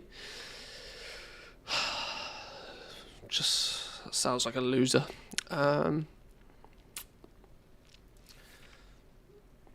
Braces we take. Helm, nah. Gloves, nah.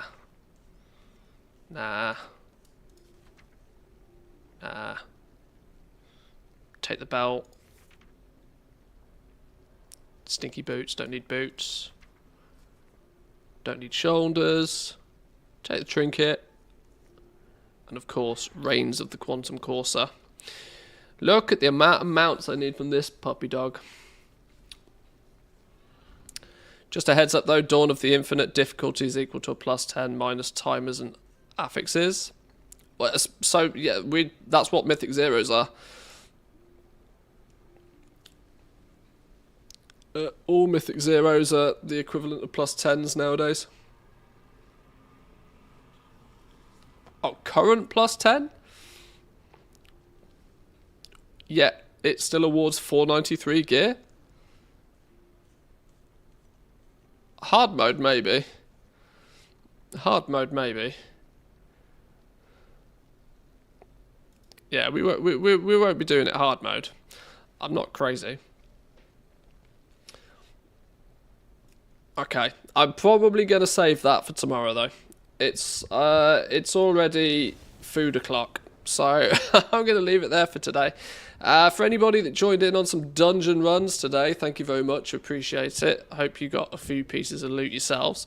We will be back tomorrow. Tomorrow should be regular stream schedule. We might do Dawn of the Infinite tomorrow. We'll see. I don't particularly have many other plans. Wednesday's going to be a bit funky because it's the 1st of May and I'm busy most of Wednesday day. Should squeeze in a Wednesday evening stream as long as I don't have too much to eat or drink during the day. Yeah, so that's the plans for the next few days.